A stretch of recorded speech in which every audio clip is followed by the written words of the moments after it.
After 5 rounds of our inaugural E-Series, we visited some of the oldest and most storied tracks in North America, like VIR, Road America, and Sebring. But today we find ourselves at one of the newest tracks anywhere in the world, the current home of the U.S. Formula One Grand Prix, Circuit of the Americas.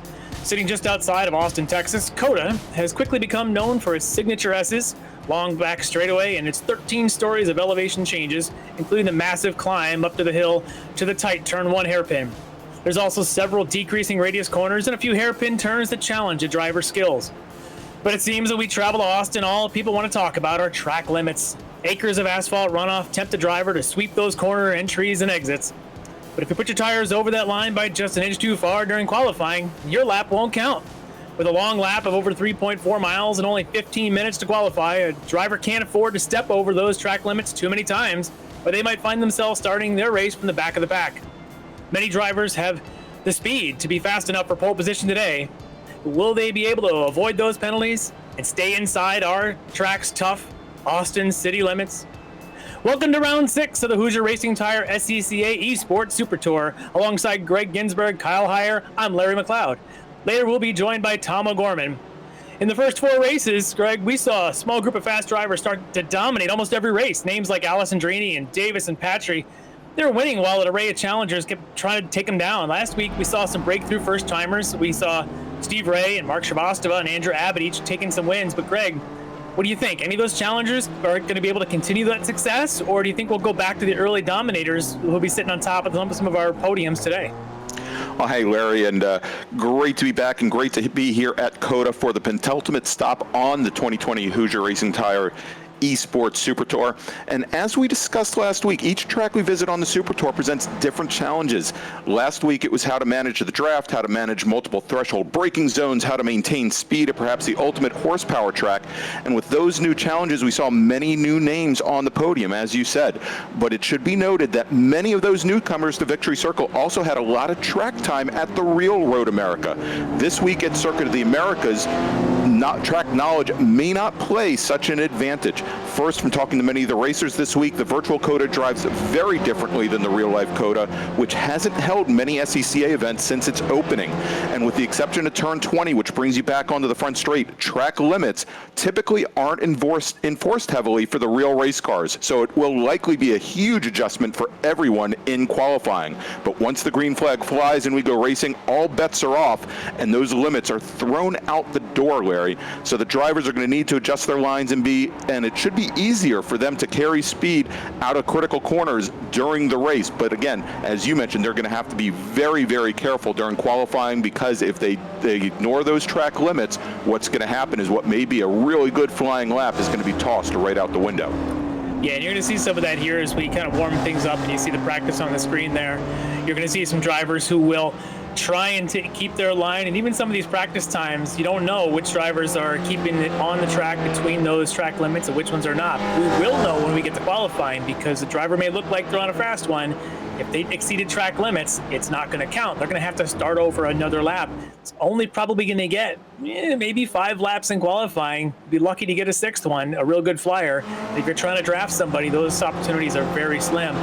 But when we get to the race, like you said, all bets are off, limits are thrown out. Now it gets to side-by-side racing, and things are going to be intense, because you might be able to kind of, as I say, quote-unquote, cheat the limits a little bit, take advantage of some of that. Maybe you can make a move on somebody, take advantage of an extra bit of wide on the entry or the exit, and try to pull away from somebody. Be interesting to see if anybody's actually testing those lines to get those advantages down pat now in their practices. Well, and as we watch the last couple minutes of practice here, Larry, one of the racers that we are looking at right now is Steve Ray. Steve, of course, was our winner last week at Road America, and first-time winner on the eSports Super Tour for Steve. And of course, you know how that went. You were right with him coming into the very last turn on the very last lap last week, and he appears to really be checking out exactly what the limits are. Of course, we just saw some cars right ahead of him who I think had overrun those bounds. And if you look here, now that you can see the track, you can see the wide areas of painted sections.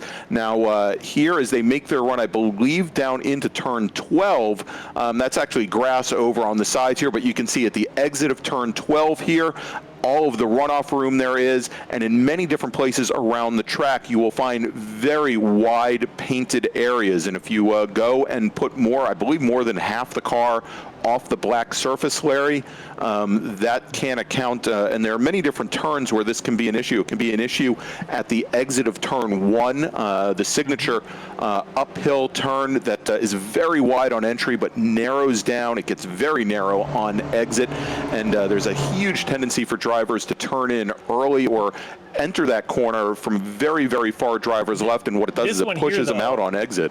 This one here, as you're seeing the car on screen, he's coming around 19, heading to 20. That turn 19 is the one that a lot of folks are going to want to take advantage of in the race, I think. And also right here, turn 20. Well, turn 20. Those two corners have serious camber changes. Turn 20 is relatively tight. 19 is faster, but it's a very off-camber turn. You can carry a lot of speed if you're not looking for that track limit to try and stay inside of. So I'll be really curious where the line ends up as a racing line versus what a qualifying line will be. Yeah, exactly. You know, and my history here, from both on the Super Tour, but also for the inaugural, at the time, Pirelli World Challenge event back, I believe, and it was 2013, where we had Pirelli World Challenge and also the V8 supercars.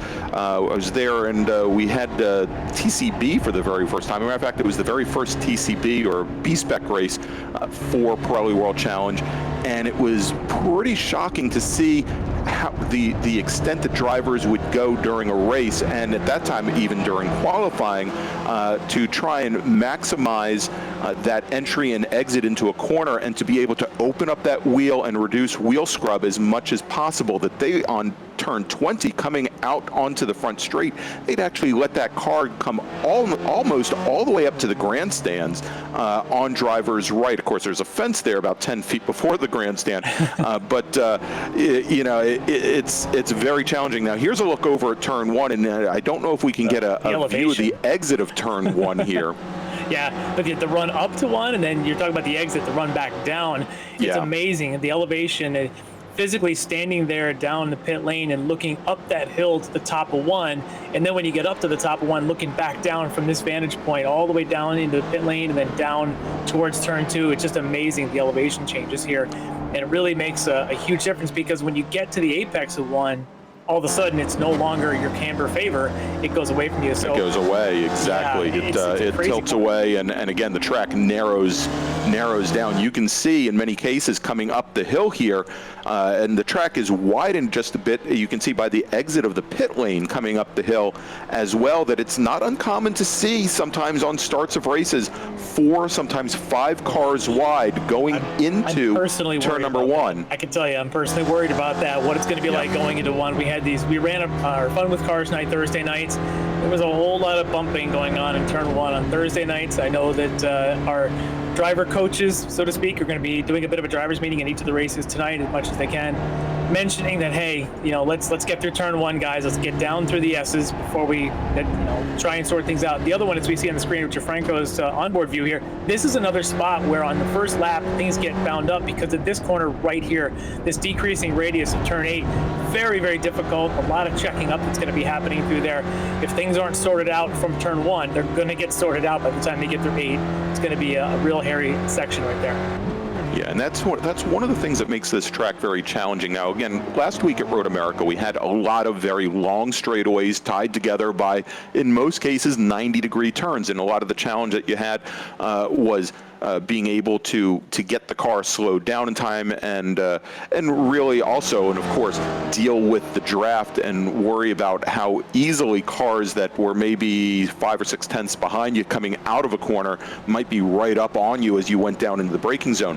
Now, here at at Circuit of the Americas, we do have one very long straightaway from the hairpin at turn 11, which we're looking at right now, all the way down the run towards turn 12.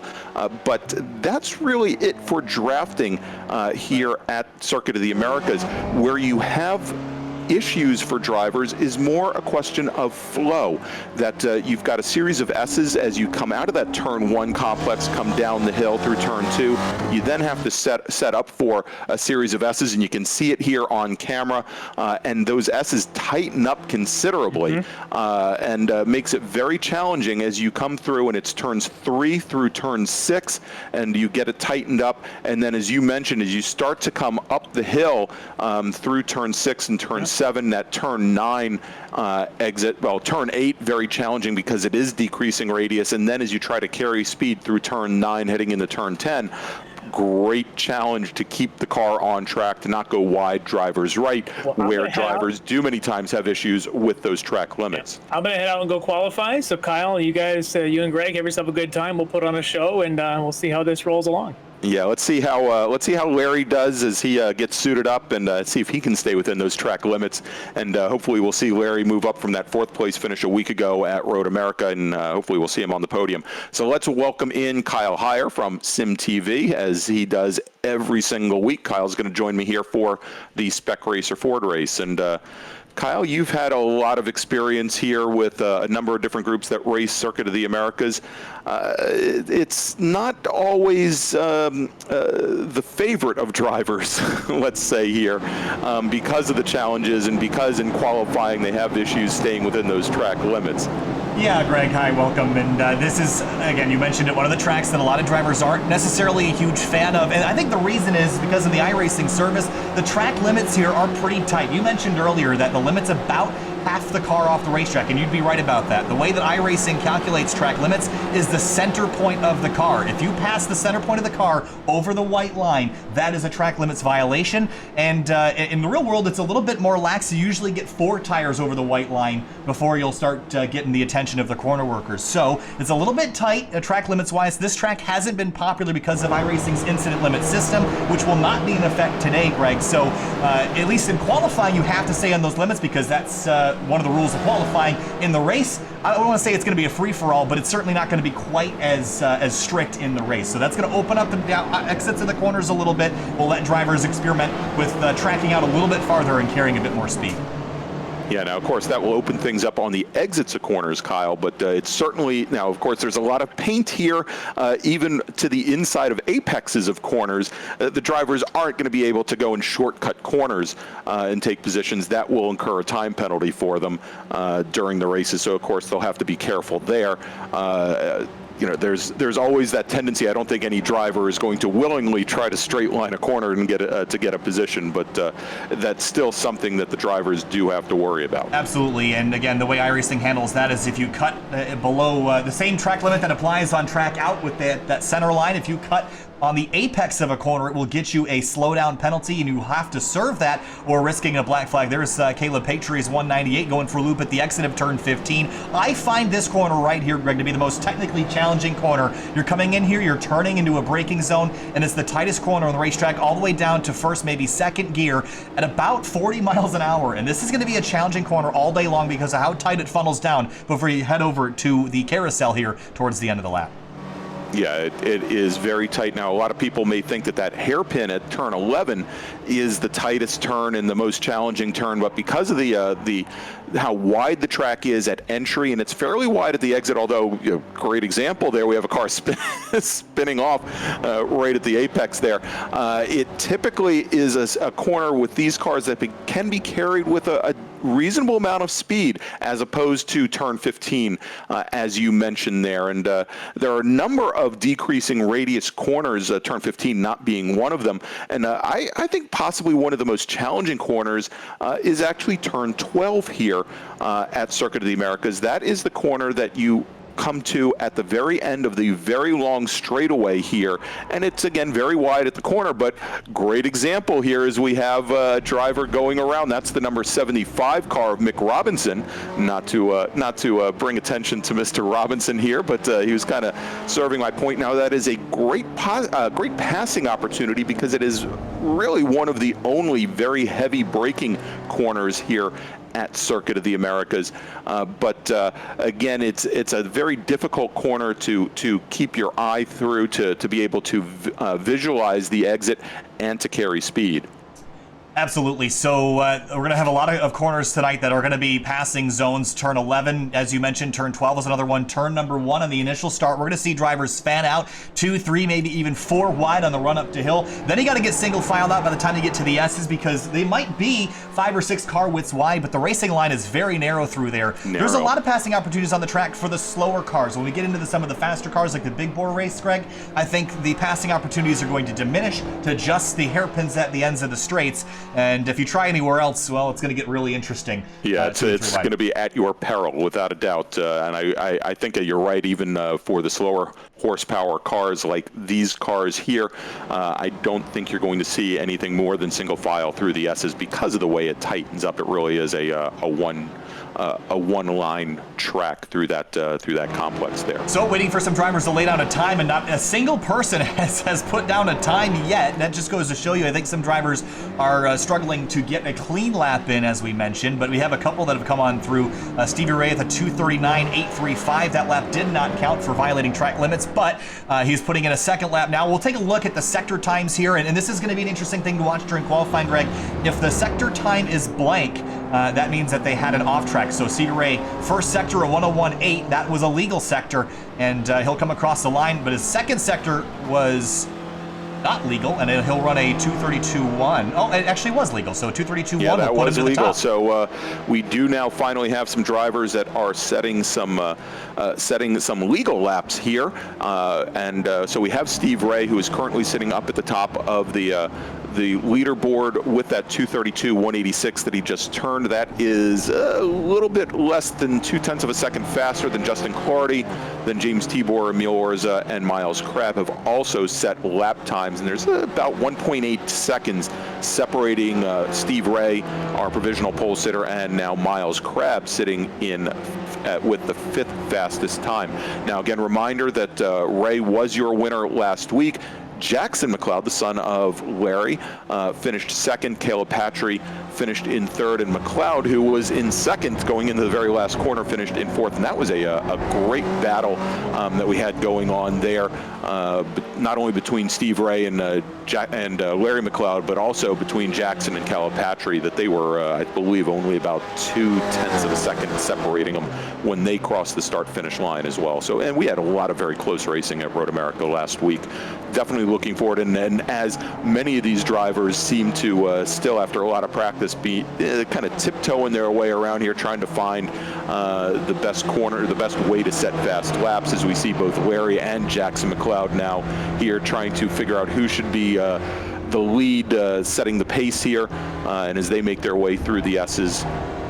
I guess we find a good portion of these drivers are still trying to find their way without running afoul of the rules. It's so easy to do, and again, stepping over that limit, you're going to be doing it the entire race, but just to get a quick lap in qualifying is going to be a challenge. We're going to be talking about it all day long, but other drivers, I think, have found the key to qualifying here, Greg, especially in these lower powered cars. Just like at Road America, find a drafting buddy. Larry and Jackson are doing that right now. They swapped in turn 2, but again, these long straights and these relatively low powered cars, whoops, that's a bit of contact there with, I think that's the number 4 car, Tyler Weaver. 4 car.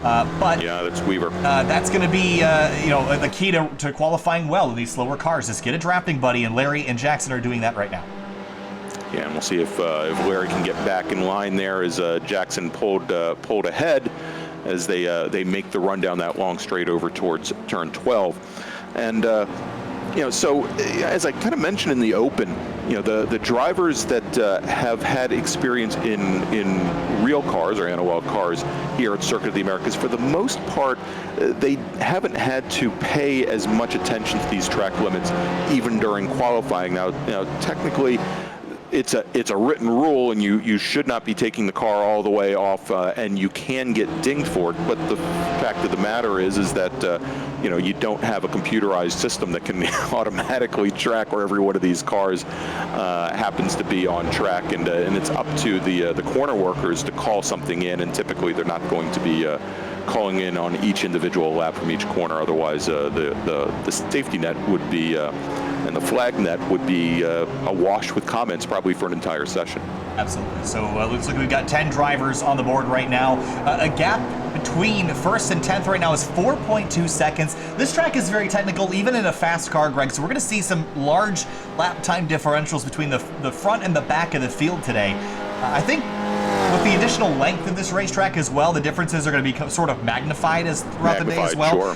But this track is so difficult that the drivers who have not practiced as much, they're certainly going to be feeling that this afternoon. This is one of those places where it doesn't feel right until you practice hundreds of laps around here. Then it clicks, and then it makes sense, and then you're running at the top of the grid. Yeah, that is absolutely the case. And as I was here, not only announcing for the Super Tour, but as I was here coaching for that inaugural World Challenge race with a couple of different drivers, that is certainly the case. That in most cases it took the entire weekend until the very last race of the weekend until the drivers actually felt comfortable in the car and where they needed to place the car in order to get clean laps. Of course, getting your line down and being able to nail this and set fast laps in qualifying is very, very different from being side by side with another racer. And knowing where you can place the car in order to not upset it that terribly much so that you can get decent exit speed on corners is also key. Yeah, and I think the other thing about this racetrack, Greg, is that this is it's one of the newer iRacing tracks, but by newer, this was scanned in 2012, and this was when this track was first constructed. So it's changed quite a bit in character since it's been scanned by iRacing. So they've repaved a bunch of sections. The track is actually sunken in a lot of areas and gained a lot of character bumps that are not present here. This is basically as constructed. That's why you see the AstroTurf on corner exit. That was removed a couple of years ago. So the track is a lot smoother than it is in the real world, and drivers expecting those bumps might be taking slightly different lines. Well, you don't have to worry about that today. So you're driving it as if it's brand new. Brand new track, and exactly. That's nice. That's a nice thing. Yeah, very nice. A lot of the drivers this past year on the Super Tour had been talking, actually last year on the Super Tour, had been talking about how bumpy some of the areas had gotten. Of course, it was a big issue when Formula One was here last October. And there were many sections of the track that were ripped up, regraded, repaved over the winter. And I believe SCCA was one of the first and probably only groups in order to, that had the opportunity to experience that new pavement as the Super Tour was there right about the very beginning of February. Actually, I believe it was the first weekend in February that we were there. So just under 4 minutes left in qualifying. Stevie Ray still holds the best time of the day so far, a 2:32.186. He's just shy of 2/10 better than Justin Clougherty in the number 7 car, and then Miles Crabb in 3rd, Justin Hall 4th, Larry McLeod in 5th. And Larry and Jackson, while they were running together, Larry has gone a couple tenths faster than Jackson. So those two, even though they're running that close together, Greg, it's not guaranteeing that they're running the exact same times. No, and as you can see, and they've had to contend with quite a bit of traffic here in qualifying. That in many cases they've gotten to points on the track where it just isn't possible for them to stay in the draft as they need to make their way around cars. And you may find where Jackson here, currently the lead car, may be in a position to make a move, and then Larry cannot. Or as you see, as they're trying to deal with the traffic right there, that both Larry and Jackson got their cars very loose trying to get around that number 700 car. And it looks like another home track excursion for Joaquin Effinger in the number 700 out of Texas. Stevie Ray also from Texas, and of course the graphic showing the club that they're in the iRacing service. So we'll see who's at the home facility here, Greg, and that might be an advantage. If you've had real world experience here, at least you know where the apexes are, and especially if you're limited by a single monitor, you're limited by your sim racing equipment. Turn 1 can be extraordinarily difficult if you just have that front windshield view. If you have triple monitors or virtual reality, you're gonna have a better time here because of how tight some of these corners are. I'll tell you, turn 1 is difficult when you're even in a car, because as you're coming up the hill there, you're trying to spot your apex. You're looking over to the left, and you're looking at the edge of the door, or in this case the surface. You're actually looking right up at the top of your left front wheel, trying to spot the apex. It's really difficult. The other challenge that you have here is when we talk about turn 1 is trying to judge your braking zones correctly, because and it's not as much of a difficulty on the start because of the slow roll out of turn 19 and 20 for that rolling start. but you've got all of this elevation, which is acting as a natural brake. As soon as you come off the throttle, the car is going to start slowing at a much faster rate than you expect, and so you have to be able to deal with that as well. And you find a lot of drivers, what they'll end up doing is they will actually end up over braking going into turn one, and have to get back on the throttle sometimes before even turn in order to get a decent amount of speed up. And on the start of a race, if you're back in maybe the 5th row or 6th row, there can be, and usually is, a pretty bad accordion effect going into turn one the first time. Absolutely. So I mentioned earlier the differences between the lap times were relatively large. Well, that's sort of true back to about, from 11th to 18th maybe, but at the top of the grid, if you take a look at the gaps on the left-hand side of the screen, between first and second is about 0.2 of a second, then between second and third is 3 thousandths, then 32 thousandths, then 45 thousandths. It's very close amongst the latter half of the top 10, so it's going to be pretty tight up at the front of the field. I think some of the drivers at the back, Joaquin Effinger struggling a little bit, Wozencroft, David Swig, it's going to be a little bit more spread out towards the tail, but the front 10 or so are going to be very, very close here as qualifying completes here in just a moment. Anybody starting a lap will be able to complete it, but I don't think anyone's on the front straight, so as soon as people cross the start-finish line here, Greg, qualifying will be over. Yeah, and as we take a look here, we've got 8 cars from the looks of it that did not set a time during this qualifying session, that they were all having, it looks like maybe 3 cars may not have even made it out on track, but we had a number of cars that went out and were not able to set legal laps. So we'll have to see where they end up. Looks like Tyler Weaver was one of those drivers. We saw him out earlier. Pax Wolf, Michael Metko. Big surprise here, Jake King, who we've seen towards the front of both Spec Racer Ford and also Global MX5 Cup races, has apparently had some issues out there today as well. And I think you mentioned Andrew Rosencroft, and of course we saw the number 17, probably 700 car, Joaquin Effinger earlier, where we saw him on track with the McLeods, that he was having some issues as well. But now everyone finishing up a lap will bring in their last-ditch effort at a time here. Then we're going to go over a track map just so that those that are not familiar with this place can see all 20 corners of Circuit of the Americas here in Austin, Texas, and we'll get a good idea of what these drivers will have to deal with elevation-wise as well, because on the track map, we've kind of extrapolated to show you how extreme certain drops and rises are. And this track, really, there is a lot of elevation, but most of it comes in that first corner that you mentioned earlier, Greg. That's about 90% of the elevation over the course of the lap is really in this first sector. It is. Turn 1, the crest of turn 1 is the highest part of the track. Turn 20, actually turn 19, is the lowest part of the track, and there is a total of about 130 feet in elevation change between the upper section of the track and the lower section of the track. But I'll tell you, depending on where you are as a spectator here, or typically when I'm calling the race here, where I'm high atop of turn 1, I can see almost the entire facility. It's really a gorgeous thing to see, as it looks like most of our drivers now are bringing their cars into the pits, and they're going to be gridding up for the race for the first time. Real quick, Kyle, wanted to mention and also welcome Competition 1 Racing. You'll see their banner up on the timing pylon here, and there it is. Competition 1 is the newest partner of the Hoosier eSports Super Tour, and they will be the presenting partner for the Spec Racer Ford races for the remainder of the season, as well as a presenting partner for a new race series that we plan on having next season. Can't quite go into details yet, but they are going to be offering a pretty awesome prize for the winner of that particular series. And of course, they provide quite a bit in the way of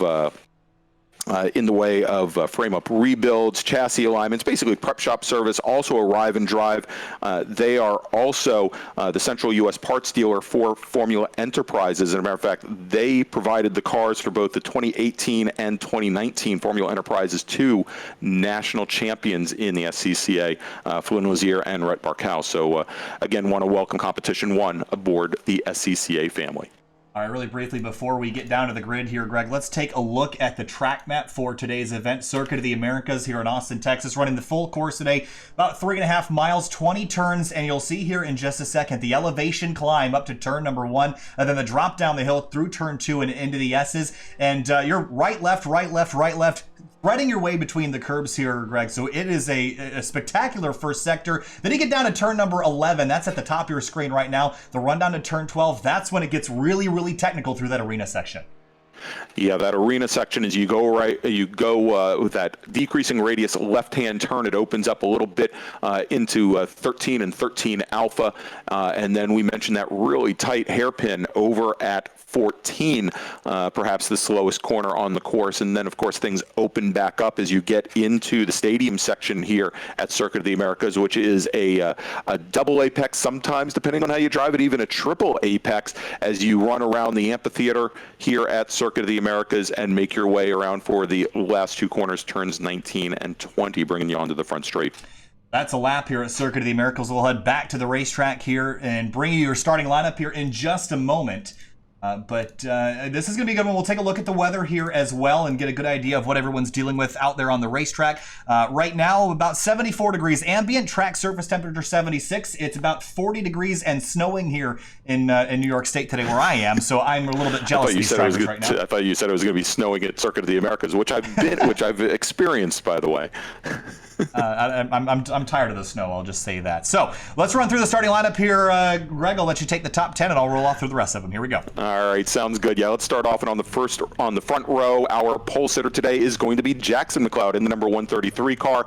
Last week's winner, Steve Ray, going to start on the outside of the front row. Starting in the second row, we've got Justin Clardy. He'll be starting third with Miles Crabb starting in fourth. On the third row, Max King in the 139 car with Caleb Patry, who finished third last week. He'll be starting in fifth position. Then we've got Justin Hall in the 164 car. He'll be starting seventh. Larry McLeod in the 33 will be starting eighth. Then we've got James Tibor in the number 91 car. He'll be starting in ninth, with Emil Orza in the 99 starting in 10th. Back in 11th, Michael Kinney out of the Northwest rolls off in P11 in his number 5. Richard Franco in the 173 starts in 12th. Row number 7, Ryan McLaughlin in 13th in his number 77, right alongside Suraj Pradhan in the number 19 in 14th.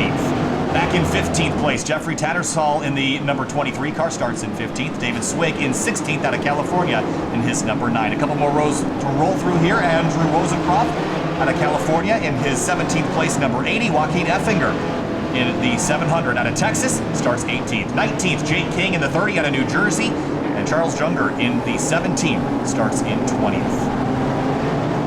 Back in 21st, so Soren Nyberg there, Greg, and Michael Omelko in 22nd and 76, Greg. All right, and then we've got Tyler Weaver in the number 4 car. He'll be starting 23rd. Mick Robinson will be starting 24th in the number 75. Then we've got Dan Huberty, 35th. Probably in the 35 car, he'll be starting 25th, and then Pax Rolfe will be starting 26th. And interesting to note that everybody back from Jake King in the 30 car all the way down to Pax Rolfe did not set a legal qualifying lap. So, the system has gone and placed them based on, I believe, maybe on their practice times, but number of cars here did not set laps, and we'll have to see how things play out in the race here if these cars can. If these drivers can put in competitive laps, as our drivers now make their way onto the front straight with our pole sitter Jackson McLeod waving the green flag. And there it is, green flag flies. 20 minutes at Circuit of the Americas, racing in the Hoosier SCCA eSports Super Tour, the run up to turn 1, Greg. All right, and as they do make their run up to turn 1, Jackson McLeod now moving all the way over driver's right. I'm not sure if that was the move I would have made, but it's allowed the number 7 car of Justin Clardy to come up the inside, and I believe he has managed to get around Steve Ray. That drops the 139 car of Max King now down into 4th position. Then we've got Crabb, then we've got Caleb Patry and Justin Hall as they start to make their way through the S's, and you can see now here as Steve Ray goes for a wild ride over the curbs as things start to straighten out here, and we start to get into a single file with a lot of these cars, and the ones that aren't in line, they're the ones that are having some issues with the curbing here, Kyle. Jake King started 19th. He's gained 8 spots already with an incredible start. Right behind him it was the 5 of Michael Kinney. Just took a little bit too much inside curb, got himself a slowdown penalty. Meanwhile, there's a crash in the background. There's a car up on its lid. That's Ryan McLaughlin's number 77. He's turned it over at the top of the crest. That's the Cal car, the 77. 7 car has gone over, had a very wild ride there, and looks like Jake King still picking up positions as we speak, and we can see now he's back, I believe, he's all the way down in 9th position now, so definitely got that Hard Charger Award in his sights as our leaders now make their way over towards looks like they're coming down the back straight, making their way over towards turn 12. Yeah, turn 12 it is. Stevie Ray back up into second. Cloudy right behind him. Then Max King, Larry McLeod in the 33 on the inside of the 91 of James Tabor. And behind them, there's a pass to the inside, the 76 of Amelko backing out of a pass on Richard Franco, so they'll get single filed out. But Jake King is the driver to watch right now. Greg, you mentioned his climb forward. Here he is, the back of 8th place Justin Hall, and a side-by-side group in front of him, Patry and Tabor. They're in turn number 15. Yeah, they're coming into 15 right now, and I think that's going to be where they start to close things down. But if we look right behind Jake King, we've got Miles Crabb, Michael Kinney, and Emil Orza, the 31, the 5, and the number 99 car, all very close. Oh, we've got a wreck here, and that is the number 76. And Melco, and I believe the 80 car as well of Andrew Wozencroft. And Wozencroft, we know, had been having some issues in practice, and it looks like that's carried over to the race as well. His day may be done. Yeah, here's another look at it. It looked like the 76 was turning to get back on track after having an incident. He just went up the inside of the 173, tagged him. That was Richard Franco. And then he tried to get out of the way. He just pulls across the racetrack right into the nose of the 80 car. So that's where that damage came from as we complete the first lap. And Jackson McLeod now with a 2-second lead as they climb the hill. Yeah, he's really opened things up now over the rest of the field here, as Steve Ray has started to separate himself out from Clardy and King running 3rd and 4th. That's Max King in the 139 car. Of course, Jake is in the 30 car. Jake the younger, Max the elder of those two brothers as they make their way through. And we'll have to see here. We know that Max King is not perhaps the most patient of drivers, and I don't know how long he's going to want to sit back behind the number 7. And there we go. Looks like he makes a lurch to the inside already as they come through turn 7 and start to make their way up the hill here towards turns 8 and 9. And we'll see if King tries to make another move, perhaps going down into turn 12. Well, an interesting point is that Jackson McLeod has now cleared himself of the slipstream. 1.8 out in front, that's plenty. Everyone else behind him needs to get in line and start drafting. We saw how Larry and Jackson did that last week at Road America. They're going to have to employ something similar here. The problem is Jackson's the one leading the race, and Larry has no friends back there right now. You see Patriot is outside, so they need to get nose to tail instead of side by side if they have any chance of running down Jackson McLeod up front. Yeah, that side-by-side racing here is probably not going to be beneficial to move up in the pack, even on some of the shorter straightaways here as the field makes their way down. You can see Larry still trying to get around Patry, but as he's trapped to the inside there, as they come through the hairpin at 11. A little surprised there that Larry was able to hold the position on exit, but he's able to continue on his way. And Stevie Ray losing some time in sector number 2 to Jackson McLeod. That lead gap expands to 2.3 seconds. Some good racing in the middle of the field. There's Miles Crabb and Michael Kinney going to cross him over and have a run at him at corner exit. Jake King runs a little wide as they set up for the carousel. Yeah, as they come now down into 16, that multi-apex corner, and start to head around here. We'll see. It looks like most of those drivers are taking it more as a double apex corner, but they're now more or less getting in line here as we take a look. And Larry McLeod now. Oh, yeah, let's take a look. So that run out, so just to note that, Jake King is going to have to slow down and give up some time. That's one of the only corners here at Circuit of the Americas. You see him pulling over. That corner is policed. If you run out wide there, you will get yourself a slowdown penalty as if you had chopped an apex. So that corner will give you a penalty. I think Jake King just figured that out. That's the one corner here that they do penalize you here, Greg, automatically. And King now knows not to do that again.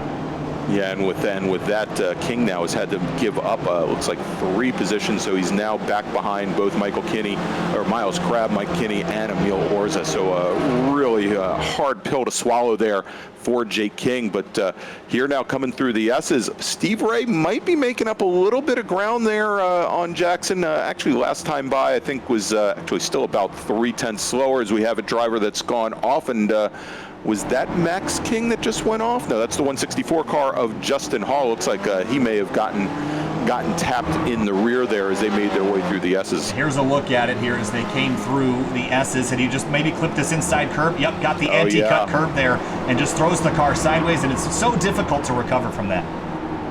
Yeah, when you get the rear end that far up, and of course these cars, we've talked about it over the weeks that they deal quite a bit with lift-off oversteer, and you go up over the curb, the rear end gets loose like that, and the first instinct that you have is to get out of it, to actually lift your foot off the throttle, which is probably the worst thing that can happen once that car comes down, and it'll just continue to go around. But here we can see things getting very, very tight now as drivers are making their way down, looks like coming over towards turn 12, and that was Max King in the 139 car with actually with Larry McLeod and Clardy, the 7 car, who at one time had been running up all the way as high as second position.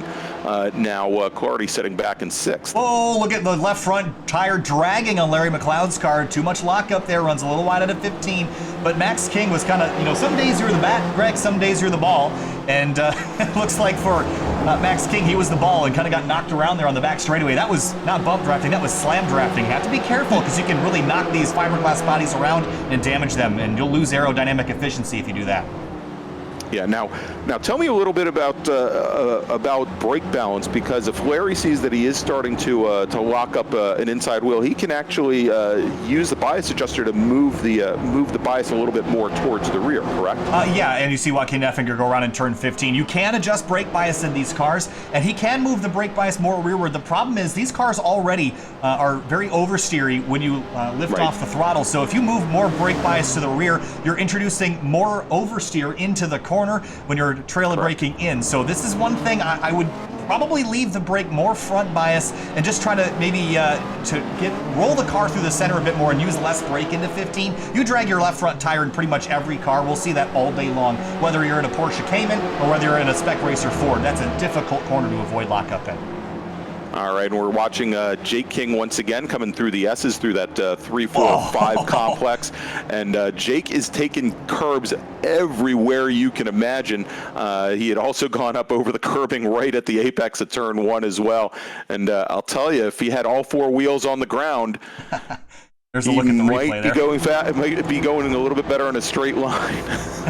Yeah, and you can't damage the bodywork as well when the car slams back to the ground like that. So those yellow curbs, you can kind of front side them. They're angled up kind of in a pyramid shape. And if you just get the side of it, you're okay. If you get up on top of it, you'll slam the car back down and potentially damage the underside. Yeah, and you can see that curbing, it looks kind of bolted onto the what is really just flat painted curbing through the majority of this track. I always tell people the story of that first weekend that I was here with Pirelli World Challenge, and we actually had 2 different V-Spec cars from the same team go onto their roofs. That weekend we had V8 supercars, who of course have been known for years of, they had these big tall curbs because part of their appeal was watching the cars go flying through the air on 2 wheels, and the part of it was engineered that way, and really wreaked havoc on the tiny little cars that are probably taller than they are wide. And we had 2 Fiat 500s, both from the same team, go off onto their roofs. It took 2 days to get the first one back from the body shop, and within a lap of it going on track, his teammate rolled the car over. So would not have wanted to be a renting driver that weekend in a Fiat for sure. No, and I think that there's actually now Circuit of the Americas has configurable curbing that I believe you can select as when you're basically renting out the racetrack. I know at Super Battle Wet there in February, they had chosen for some slightly shorter curbing that wouldn't damage those expensive front wings and splitters. You see, that's Tabor going way wide at the exit of turn 20. And here's a look at what we're talking about at the exit of 20. This is how wide he ran, all the way to the gravel trap. That's okay in turn 20. Turn 19, that's a slowdown. Yeah, and for some cars, I mean, you can watch in real life, for the example, the Global MX-5 Cup cars, that's the normal line going out there, because it allows them on that 90-degree turn to really open up the wheel, keep the scrubbing to the minimum, and allow them to stay on the throttle as much as possible. As we're back behind the windscreen here of Jake King, who is currently in the, I believe King now is up well, he's back to 11th position, so he's lost a couple of positions here through the last couple of laps. Again, he's spent more time on two wheels, I think, than on all four here. Right behind Miles Crabb in the 31. So we'll check back in up front because it's still Jackson McLeod by 3.5 seconds, and then it's Stevie Ray. 3.5 behind him is Patry in the 198. He's got a trio of cars behind him. That's Larry McLeod, Max King, and Justin Clougherty. They have not been making any headway here, so Jackson is just running very clean laps up front. Ran a 2:31.4 last time through. That's the quickest lap I've seen recently, and continues to grow that lead. Yeah, and as a matter of fact, that was almost a full half second faster than Steve Ray that last time by. So Ray certainly not making up any ground on McLeod either. And that trio of Caleb Patry, Larry McLeod, and Max King, as they're running, they've actually been running slightly slower paces than Steve Ray as well. So what we may be looking at right now, if things don't change in the next 7.5 minutes or so, you may be looking here at the battle for the last step on the podium. Michael Kinney's gone around. I think this is over in turn number 12. Oh, that's a lot of damage to the 5 cars. Wow. There was certainly a mix-up down here. Let's have a look. It was Miles Crabb in behind him in the 31 into the braking zone, and the 30 of Jake King behind him. And they just got all stacked up there, Greg. I don't know what else to say about that. Yeah, I don't know if, and I don't think we can see it from that angle, if Jake King got into the 31 car. And he did, but not until the 31 had already tapped and sent the number 5 car around. But yeah, lots of issues with the accordion right there, and we'll see if the number 5 car goes to continue. My guess is he's probably going to try and limp things around here towards the end. Yeah, that car is looking a little worse for wear, and unfortunately for the 30 car, he's got damage in a worse spot right in the front nose of that car, and that car is going to feel like you're driving a hippopotamus around here. Now it's just not going to go with all the drag on that front nose. No, it's not. So that battle that he had going on, that was the battle for 10th, I believe, is over. But through all this now, Jake is up to 9th position. And of course, that is, by nature of the 5 car now falling off the pace. As we go back to the battle for 3rd, Caleb Patry, Larry McDonald in the 33, and then Max King in the blue and yellow 139 car. I love watching that 139. It's in the doggone racing colors of Mike Amy. So shout out to Mike over in Pennsylvania with Christine. Max has been doing you guys well here as they make their way now up through, looks like through turns 8 and 9. And looks like McLeod has opened things up just a little bit on King, but more importantly, Patry in the 198 car has started to separate himself just a little bit from Larry McLeod, cementing that 3rd position. And Steve Ray is really in no man's land right now in 2nd place. 3.5 in front, 3.5 behind. Nobody around him. He's just out for the Texas Saturday afternoon drive right now. But for 3rd place, we still have a 4-car fight. And behind him, James Tabor in the 91. He's not too far out of this. He's outside of drafting range, but if these front 4, 3rd, 4th, 5th, 6th, 7th all get together, I think we could bring Tabor back in this group as we head down into turn number 12 again. All right, as they come down into 12, that what was a battle, a 3-car battle for 3rd, now turns into a 4-car battle as Justin Clougherty in the number 7 car now coming right up behind Max King. He had clawed his way back. He was about 0.8 of a second, maybe a full second back from the 139 car last lap, and this past time by, he's managed to close things up considerably. But now coming out of looks like turn 15 and heading into the carousel here, he's losing a little bit of ground, but my guess is he'll be able to make that up coming into turn 20.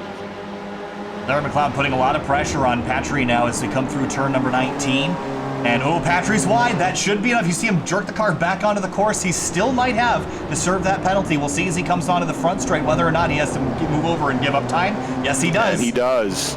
So he moves over. That is going to most likely allow Larry McLeod to move up into 3rd, and we'll see if he brings Max King along with him. He does.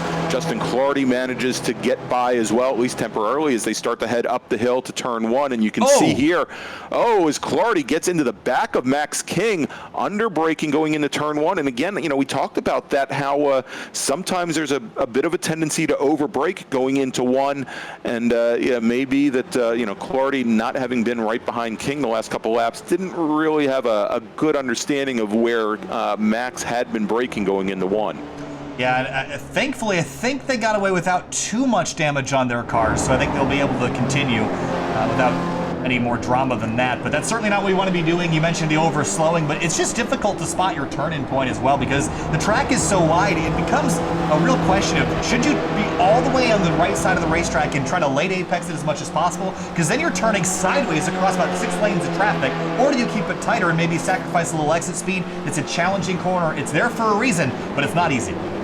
All right, let's see. Oh, looks like Patry was making a look under 139 of King going into the hairpin, and then got back in line. But you noticed how Max King also ended up locking up the brakes.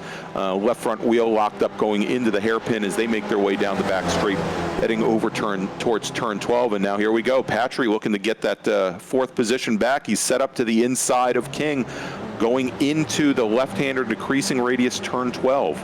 Patry's in deep. He get it slowed down. The 7 car almost ran into the back of Max King again, and King turned out and away, and Cloudy had to run a little bit wide to avoid running into the back of him. But I think he's got to maybe tweak his brake bias a little bit, maybe push his more rearward, like we mentioned earlier, just to get some more power out of him, because he seems to have trouble slowing down right now. Yeah, he's definitely got a bit of an issue there, and that may be, from some of those bangs. As we now look at the battle side by side, we had the number 99 of Emil Orza and the number 91 of Tibor now as they make their way through, and it looks like Orza has moved up to 7th position. He's gotten around Tibor, so moved Tibor back to 8th, but things are not done yet. As they now come up towards turn 12. Oh, he took a swipe at him. He missed, but you saw the smoke cloud there from the left front of the 91 car. Dove up the inside and then realized at the last second maybe that's not a great place to have a passing opportunity. So he backed out, but that was close. Yeah, that was definitely close there as they now come onto the front straight. Yeah, let's take a look at this again here. Oh, see the lockup. Yeah, I mean, and I think it was exacerbated just a little bit by Orza coming all the way over, trying to widen the entrance as much as possible. You can see here where he's got almost all 4 wheels on the curbing at entry here and turns in. Wow, yeah, Tibor locked those brakes up. Definitely hard on the center pedal there. So we have just 1 lap left here. It's a long way around, about 1 minute and 25 seconds left in this race, but Jackson McLeod has made this look easy. Took the lead on the opening lap, actually started from pole and has just driven away. 3.7 now is the gap. But for third, Larry McLeod on the last step of the podium has Patry and King behind him, and Cloudy not too far back, so still a 4-car fight for third. Yeah, Jackson McLeod, as you mentioned, had it pretty easy from the time he got up to the top of turn 1. Of course, we saw on that very first turn at the start of the race, we had Steve Ray and Justin Clardy battling it out side by side, and it really backed up the rest of the field. And Ray just was never, so far has not been able to recover. But let's take a look at Caleb Patry, who had to give up the 3rd spot after cutting turn 19 earlier. He's looking to reclaim 3rd position, and he gets around Larry McLeod, so he's going to retake 3rd now as they start to make their way through here. Going into 13 Alpha. Yep. As they head now down towards turn 15, and side by side now for 4th. McLeod, crossover by Max King, going to drive up the inside for 15, get it way down. They touch. Oh, and they touch. They got it sorted out, but Larry McLeod's going to hang on to it for now. Yeah, and you can see right behind Clardy taking the same line that Larry McLeod did, even without the damage there, trying to open things up as much as he can in order to carry speed through some of those corners, as we now see our leader, Jackson McLeod, coming through turn 20 for the very last time.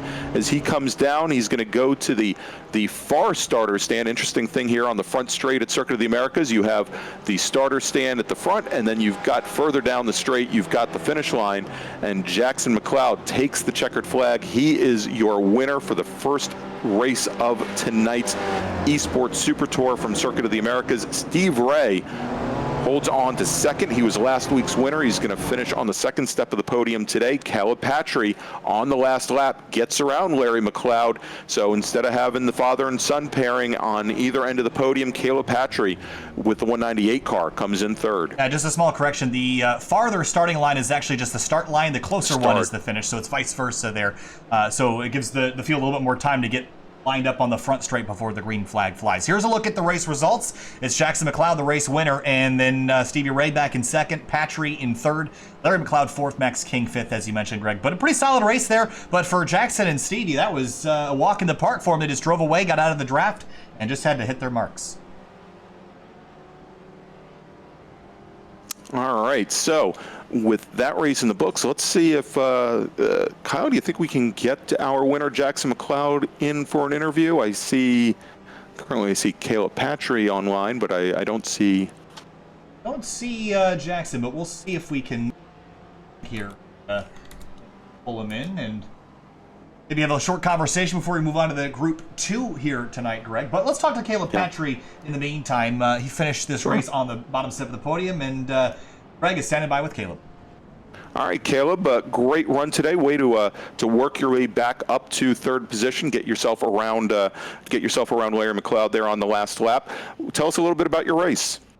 It was a lot of fun, to say the least. The start was a bit of a cluster. Everybody was kind of jumping everywhere, so didn't get that good of a start, but just kind of went into attack mode right away and was just passing people. And when I was in third, I thought we could work together and catch Steve, but he just kept pulling away. So we just started battling amongst ourselves, me, Larry, Jake, and Justin, and it was a lot of fun.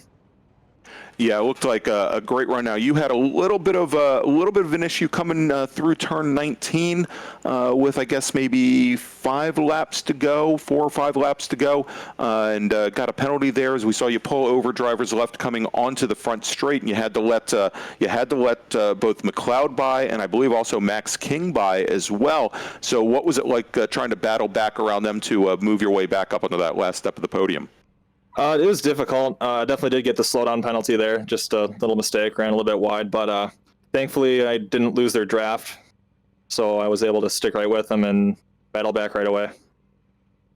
Yeah, great run, Caleb. Of course, this is your second week in a row finishing third, the last step on the podium in Spec Racer Ford. I'm sure you're going to want to take something a little bit better next week as we move on to the final stop on the Super Tour. Thanks for joining us today, and I'm sure we're going to see you in a few more races this afternoon, so good luck out there. Thank you very much. We also have Steve Ray, if you want to talk to him here, Greg. Sure, absolutely. Second place finisher in SRF. Go ahead, Greg. All right, Steve. We've got Steve Ray, of course, finished second today here at Circuit of the Americas. He was our winner last week in Spec Racer Ford at Road America. Steve, great run today. How did it all play out for you? Hey guys, that was a lot of fun. Not as exciting as last week, but it was still a lot of fun. I kind of got gathered up at the start. I was expecting it there at the first line coming out of the last turn, backed off and got caught out. So Justin got ahead of me, and then I probably got a little over aggressive trying to get back around Justin because I knew if Jackson got out ahead, he'd be gone. So I was just trying to hang on to his draft, and once I lost that, it was all over. I had nothing for him. So great race for Jackson. Yeah, he ran a very good, consistent race, as did you. As you mentioned, we see it all the time at Circuit of the Americas, where there is usually a lot of what's the best way to put it? Confusion on the start, heading up into turn 1, and there was a great start by Clardy in the yellow number 7 car, but you didn't take long to put him behind, and I guess when you don't have the advantage of the draft, it's kind of hard to make your way up unless you're running consistently better laps. And for the majority of the race, both you and Jackson were running very similar lap times, so not a big surprise there. We've run a couple of times this week, and he was always just right there. We were so close, and he was usually even a little faster. So I knew if I lost his draft, it was over. So again, congrats to Jackson. All right. Well, Steve, thanks so much for joining. And for those of you that didn't know, Steve does so much work behind the scenes to make the SCCA eSports Super Tour run. And of course, I forgot to talk about them last week as we were signing off. So in case I forget them 2 weeks in a row, wanted to, Steve, give you a thank you with a virtual face-to-face here. And glad to have you aboard, and a great run this week as it was a great run last week. Hey, guys. Thanks. Appreciate it. And you guys doing a great job, too. Appreciate what you guys do up there. Excellent. All right, so Kyle, I guess we're going to take a quick little break as we get set up for our second race of the day. Stick around for those of you that are watching both on YouTube and on Facebook. We are going to be back in just a few moments, and if you do enjoy what you're seeing, make sure to give a like or a thumbs up depending on the platform. And if you haven't done so already, please, on our YouTube channel, if you're there, go ahead and click that subscribe button, and if once you do, click on the little notification bell, and that way you can find out when the Sports Car Club of America is going live any and every time. So again, we'll be back in just a few moments with our touring race. You're listening to the 2020 Hoosier Racing Tire eSports Super Tour.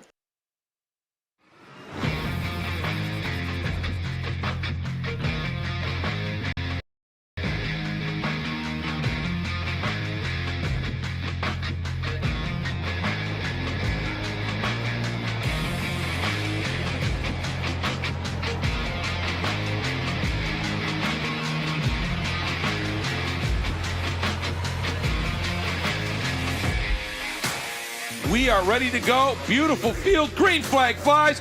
We are racing in the race for the medals. And they go 4 wide. Stephen Aller's car with the red nose cone there. He is your early leader down into turn 1. And we are green. And look at that, Aquilani. He wants it, a squeeze play. They almost touch again. Aquilani fighting for every inch on the outside. Trenery trying to not give him much, but Aquilani is able to skate through.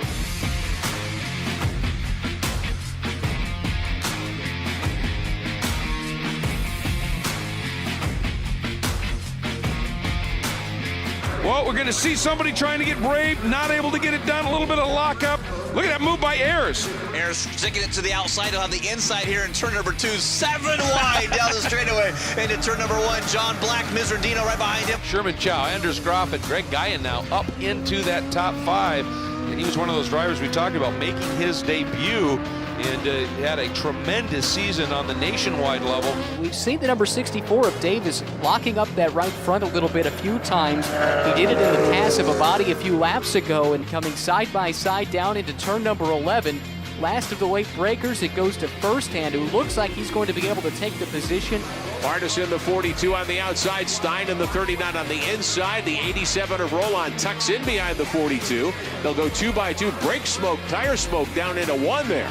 And 2 by 2, leaning on each other. The 42 of Partis, the 39 of Stein with a fight here. He's making this a 5-car battle. Look at this. Oh, and a sweet move around the outside by Holden. Can he make it work? He's got the inside. And look at that cut back underneath. Oh, fascinating racing. And they're still duking it out. One more chance to do it through turn 10, down into the braking zone of turn number 11. If you're going to make it happen, you got a good run out of there at 10. Yeah, and I tell you, he made up a lot of ground. Here he comes, and it's going to be a braking duel. Mizrandino to the inside, and he gives him room. They both come out, both sideways, sliding. It is a drag race. Here we go, to the line. Cliff White by a car length.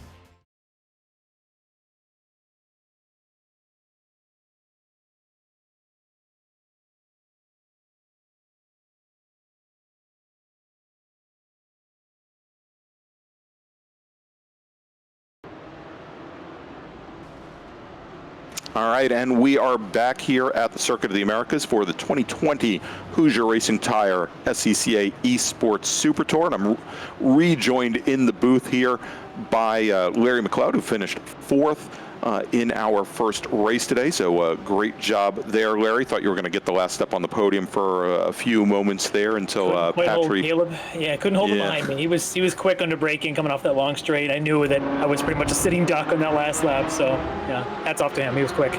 Yeah, he did a pretty darn good job there. All right, so before we get underway with our next race, which is our touring car race, and you can see that we're a couple minutes into the books already for qualifying. Wanted to talk about one of our sponsors here for the eSports Super Tour and a great partner of the SCCA, and that is Sunoco, the official fuel of the SCCA. And for over 125 years, Sunoco has been fueling victories both on and off the track, which is why Sunoco has trusted the fuel over 50 series of racing, driving, and winning, including the SCCA National Championship runoffs, SCCA Pro Racing, NHRA, and NASCAR. To find a race gas near you, visit let's try that again. Visit www.racegas.com or call Sunoco at 1-800-RACE-GAS. All right, so now that I've stumbled my way through there, Larry, let's get set up here for our touring car group, and we have here 2 different classes as we do each week. We've got the T1 class that is made up of the Porsche Caymans, and then we have the T2 class, which is made up of the Ford Mustangs. We spent so much time talking about the Caymans. We don't give a whole lot of love to the Mustangs usually until we're kind of mid-race. So let's talk more about Mustangs. Excellent. Yes. So looking at this group that we've got today, we've got last week's winner, Mark Shrivastava. Right now, I believe he's second quickest in that group. So he's gonna try. Last week he was on pole. Had a huge battle going on throughout that entire race. A lot of guys try to challenge him. Ryan Field was in that group. He's back in here right now. So Mark's going to see if he can maybe win 2 in a row in this field. But Chris DeShong, who's bounced around a couple of different classes, he's going to be in here trying challenging him. And Chris right now is the only driver down in the 223s. I think the challenge with this Mustang, it's a relatively soft car, is getting it through those S's and timing it right to get the rhythm. It's a very difficult car to get that sway, to wait for that car to go from the first turn in left to get the bodies roll to the right and back to the left. It's a very rhythmic sequence on the track, but this car is so soft, it's very difficult to time it right. And if you miss one of those, you're going to lose you continue to fall behind the car. There's just no way to catch up, as opposed to last week at Road America, where they were certainly very well suited to the straight lines and 90-degree turns. And then the biggest challenge for most cars at Road America then once you get around the corners is how to deal with that very, very deep gator teeth curbing at the exit of a lot of corners, and that was something that the Mustangs were very good at. So yeah, big difference here, and as we alluded to in the Open, lots of different challenges week to week on the Super Tour, and the Mustangs may not be the best horse for the course, but it's something that every driver is going to have to contend with. Love a good pun, I do. So it'd be interesting to see not only how they qualify, because the qualifying right now is very tight. The top 6 right now in these Mustangs are within 0.9 of a second. In fact, second fastest to 6th fastest are 0.5 apart. Chris DeShong right now is about 0.4 in front of the pack. Very, very tight grouping right there. This is just going to be a tight race, I suspect. No one's going to really be able to break away from anybody else. Great shot there, the brake rotors glowing in Shrivastava's Mustang. But I think this could be really tight racing among this entire group. So I'm really interested to see, not so much qualifying order, but who can get a jump. Can they get through turn 1? Who can get the jump down the hill through 2 into 3? And who leads that first lap through? And who sets the pace? And do they stay in that order? Or how much jostling around do these T2 cars end up doing throughout the course of a lap? Well, I was going to be concerned about how many drivers ended up putting good laps or even any lap times in qualifying, and it looks like we've got a lot better luck with this group than we had with the Spec Racer Fords, where we had, I think, almost 10%, actually more than 10% of the field did not set qualifying times in Spec Racer Ford. We still have a number of drivers here in this group that have not as well. We're looking here at Kenton Cook, in the number 26 car, making his way around now through those S's, and you can see that even the Caymans get thrown around just a little bit if you get a little bit behind on the car. Now, just as a reminder, last week DJ Alessandrini in the number 81 car, Alessandrini in the 14 car, he was your winner last week in this class. There he is in the Hawk Performance Cayman. He is currently your third fastest driver on track and is only 0.17 of a second back from our provisional pole sitter Tom O'Gorman. Look at the names. Look at the names, though, of the top 5 or so. Yeah, we've got Paul Darling, Ken Houseel, Kenton Cook, of course, we just talked about Leighton. Now, the big surprise here, and I don't see, and I don't even see him on the timings pylon here, Tony Chow, who was actually our second place finisher last week at as the 155 car takes a wild ride out of 20. Tony Chow finished second at Road America last week. I don't even see him on the streets here. And then we've got Ido Waxman, who finished third last week. He is currently your 8th fastest runner on track in the Caymans right now. Yeah, I look at that top 5, and now with Tony Chow not running this week, Ido, I think, is going to be up for a tough battle. But that top 5 is almost a who's who when it comes to iRacing talent. You got O'Gorman, Darling, Alessandrini, Houseel, and Cook. I would take those 5 in my fantasy iRacing drivers in any league anywhere. It's like that's my top 5 picks. So this battle between them is going to be just amazing to see how many alliances and how many, are they playing teamwork at all, or is it just going to be a free-for-all among those top 5? Because we know that DJ and O'Gorman and Kenton like to kind of play along and work with each other. I don't know that Darling really cares to work with them. I think he's just going to go in there all for himself and try to break a lead. I know he's got the chops to run with these guys. And then, of course, Kenton Cook, buddies with all these guys, and Ken Houseel is buddy with all these guys. Who's going to want to try and break away? I don't think anybody's going to break away. I think it's going to be nose to tail of Caymans for an entire, what are we looking at, about 9 laps here. I think it's going to be an amazing race. All right, and as the checkered flag is out, and we've got some cars making their final way around. Now, we talked about in the T2 class Mark Shrivastava, who took the win last week at Road America. Didn't mention Ryan Fields or Jeff Jacobs. Field currently is your 3rd fastest driver on track, and I guess that's going to hold. You'll notice right behind Chris DeShong. DeShong, I believe this might be his first weekend running in the Mustangs. Typically, we'll see him run in the GT1 Cadillacs, and I'm sure we'll see him a little bit later today in that car. But Ryan Field and Jeff Jacobs, who finished 2nd and 3rd last week, they are 3rd and 4th fastest in the Mustangs today. Yeah, in fact, Shrivastava right there at the end, when we were talking about the T1 car, Shrivastava laid one down and got into the 23s there. And in fact, by just 0.10 of a second, looks like he's going to be one sitting on pole here in the T2 field, leading their way around turn 20.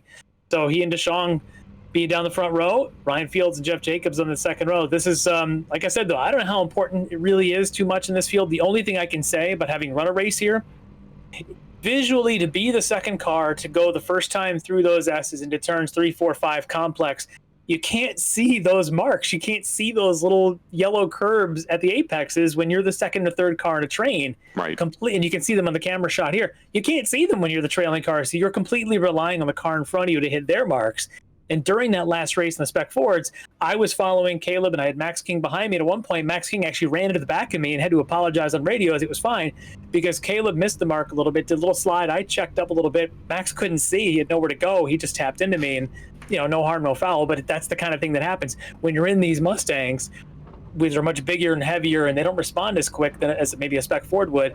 How does that train react if the first car doesn't hit his marks perfect, or the 2nd or 3rd? What happens to the 5th or 6th car in that accordion chain reaction? So that's something to look for here in this race if you're not the lead car in that train.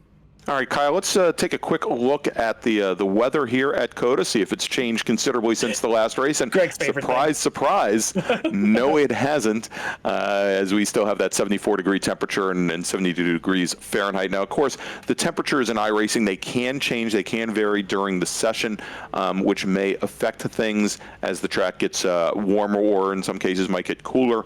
But as we saw in the last race, didn't really change all that much. As the safety car now brings closes the field out, and they start to make their way on their pace lap. Larry, since I'm still trying to get some information up here on the screen, why don't you go and run down the starting order here? And we'll start with our T1s. They will take the green by themselves, and the T2s will hang back, take their own green later on. We'll start with our T1s on pole position in the Valvoline Motorsports Porsche Cayman. It's Tom O'Gorman.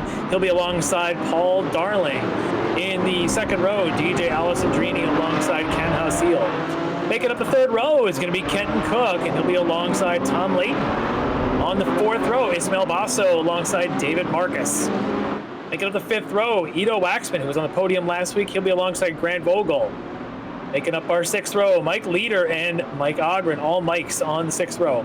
Seventh row is going to be Dan Gross and Simon Asselin. On the eighth row, Jay Bonvalor and JG Pasterjack.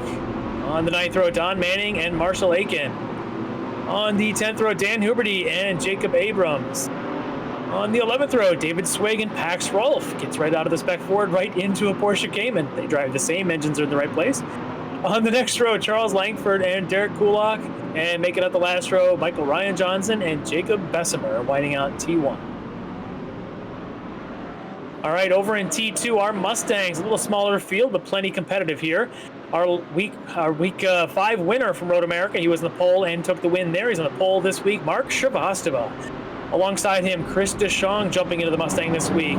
Second row, Ryan Field, Jeff Jacobs. Third row, Dan Richardson and Alan Salnikov.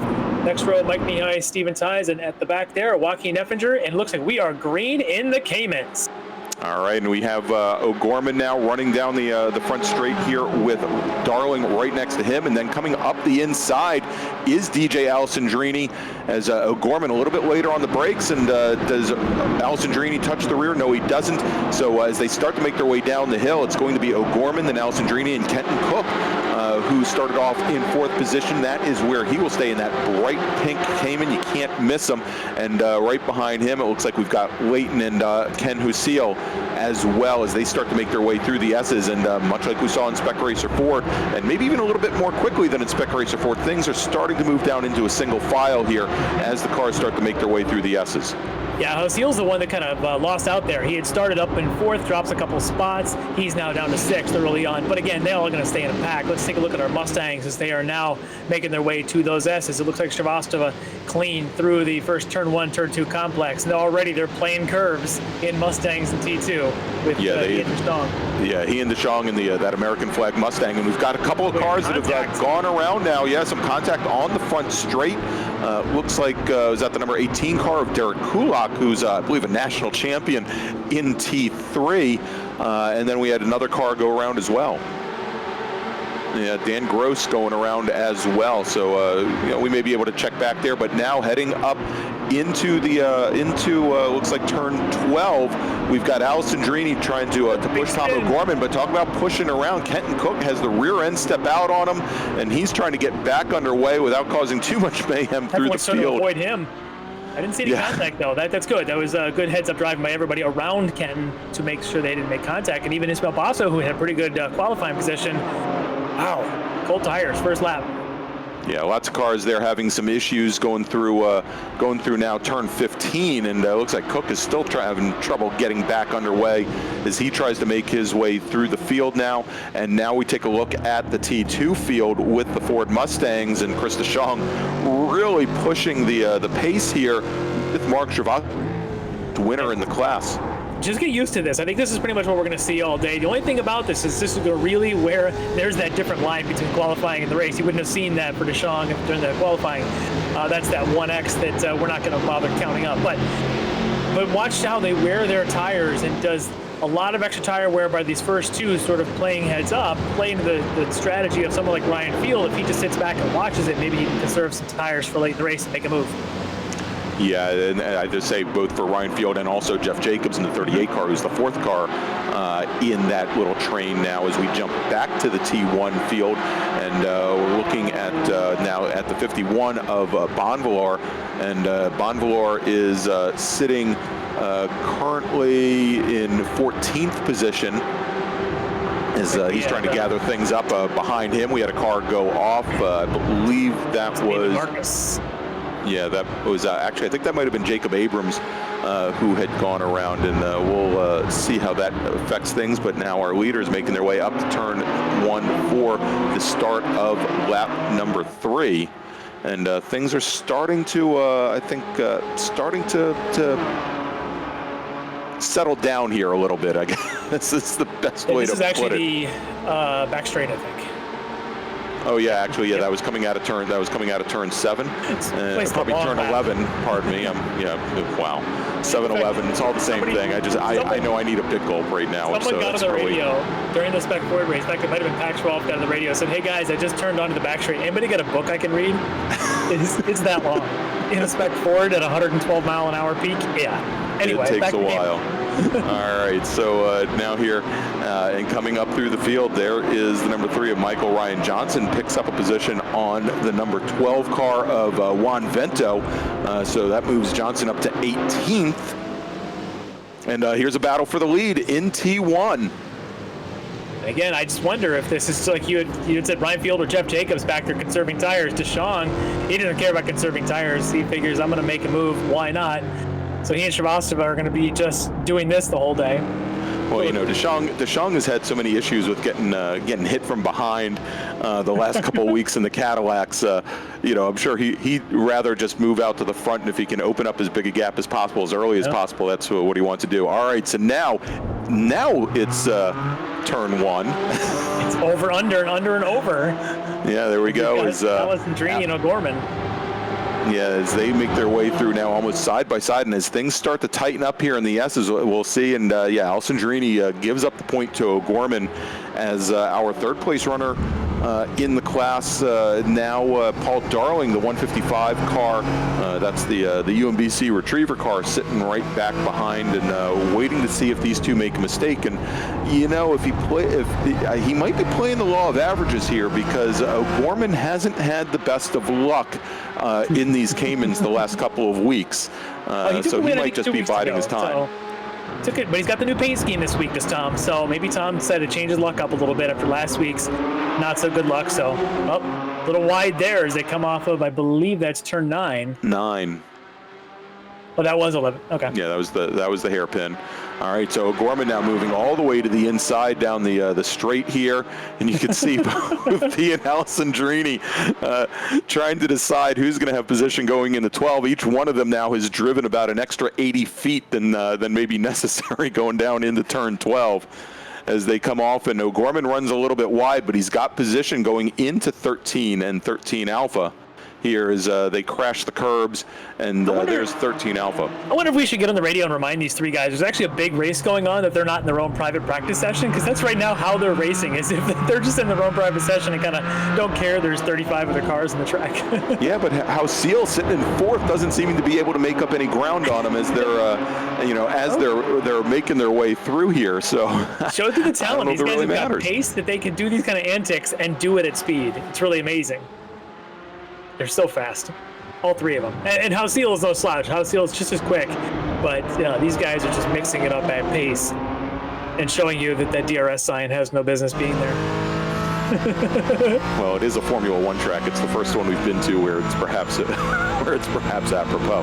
All right, so now coming up the hill here, setting up for turn 1. Alessandrini again looks to the inside, but tries to take a little bit later turn, and then O'Gorman. O'Gorman runs very wide on exit, but was up far enough that he doesn't have to give up the position rolling down the hill and into the S's.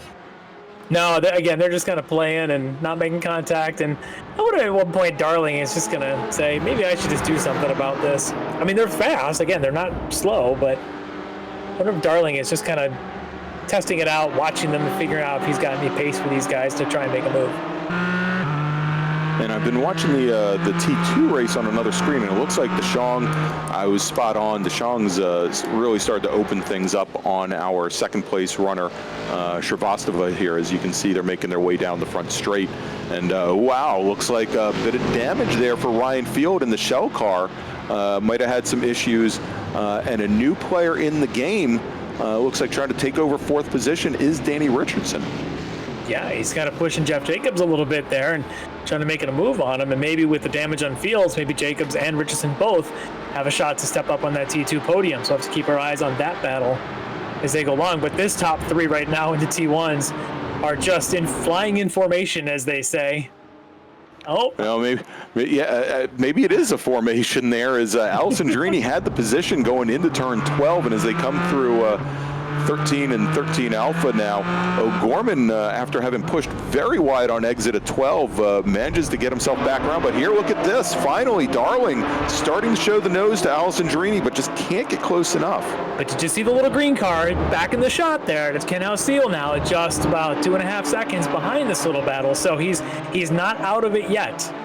He's making his way slowly. Now, the longer that these top three start messing around, the longer House-Seal's got a better chance he has of closing that gap and getting in this mix and making it a 4-car race.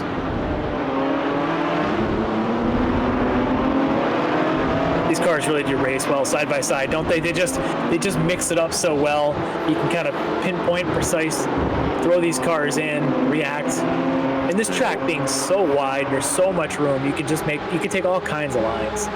You know, we're watching the battle right now with Jacob Abrams and Simon Asselin as they start to make their way through, and right back behind them, Jay Bonvalor as well. And Juan Vento is part of that battle as well, I think. Yeah. Yeah, Vento's in there as well, and right back behind. Still see a GRM sticker in there too?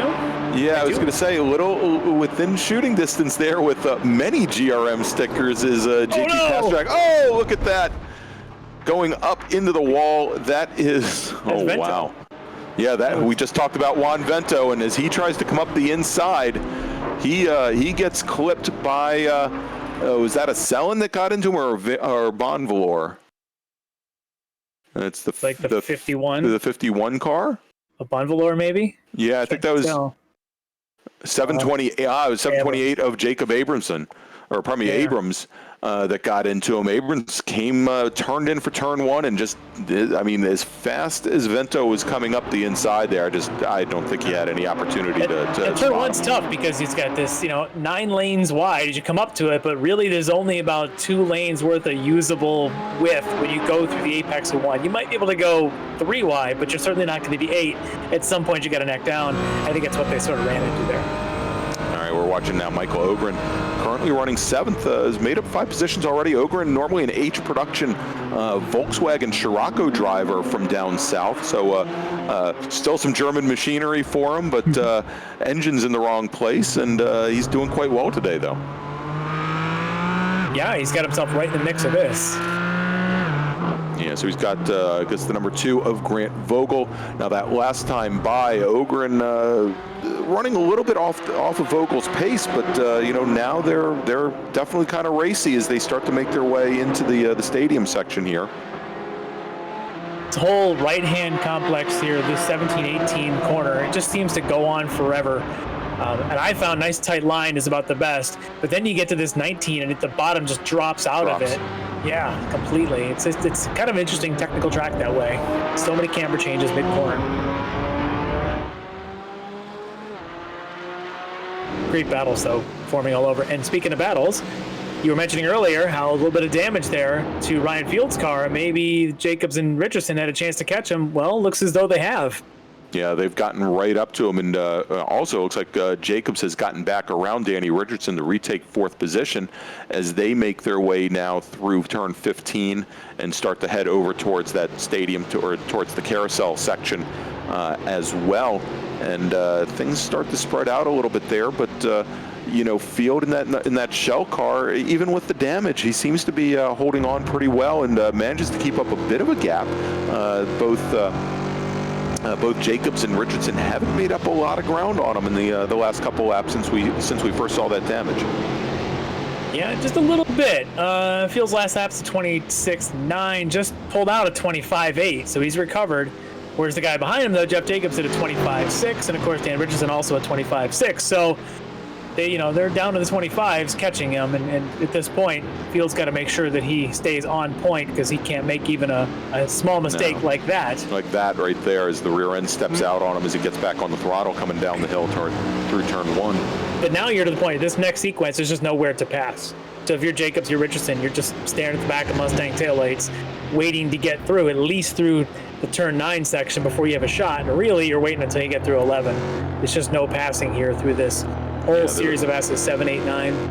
Yeah, the best thing you could do is hope to get a run coming out of here, and maybe be in a position to stick your nose underneath going into the hairpin. But realistically, you probably want to just get the run coming out of 11 and be ready to take him going into 12. Yeah, exactly. So you want to get a nice, firm late braking, nice braking point, get nice late on the gas, nice late apex.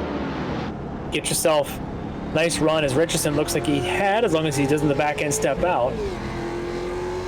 And try and get up there with Field. He just turned in a little bit later and gets the car straightened up and on the way. Not quite enough of a run, but so take a look at the battle here. In again to our Caymans. There's Jacob Bessemer. This looks like our battle. Yeah, this is the battle for 14th right now with Bessemer and the 32. The number 3 of Michael Johnson. And Johnson's had a pretty good run so far. He started 26th and he's moved up.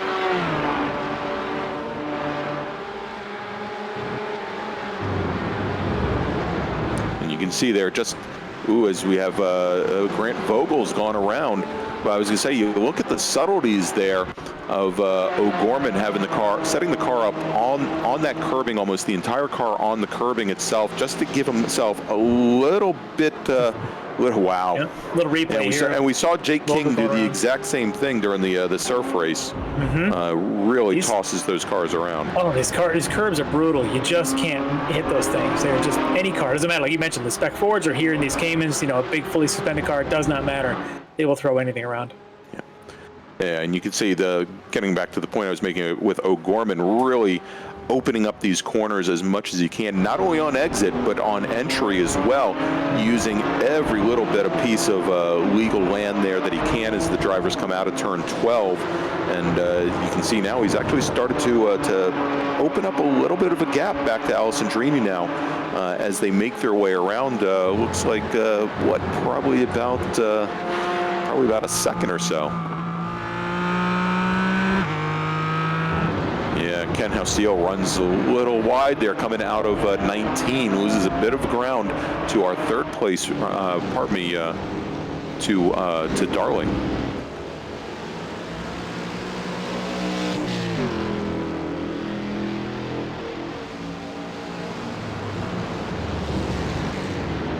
All right, so we've got that battle now for third in T2 now as they make their way through, and you'll notice if you look towards the rear of the driver's side door there on the left-hand side, just ahead of the front wheels, it looks like there's a little bit of damage there on Ryan Field's car. Of course, you can't miss the damage on the right front, but on the left door there's a little bit as well, and we think it's actually from one of the curb strikes here. These things are brutal.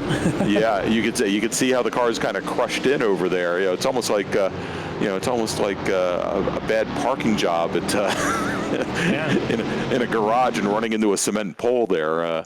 There you go. And you could see the rocker panel all folded up. Did not hit any pedestrians. There was no Cars and Coffee that he was at. We do believe it was a curb. You gotta throw in your token Mustang joke. I mean, come on. But yeah, with no other cars on the track in the field that seemed to have matching damage, it certainly makes sense that it was just a curb. These things are definitely treacherous if you hit them just wrong. All right, we can see now as they're making their way into 19, as our leaders once again heading into that stadium section. And Larry, they've been calling this part here the stadium section for years. The funny thing is right back behind that view we're seeing now just towards the end, the left side there of those long grandstands is actually a stadium now that it opened up last year. The Austin Bold Football Club now plays their home games right at Circuit of the Americas. So they've really, over the past number of years, tried to turn this into an all-purpose facility because I guess they realize that they're not going to have racing every single year. They've got the soccer stadium, the football stadium. Of course, they've got the amphitheater where they have concerts now throughout, not only during the Formula One races, but throughout most of the year as well. And I'm sure that the recent pandemic has maybe thrown a monkey wrench into it, but they're looking at building a high-rise hotel on the facility as well. Matter of fact, they were supposed to start construction next year, but that may not happen now. As we might be a little delayed, but they'll get to it eventually. Yeah, and of course there's a great go-kart track in front of the main building there as well. Yeah, now you're right. Now you know where to get me. Tell me go-karts, and I'm there. There you go. All right, and as you can see from the pylon, we are on the very last lap as we've got Tom O'Gorman making his way here. You can see the huge tower back there in the distance. Another one of the signature features of this track. That 251-foot tall tower, 419 stairs. Larry, don't ask how I know. I don't think DJ is close enough to Tom, but I think Seal might at least be able to get to the back of DJ here down the straightaway. I don't know if he'll be able to stick a nose in. Maybe he'll be able to get alongside as they go through the stadium complex. It'll be interesting. Tom's been able to maintain a gap, 7/8 tenths. As you can see now, they come into 12. Seal really did his work, got up close. The hard part, they say, is easy to catch someone, hard to actually pass Very them. hard to get around. And, of course, the odd man out here is Paul Darling in the 155, the UMBC Retriever car, who had been running in third for such a long time. He is now in a distant fourth. Of course, we didn't catch and see what the issue that he had was, but we suspect that he probably had a spin earlier in the session. Could have been a slowdown. He cut a corner somewhere, and easy to do around here. You get that 2-second slowdown, as we had heard from Caleb Patry in the Spec Ford race. That turn 20's got a slowdown penalty that'll cost you a couple seconds if you hit it just wrong.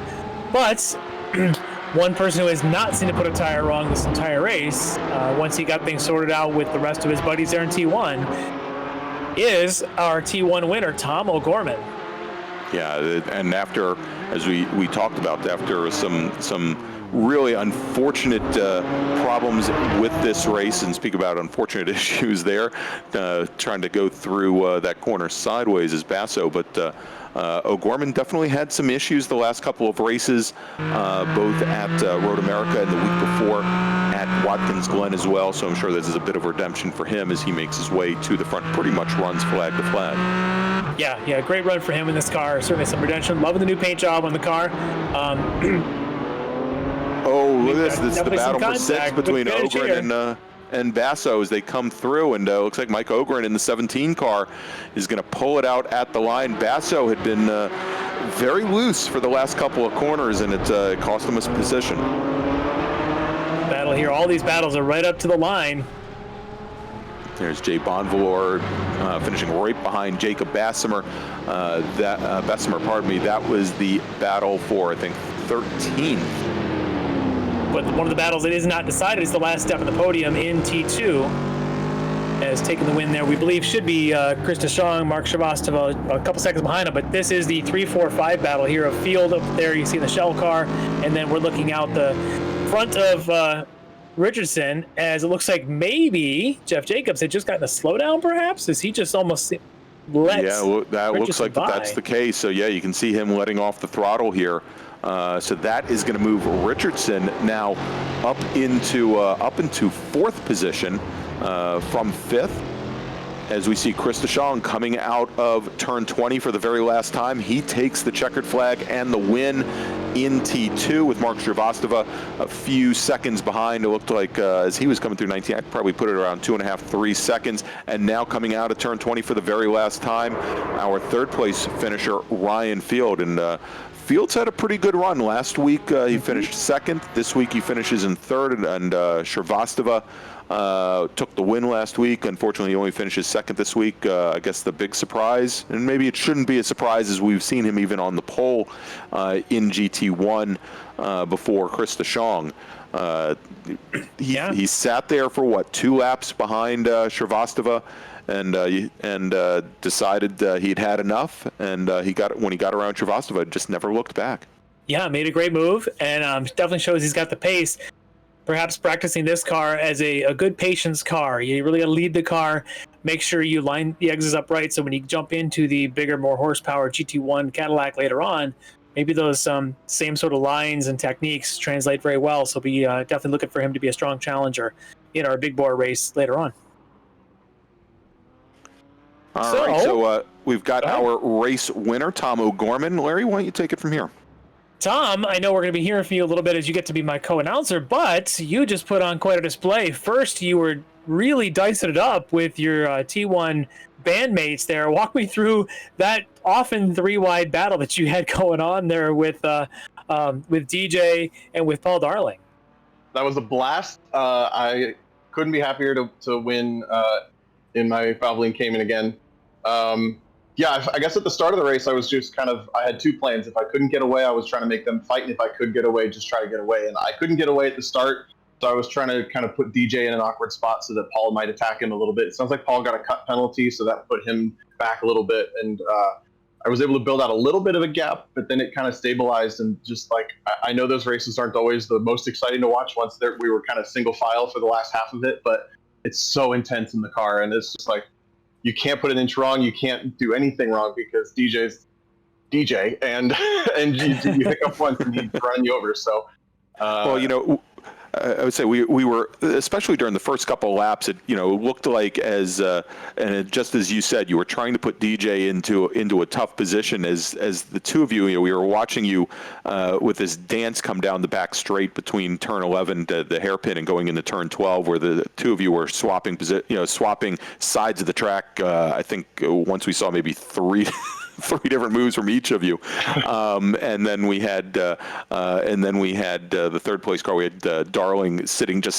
back there, I think wondering what the heck was going on. But it allowed Husil to get back into the race for a number of laps. He was sitting probably a good 5 seconds back from you all, but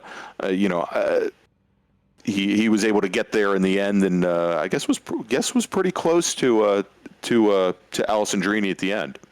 Yeah, he was definitely the fastest of the group of us, and I think he had something happen in qualifying, either dirtied his fast lap or didn't get a chance to get a clear as run as we did. I would say Ken's arguably the guy to beat in the Cayman, so I was keeping tabs on him coming, and luckily he was going to catch DJ first. So, I was almost hoping that he would and just give me a little breather. Yeah, I think probably about 1 or 2 more laps. He was only about 3/10, I think, behind DJ as they came into the stadium section there on that last lap. Yep. So he definitely made up a lot of ground. Would have made it very interesting. He had a lot of work to do to get there, but he's quick. You're quick. DJ's quick. Paul was quick. I mean, and Kenton had some issues there on about lap 1 or lap 2, as it looked like cold tires kind of caught a lot of guys off guard. Just a kind of a crazy, crazy start behind you. I don't know if even with your top 4, with the madness behind you guys was something to see. Yeah, and it sounds like the Mustang race was amazing too. So I can't wait to go back and watch that. Very fun to watch. Yes, a lot of great action with the Mustang race, the battle for the lead, and then a great battle for the last step of the podium the whole time. I tell you, those 2 classes play very nicely together. It's a fun group to watch.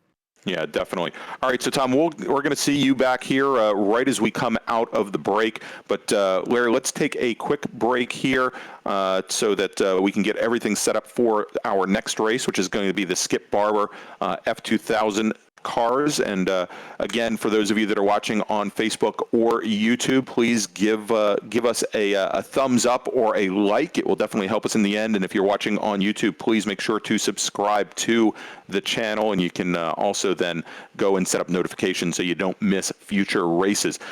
Real quick before we go, want to talk about another one of the great sponsors and partners of the Sports Car Club of America, and that is Tire Rack. Now, Tire Rack just signed an agreement with the SCCA SCCA to mark their 25th year as a partner with the club, and they were established over 40 years ago with a product line that fulfills the tire, wheel, suspension, and brake needs of enthusiasts and their friends for both track and the road.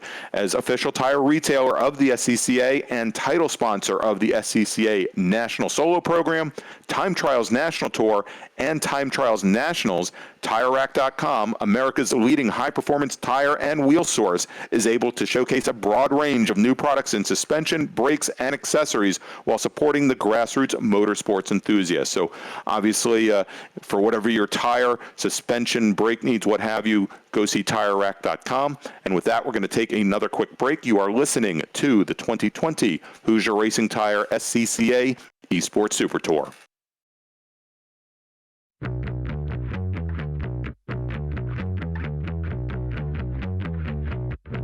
Time Trials is a 2-day event typically for our national events. It's 2 20-minute sessions each day with a track sprint added in, which is, it starts with a standing start, flying finish, so it's a lot like a hill climb. You've got autocrossers out here, you've got road racers out here. It doesn't really matter what your background is, you're gonna find a home here that's pretty rad. It's a lot of fun, it's a lot of speed, it's safe, and it's a great group of people, and it's very well organized. The organizers really have it running like a top now. Everything from getting transponders on the cars, getting them gridded, getting them out on track safely, and making sure that everybody has a good time.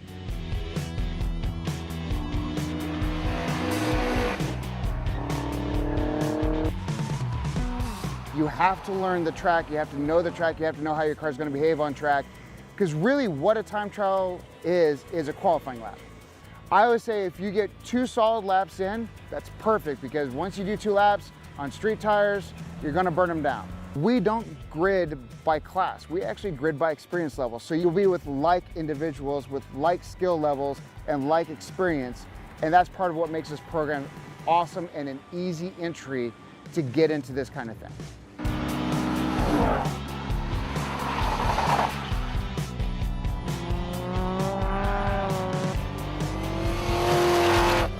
The way the competition is structured, the way the coaching hierarchy is structured to where every group gets a coach and everybody's working on what they're doing every session, it makes it really easy to get new people into it, and that's what this is all about. I particularly like time trials because the barrier to entry is so much lower than like road racing. The level of build quality, especially at time trial nationals like the sport class, is so incredible to where you can show up with a stock car and be competitive because that's what the class is built around. The SCCA, they have a plan, they work the plan, and they pull off some big events, and it's really impressive to see.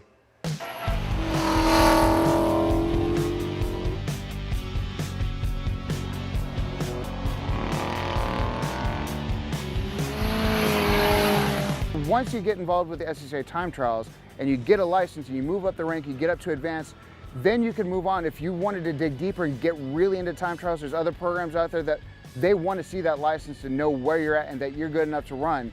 So it's a great place to start, but it's also a great place to blossom and then move on and move up the ranks. Just like road racing, you start as an amateur and you move up to professional.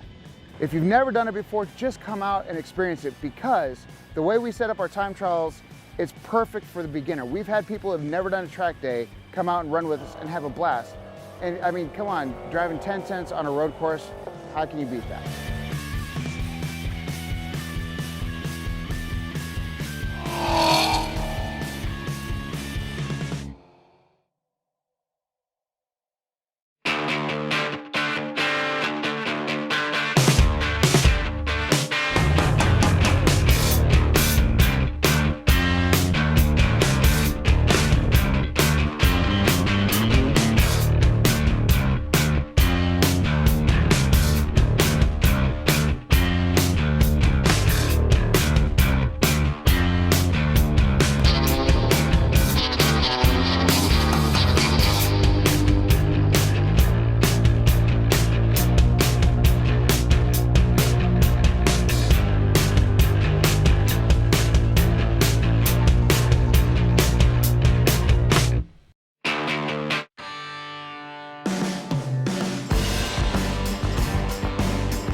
All right, welcome back. We are live from the virtual Hoosier eSports Super Tour. I'm alongside Tom O'Gorman now for our third race tonight. Tom, you have to step out of the the champagne ceremony from your win in T1 there in the second race. You get to announce what I always feel is my favorite race of the night, the Skippies. Yeah, I think these guys have put on the best show every single week. Watching the entire broadcast back every single week the next day. It's a ton of fun to watch these guys, and you really never know what's going to happen. You're just on the edge of your seat the entire time, and I've joked before, like the moment you lean forward, you're just sucked in, and I think it's going to happen again here at COTA, exactly. So what's interesting, I think, about the last couple tracks we've run, and I touched on this a little bit at the open, we've run classic American racetracks. We've run Road America, we've run VIR, and Watkins Glen, these long straightaways and all these, medium corners. And then you come to COTA and it's filled with this technical decreasing radius and hairpins. And if you're an aggressive driver, you hate this place because you can't just chuck it in and slide it around because you got to be so precise. What does that do for a Skippy driver and a Skippy car that likes to just be thrown around and handled like a rag doll? It's certainly a different flavor of racetrack, and I think it's also got two personalities, really. You have turn 2 to turn 10-ish. Every single corner influences the next. It's super transitional. You see all those S's there on the right side of your screen. Every single one of those is basically one corner, and it acts like, if you're an autocrosser, it's like a slalom. It's just all linked together. And then you get the break down the back straight, and then the stadium section, which is in the top center of your screen right now. Turn 12, 13, 15, all of that. It's really disjointed. It's kind of point and shoot, and it's much more technical. Like you said, it does not reward over driving as much. So you really have these two different personalities of the racetrack. And when you put a Skip Barber car on them, or however many 30 plus we have, it's a really big place. You can see just how small those cars are on the track. They have a ton of room to work with versus last week at Road America, for example, where we were pretty narrow between the grass. So I think one of the things that we'll be seeing is a lot of, because of the amount of space, these guys have so many options for drafting and creating different opportunities than somewhere like Watkins Glen or Road America, which is a little more narrow, and even in these small cars can be a little more confining than somewhere like this at COTA. Yeah, this place, I think, it tempts drivers to want to take aggressive moves. Okay, so you get through the turn 2 to turn 9, and all of a sudden you get this run down to 11. Somebody might say, well, let me stick my nose in going into 11. Yeah. All that does is put you on the wrong side, because then you got this 3/4 mile long straight, whatever, huge straightaway, which you really just want to draft. Well, okay, let's say you don't. You get in line, you stick your nose out there down the straightaway, and you get to the end of it, and all of a sudden you're at this super, super tight corner. Now you're side by side with somebody. How do you manage that, knowing there's a strategy to this? Because if you're sitting in 4th, 5th, 6th place, again, we could talk about this every week, you don't want to lose the draft because the top 2 or 3 are going to try to play nice to try and break away. And I think breaking away is going to be a lot easier to do today because of all those corners that people are going to want to naturally fight. I think we've had some pretty clean racing overall in the last couple of weeks, and I think you're right. This place baits a little bit of incidents, really, and you got a perfect look of it as we ride along board with one of the Abbotts, I think, right now. That's the kind of aggressive move that when you're linking all those S's together, it's kind of one lane, even though it looks so wide. But rewinding a couple of seconds, about a minute back, we watched Billy Davis and Jeremiah McClintock go down towards turn 11. That's another kind of different place where the track fans out to almost double its width on entry, and then it immediately from apex track out is back to its normal width. So you have what looks like to be all this room. There it is. You see on your right side of your screen, it gets really wide on the way in, and then it immediately funnels back down. And that baits people into basically T-bones a lot of times. So I think you're right. We may see a breakaway. We may have a higher potential for breakaway because of being baited into incidents, whereas the last couple of races, we haven't really seen that. Yeah, I think what we saw at Road America last week with that pack of 9 or 10 or whatever that just wouldn't separate. It was finally about 3 laps to go, and it broke itself down to like a pack of 5, but it took forever. I would suspect we could see 2 or 3 by the end of the first lap that are checking out. And this might be the one track where one car could actually get 2 seconds clear and nobody can catch them. If there's a track in this car where it could happen, I think this is it. That would be wild if that is the case. And I was just watching at the top of the screen. Billy Davis had the fastest lap for a moment, but Jeremiah McClintock now has it. So those two are probably P1 and P2 working together right now. Solitary, you see just how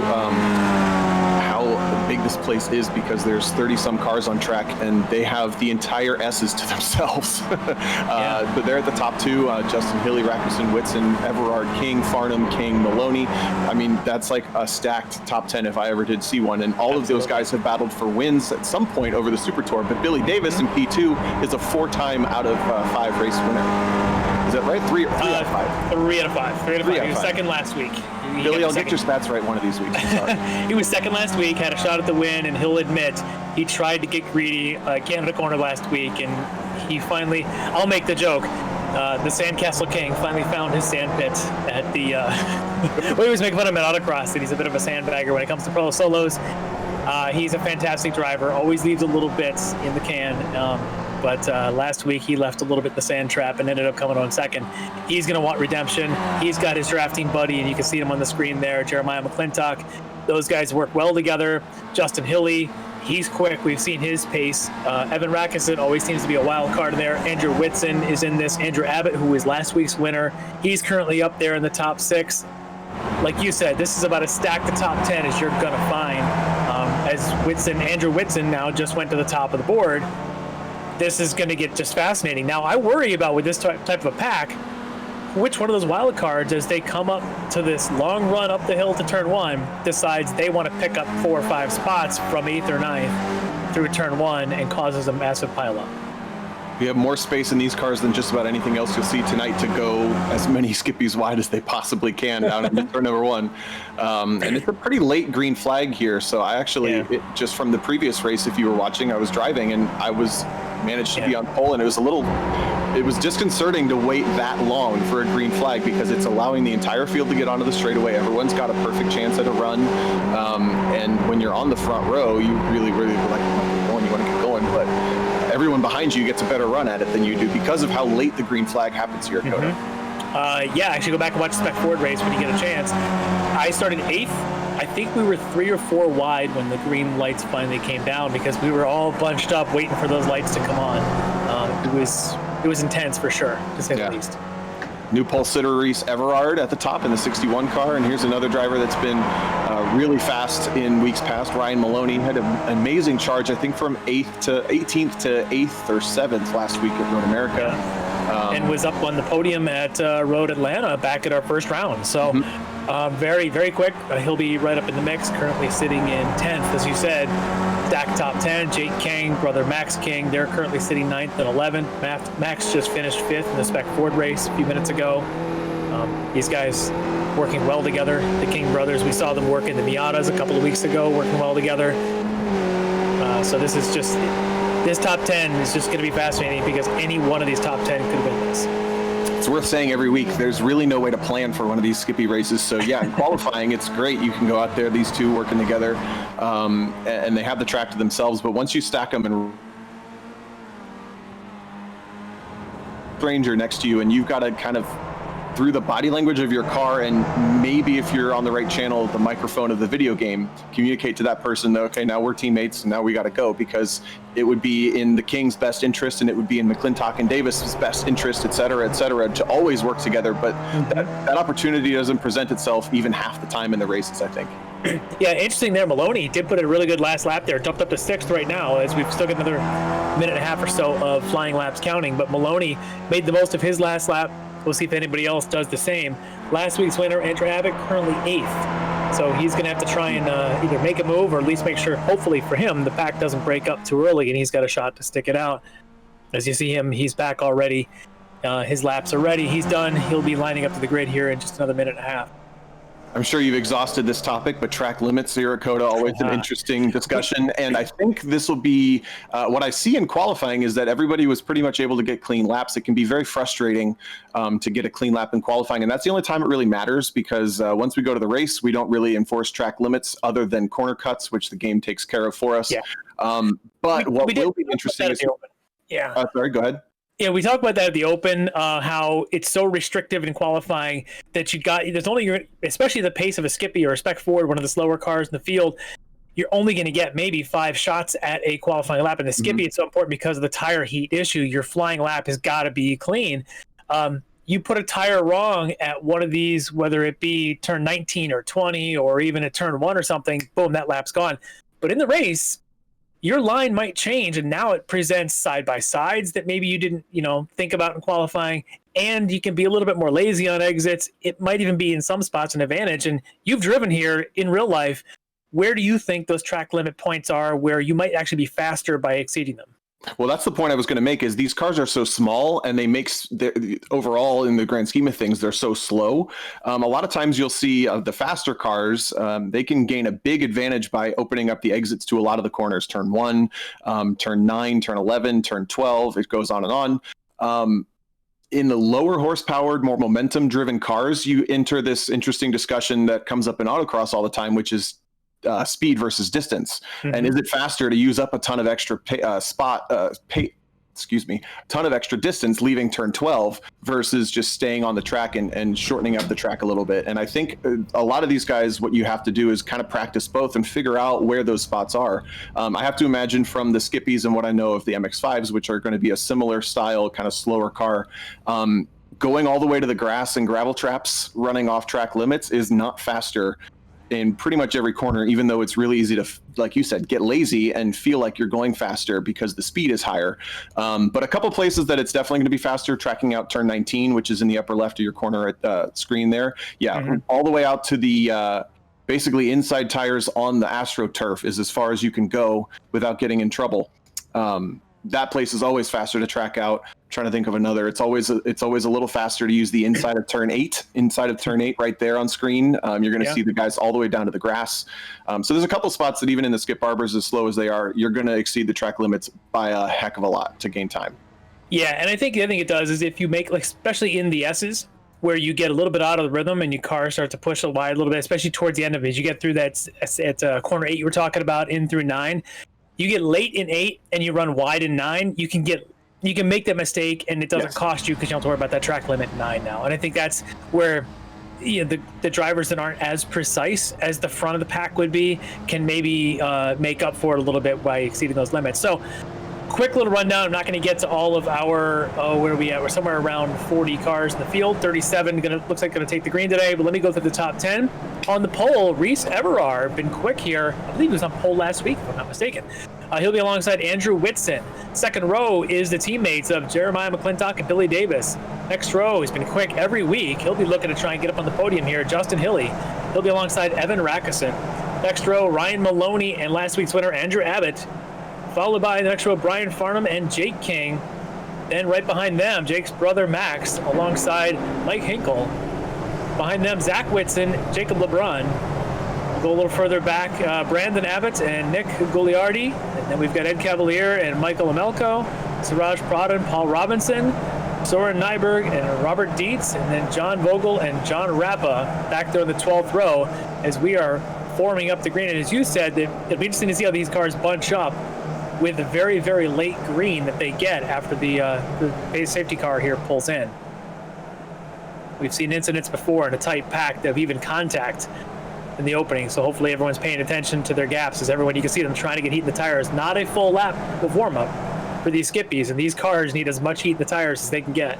Yeah, it's one of the shortest warm-ups they're going to get in this entire season, as they have now lost the pace car field. Is handed over to Reese Everard on the pole. They come around turn number 20 to take the green flag pretty late down this straightaway. As soon as they hear green, they can go, but they do have to wait. And there's the stripe for the finish, but the start isn't up until a little bit further. A lot of jumping. There's contact in the back already, as I mentioned. That was a worry. We're going to get to that in a minute. A couple of cars are already out. At the front, it's green. Looks like Everard is already away. He decided to go early, and he's clear of the field going into turn number 1, but the 12th car... Whitson, McClintock, and Davis behind them, and I see one of the Abbotts, 25, already up there. Look at Abbott, all the way up to 3rd. Around the outside of turn number 1, that was a heck of a run for the red car, just leaving frame. Down into the S's, up from the 3rd row on the grid around both of those teammates. Look at Rakusin doing the same thing. Both Billy Davis and Jeremiah McClintock get behind because they have to deal with Rakusin, and now they're just getting swallowed up by Justin Hilly, another one of the Abbotts. So that's one of the Kings all the way up from like the 10th row, Jake. I think. Yes. Jake started 10th. Now he's right up there alongside of Billy and JT as they go through turn 8. That was an amazing start for Jake, up in front of Hilly now. Wow.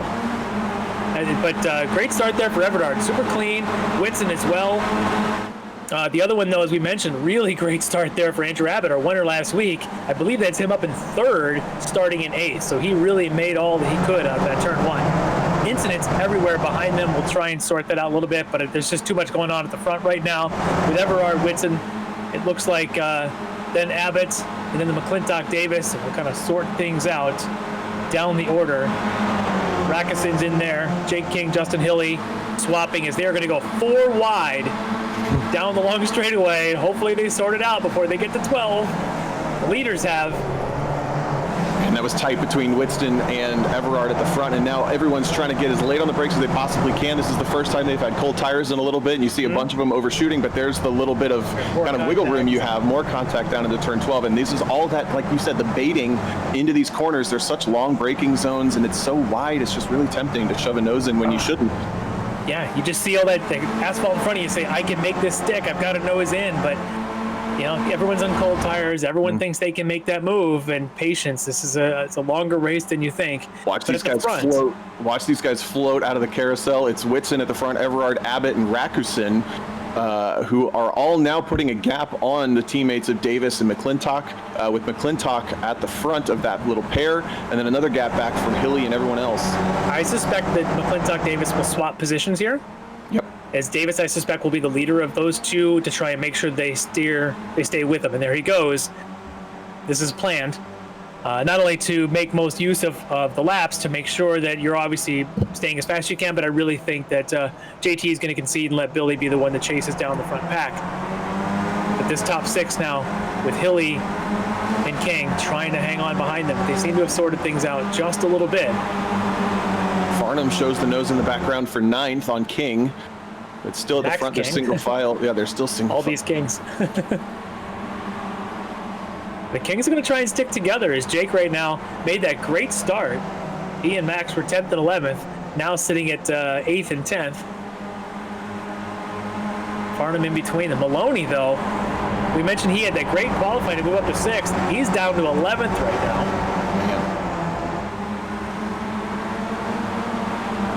And you talked about how the Davis-McClintock pairing is planned. I don't think these top 4 have anything planned going on right now other than just kind of jockeying for position. Will Rakusin really deep into turn number 11, and there's a lot of learning going on right now. Where can I get away with things? What are my braking points? Those are going to be changing every single lap as these tires are going to get faster and faster all the way through the race. But look at actually Whitson was able to kind of get away from everybody in the S's just enough. He's not going to lead into turn 12 as you now see Everard come alongside, but the 12 car looks like it's really strong along the first half of this lap.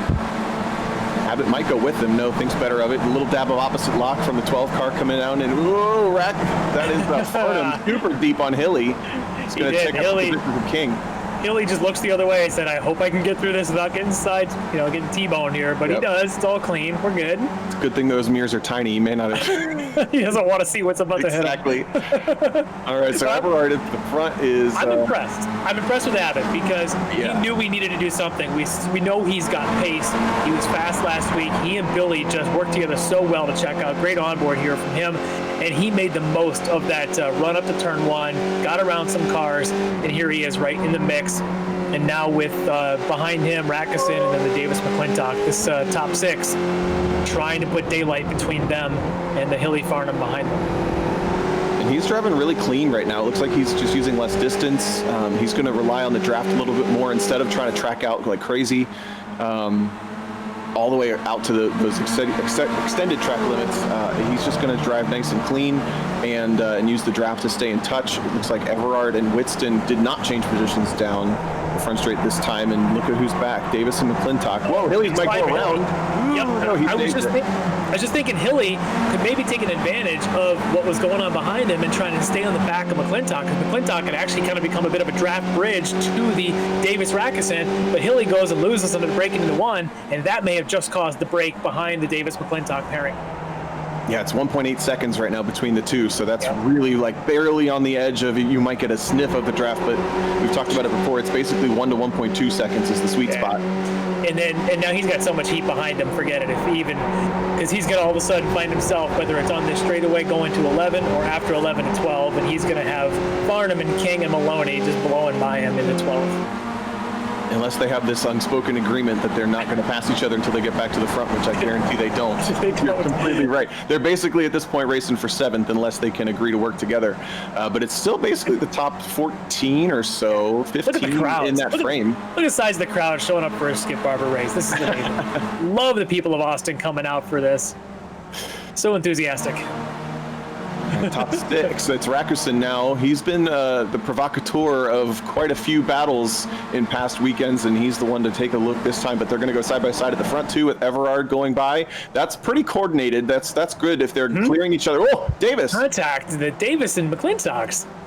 Was that between the two? I think so. Yeah, I think they kind of make. I think one slid. I don't know if Billy slid, and because JT was the trailing car there. I don't think there was contact. I think he just got in deep and. Oh, he actually had to check up, maybe got into the back, maybe a little bit of Abbott. Maybe, yeah. Maybe you're right. He may have just checked up a little bit of what was happening in front of him.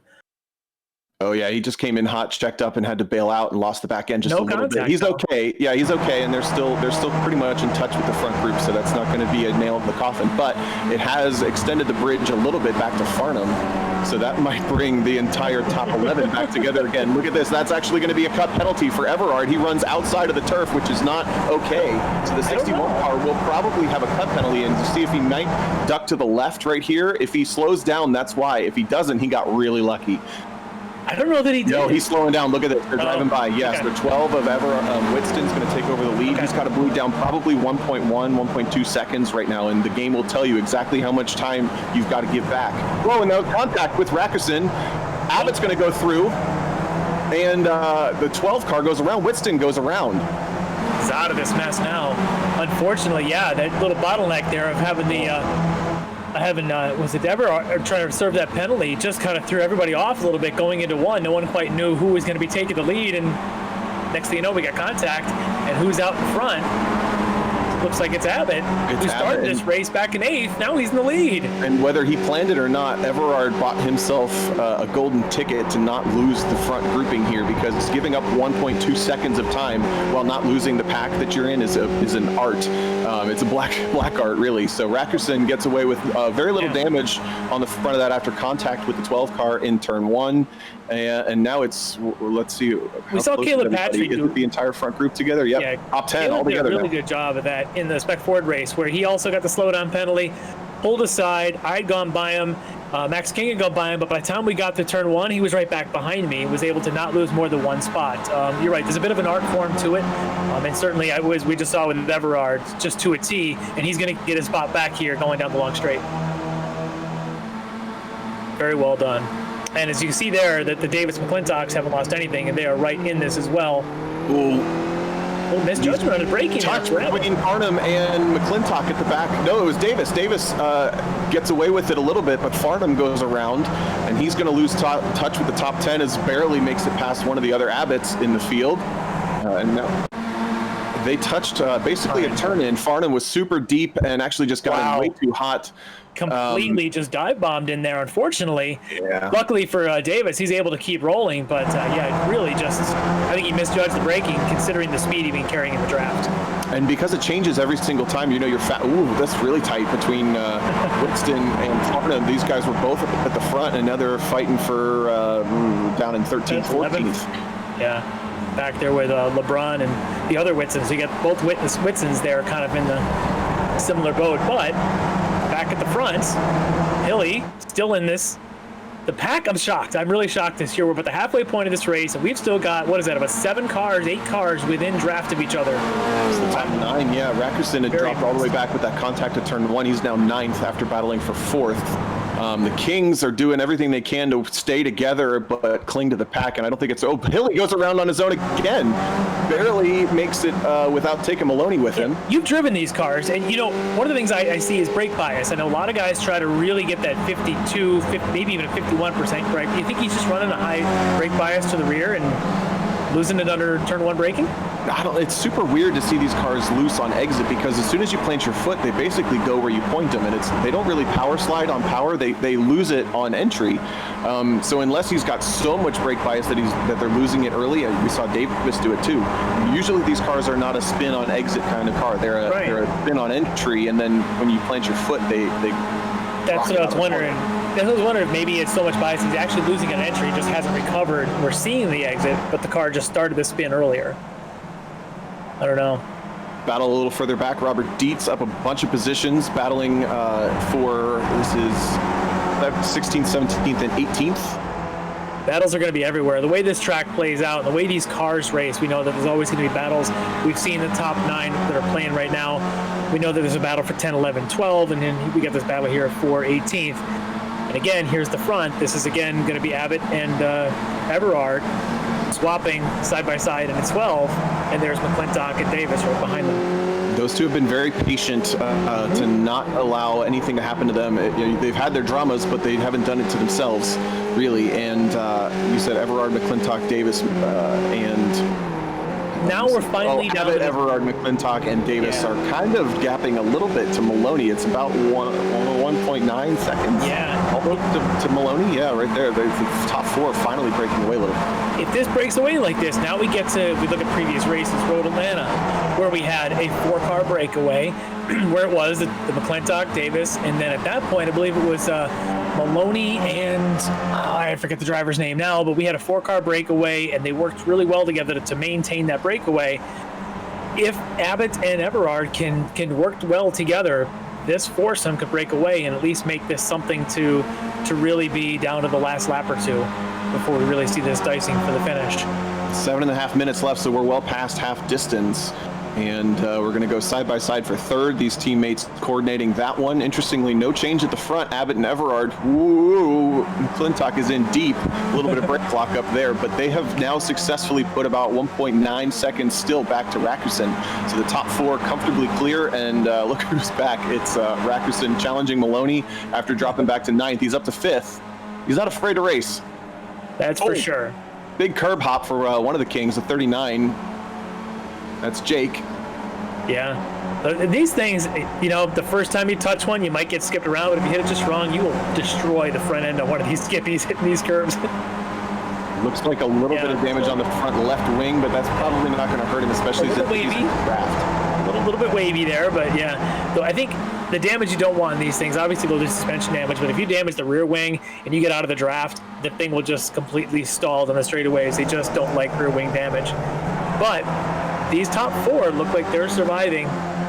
We've had a little bit of contact here and there. So Davis had the contact at turn 12 a couple laps ago, but right now they seem to finally be pulling away, although McClintock back to Rakusen's about 1.6 right now, with Maloney going to do the swap and see if they can try to get close. And here goes Everard. Billy Davis is trying to go with him, so they're going to go side by side. Everard clears Abbott before the corner, and Billy Davis backs out of it, but Abbott was a little bit late on the brakes and had to check up, so Davis had to check up too. I'm surprised, actually. 4-car ebb and flow is really tough in these long braking zones because each car's got more draft than the last. Yeah, I'm surprised there, actually. I would have thought that maybe Abbott would let Davis go, because I think in that long of a straightaway, a third to first jump is kind of natural in this car, or third to second at least. Let the 2 cars go around the first. Abbott, by holding his position, may have actually slowed down a little bit, and that seems to maybe have allowed Maloney to stay within shot of McClintock at the tail end. Yeah, it's only 1.3 seconds now, so the lead group isn't working together as well as they could, I don't think, and this next group of 5 through 9 is coming up. Once again, they're going to have 5 minutes this time across the line to get it done, which is basically 2 laps. We might get a third.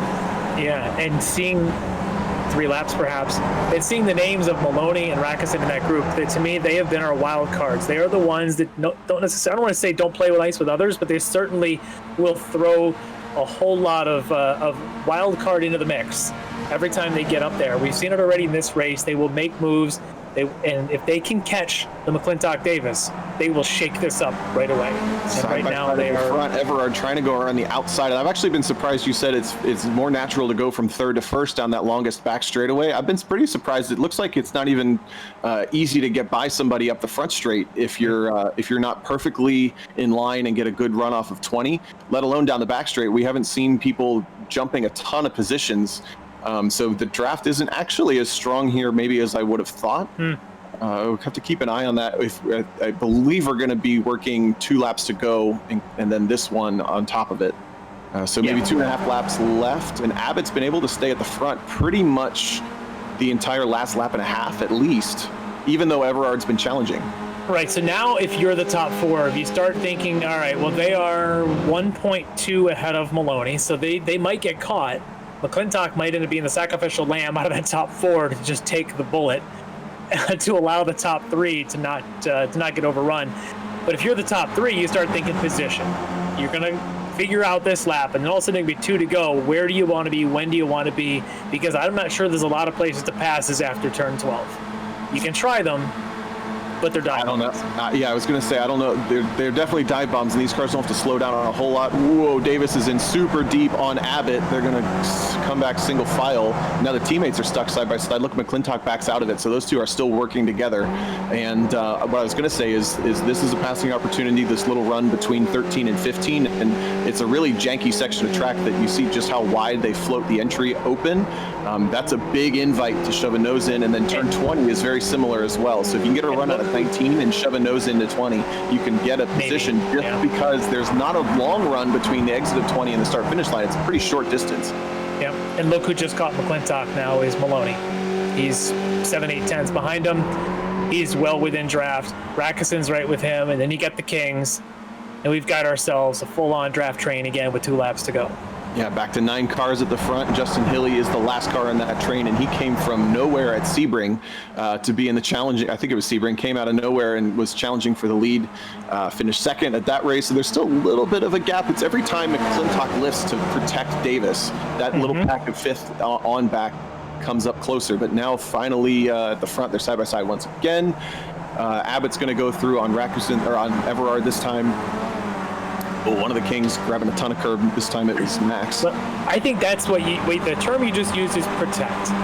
And I think that's the advantage for Davis, is having won 3 out of our 5 previous rounds. McClintock knows it. These guys are long friends. And I think it's going to be a bit of team orders here, that it's going to be, and I would do the same thing if, my son and I were in this position running 3-4, I would be the one in the back. I would be protecting to make sure that no one gets, if someone's going to get around me, they're going to work hard, and I'm going to slow that person down enough that they are not going to make any move on my teammate in front of me. And I think we're going to see that if Maloney and Rackeson get up on the tail end of McClintock here on this next straightaway.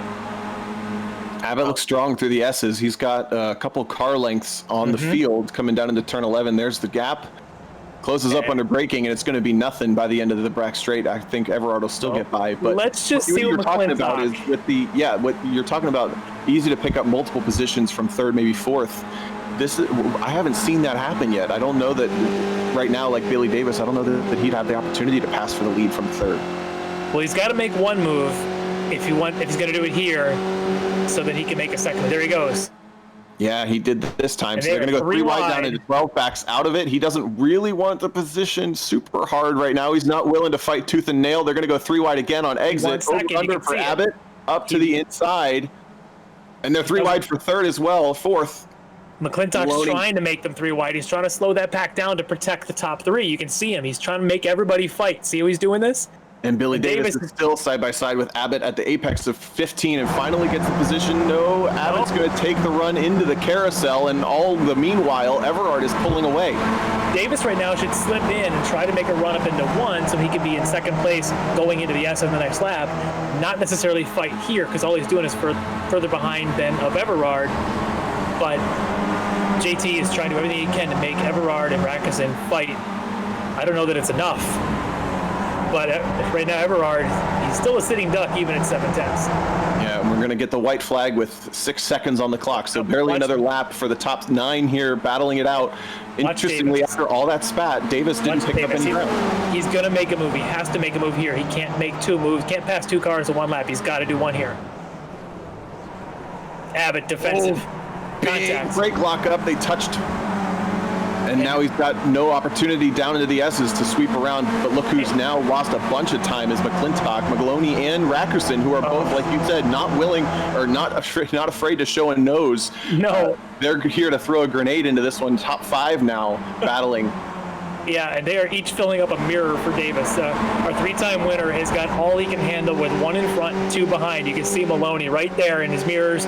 Rackeson's ready to pounce. And all Davis wants to do is say, hey, now he's got to pick up 2 spots, got to get by Abbott, and Everard's just trying to get away. I don't know that you can.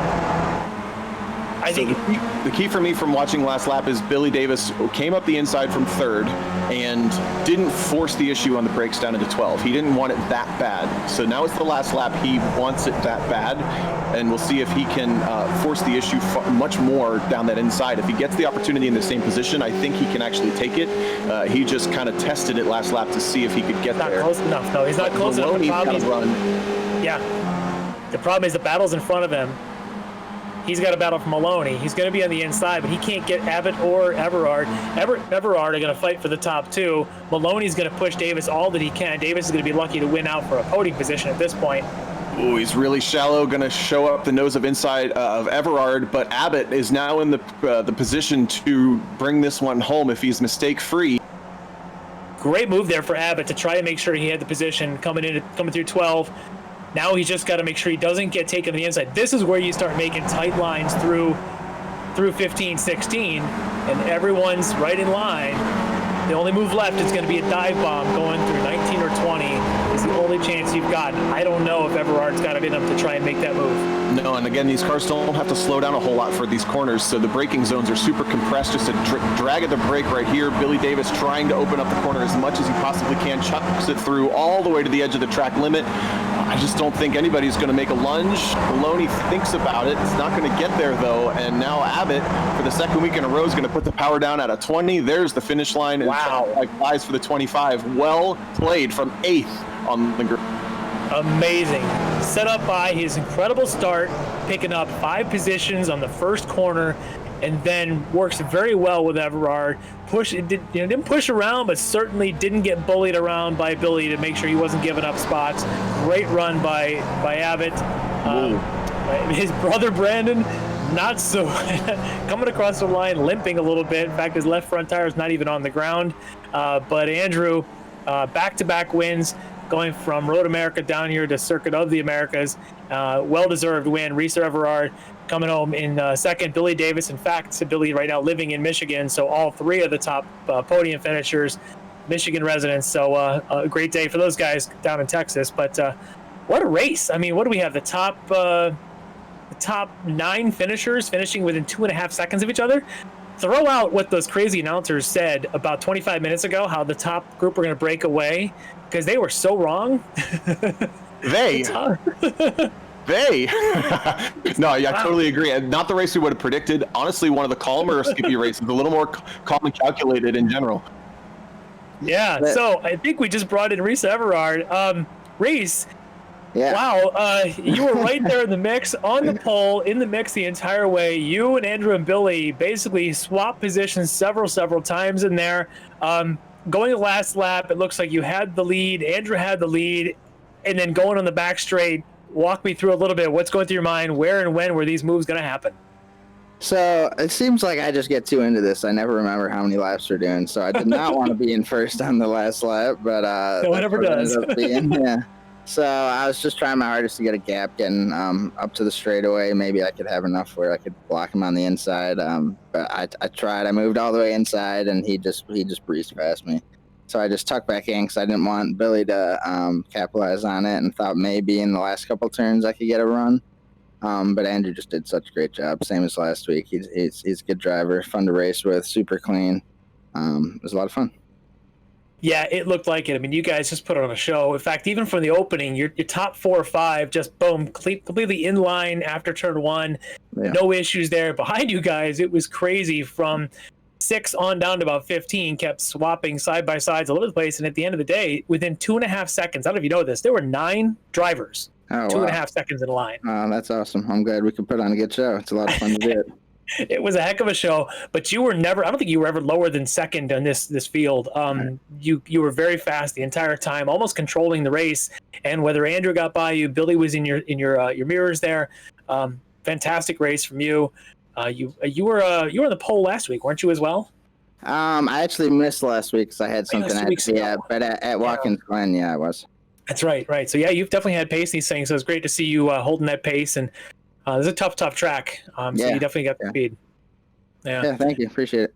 So a great finish here. You going to be with us next week at Mid-Ohio? I hope so. It's my favorite track. All right, awesome. So great podium finish for you, and congratulations. Thank you. All right, and we've got with us our race winner for the second week in a row. Makes a last lap pass, strategic this time, held off a hard charge from Billy Davis and a pack of about 7 others, is Andrew Abbott. Andrew, congratulations.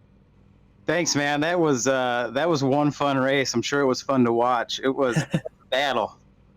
It was a whole lot of fun to watch. You, for a while there, Billy Davis kept trying things, kept trying to get by you, and you were having none of it. Whereas last week, you guys were almost like, hugging each other, having a good time, and making sure you pulled away from the pack, but not so friendly this time. Tell me a little bit about your change of strategy. Yeah, I had to be a little elbows out here because it's tough. It's when you're in third or fourth, it's really hard to get ahead of people. You can pass the guy in front of you, but he's always in a draft. So being in third, you're not going to get to the front on the last lap. And when I knew he was coming, I knew that I needed to be in second to get the run on Reese down the back straightaway to have a shot at it. And I knew I could hold him off after that. So I had to go a little elbows out. It was still pretty clean, I thought. Just good, hard racing.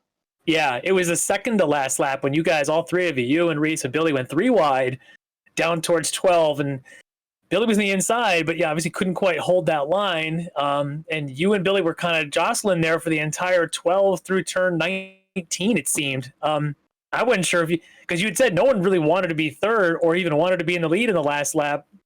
You guys were kind of fighting to be who was going to be in second.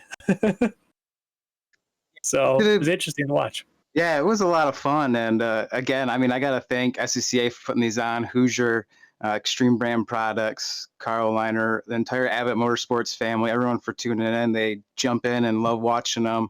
My brother, who's always on running. It's just a really, really, really fun time.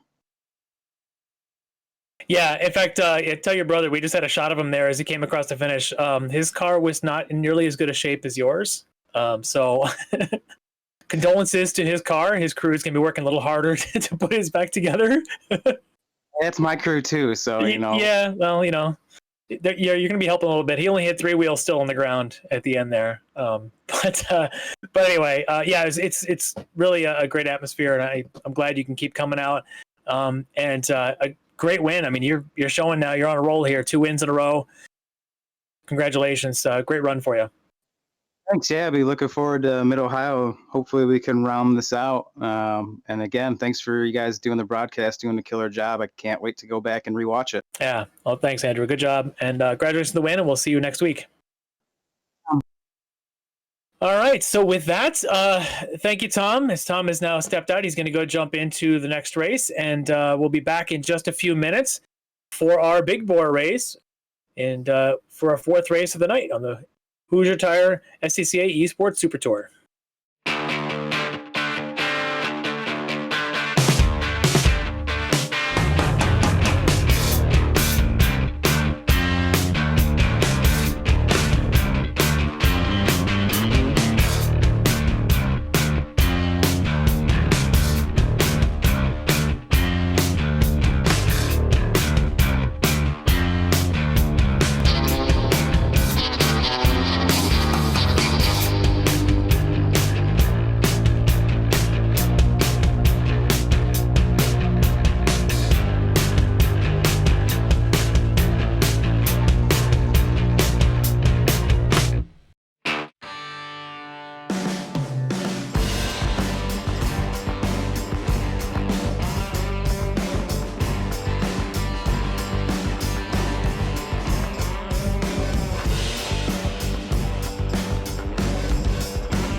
All right, and we are back with the 2020 Hoosier Racing Tire eSports Super Tour from the Circuit of the Americas, Penultimate event here on the season, and we are getting ready for our 4th race of the night, and that is the big bore race, 3 different classes. First, want to thank Tom for sitting in while I grabbed some dinner, and I don't know, Larry, who got that one wrong and thought that the front of the field, the Skippy race, was just going to walk away, but that was a great finish by Andrew Abbott for the we couldn't have been more wrong.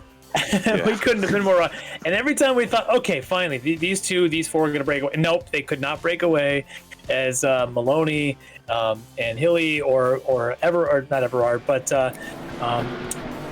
Rakusen they pulled that field right back in with the King brothers right back in there, and all of a sudden it was a 9-car train again. And man, the Skippies, they just race so well. They're so exciting, and Andrew Abbott again showing that he can stay right at the top and make a last lap move. He can be strategic and getting it done. Dude's quick. All right, so we've got now on track our 4th race tonight. As I mentioned, big bore, we've got 3 different classes. We've got GT1, which is made up of the Cadillac CTS-V cars. Then we've got the GT2 class made up of the Porsche 911 Cup cars, as you can see there. And then we've got our GT3 class, which is made up of the Audi GT4 TCR cars, as we see there out on track as well. And I believe in looking at practice, had about 30 cars, about 10 or 11 per class. So good field here tonight for the big bore race, Larry, as we can see here, just a little bit of time left in this 15-minute qualifying session, about 4 minutes. We'll go, and you can see here, looking at the timing pylon here, where things stand. Currently, your provisional pole sitter is in the Cadillac CTS-Vs. That is Miles Crabb, with Chris DeShong running 2nd fastest, about almost a full second behind right now. Of course, DeShong was our winner. We saw a little bit earlier today in the Porsche Caymans. Actually, not in the not in the Caymans, in the Mustangs.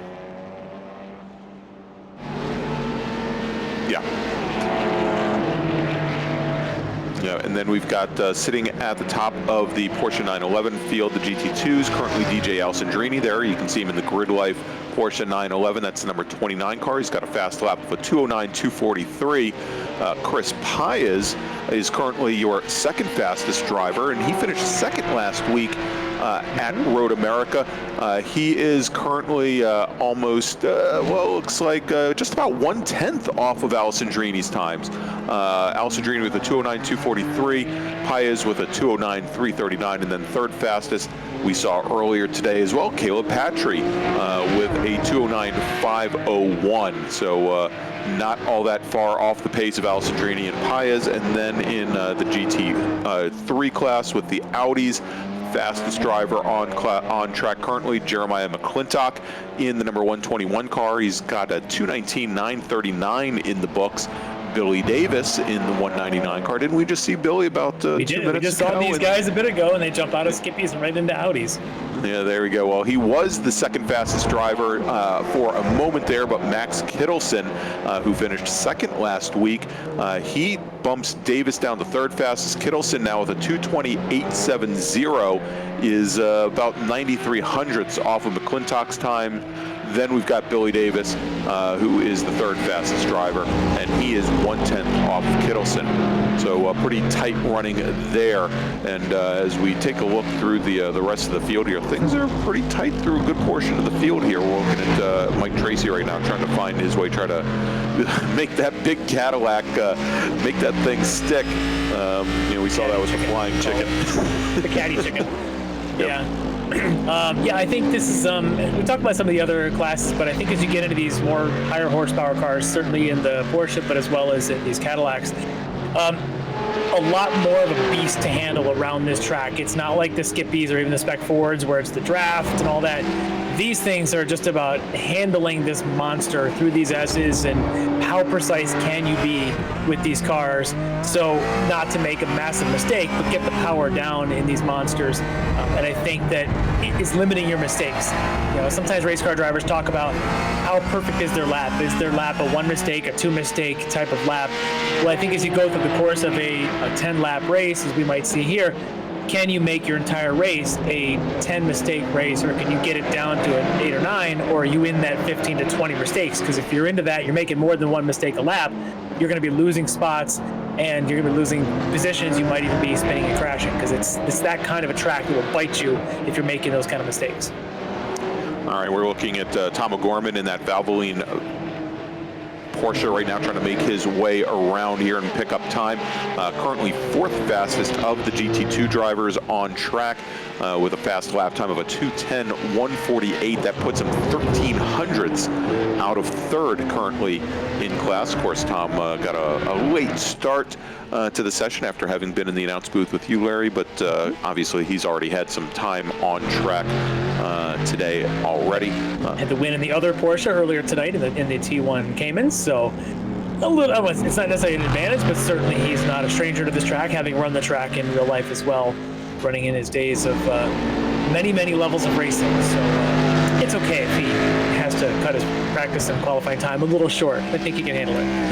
All right, we're looking at Chris DeShong, who is still sitting second fastest in the session, second fastest in GT1, still 9900ths off of Miles Crabb, trying to pick up that overall pole position. Of course, he, as we mentioned, won the T2 Ford Mustang race earlier today. Yeah, so go ahead. No, I was just going to say, there's El Espisa, who's now making his way up through the field. He's in the number 4 car. I think he just picked up a spot from Dan Huberty. He's currently 6th fastest of the GT2 drivers on track with a lap time of a 2:12.282. Yeah, so we're seeing this is the kind of race, it's interesting that this is the one that seems to have the most influx of drivers who run multiple classes. So you're seeing, for example, if we look at the GT1s, Miles Crabb, he ran in Spec 4. Chris DeShong ran in the Mustangs. Jacob LeBrun was out there in the Skippies a little bit ago. If we go to the GT2s, obviously DJ Alessandrini and Tom O'Gorman, they ran earlier in the T1s. Caleb Patcher ran in the Spec Fords. You look at JT McClintock, Billy Davis, Paul Robinson all ran in the Skippies. So you're seeing this is the for whatever reason, this race tends to attract people who are running in multiple other races. So does this one show a driver's diversity of skills that they can run multiple things, or is this the one where maybe they don't all have the most practice time in this car, and this is going to be more of a wild card? You know, and that was one of the questions last week at Road America, where I believe it was Billy Davis who had started on the pole in GT3 with one of the Audis and had put the car off coming out of, I believe it was coming out of turn 1.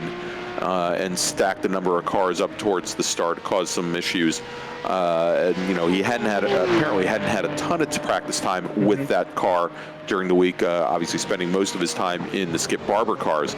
I'm sure now he's had a little bit more practice, but also the thing that we're seeing here with about 30 cars or so on track is that far more of these drivers are setting lap times now. They're not getting their lap times tossed out for those track limits, probably much more so than in either of the previous 3 races. Yeah, I think they're certainly a lot more careful, especially if they've already run a race in those previous races. Now, when you hear they know where the limits are, and it's one of those where if you jump into a car that you don't have as much practice time in, you're going to be a little bit more cautious. Say, I just need to get a lap in. Let me get my lap in, and then I'll figure it out in the race. And I think this track lends itself to that, not because of the first 9 corners, but because of the next 19 or next 11 corners. Because once you get past turn 10, or at least get past turn 11, at least you got a shot. You go down the straightaway and you can get maybe some passes done if you need to. It provides that opportunity that if you don't have the greatest qualifying, we just saw it with Andrew Abbott. He was from 8th, ends up winning the race in first. We saw it earlier in a couple of the races where people can make those passes. Qualifying's not super critical. You don't want to be in the back, but you certainly don't have to worry about being on the front row. You still have a shot to win these races. Exactly. All right, so the checkered flag had been shown, and Zeshan Chaved, who we were just watching there in that beautiful Momo 333 Porsche, he was the last driver to complete a flying lap, and so we're going to start getting things ready for this race. Why don't we take a look, see if the weather has changed any here in Texas today for what was probably the coolest and least humid May that I have ever seen in the Austin area. Here, it's still 72 degrees and 74 degrees Fahrenheit on the track, and like 116% humidity, I'm sure. But there's almost no wind, which is also a big change for that track as well. Usually we get a lot of wind coming in off of the plains that surround that track. But looks like why don't we just do a real quick? We'll do a couple rows of each of these classes, as we've got roughly about 15 cars, 10 to 15 in each class. Let's just give you maybe the top 3 rows, and then we'll, as things sort out, so we don't have a full lap of warm-up. So I'll hit the GT1s if you want to then take GT2s. On the GT1 pole position, Miles Crabb taking the pole position there in his Cadillac CTS-V. He'll be alongside Chris DeShong, who won our T2 Mustang race earlier. Second row, Mike Leader alongside Pete Zamora. And third row is Jacob LeBrun and Mike Tracy. All right, and as we move back over to our GT2 Porsches, starting on the pole is going to be DJ Alessandrini in the number 29 car with a fast lap of 2:08.357.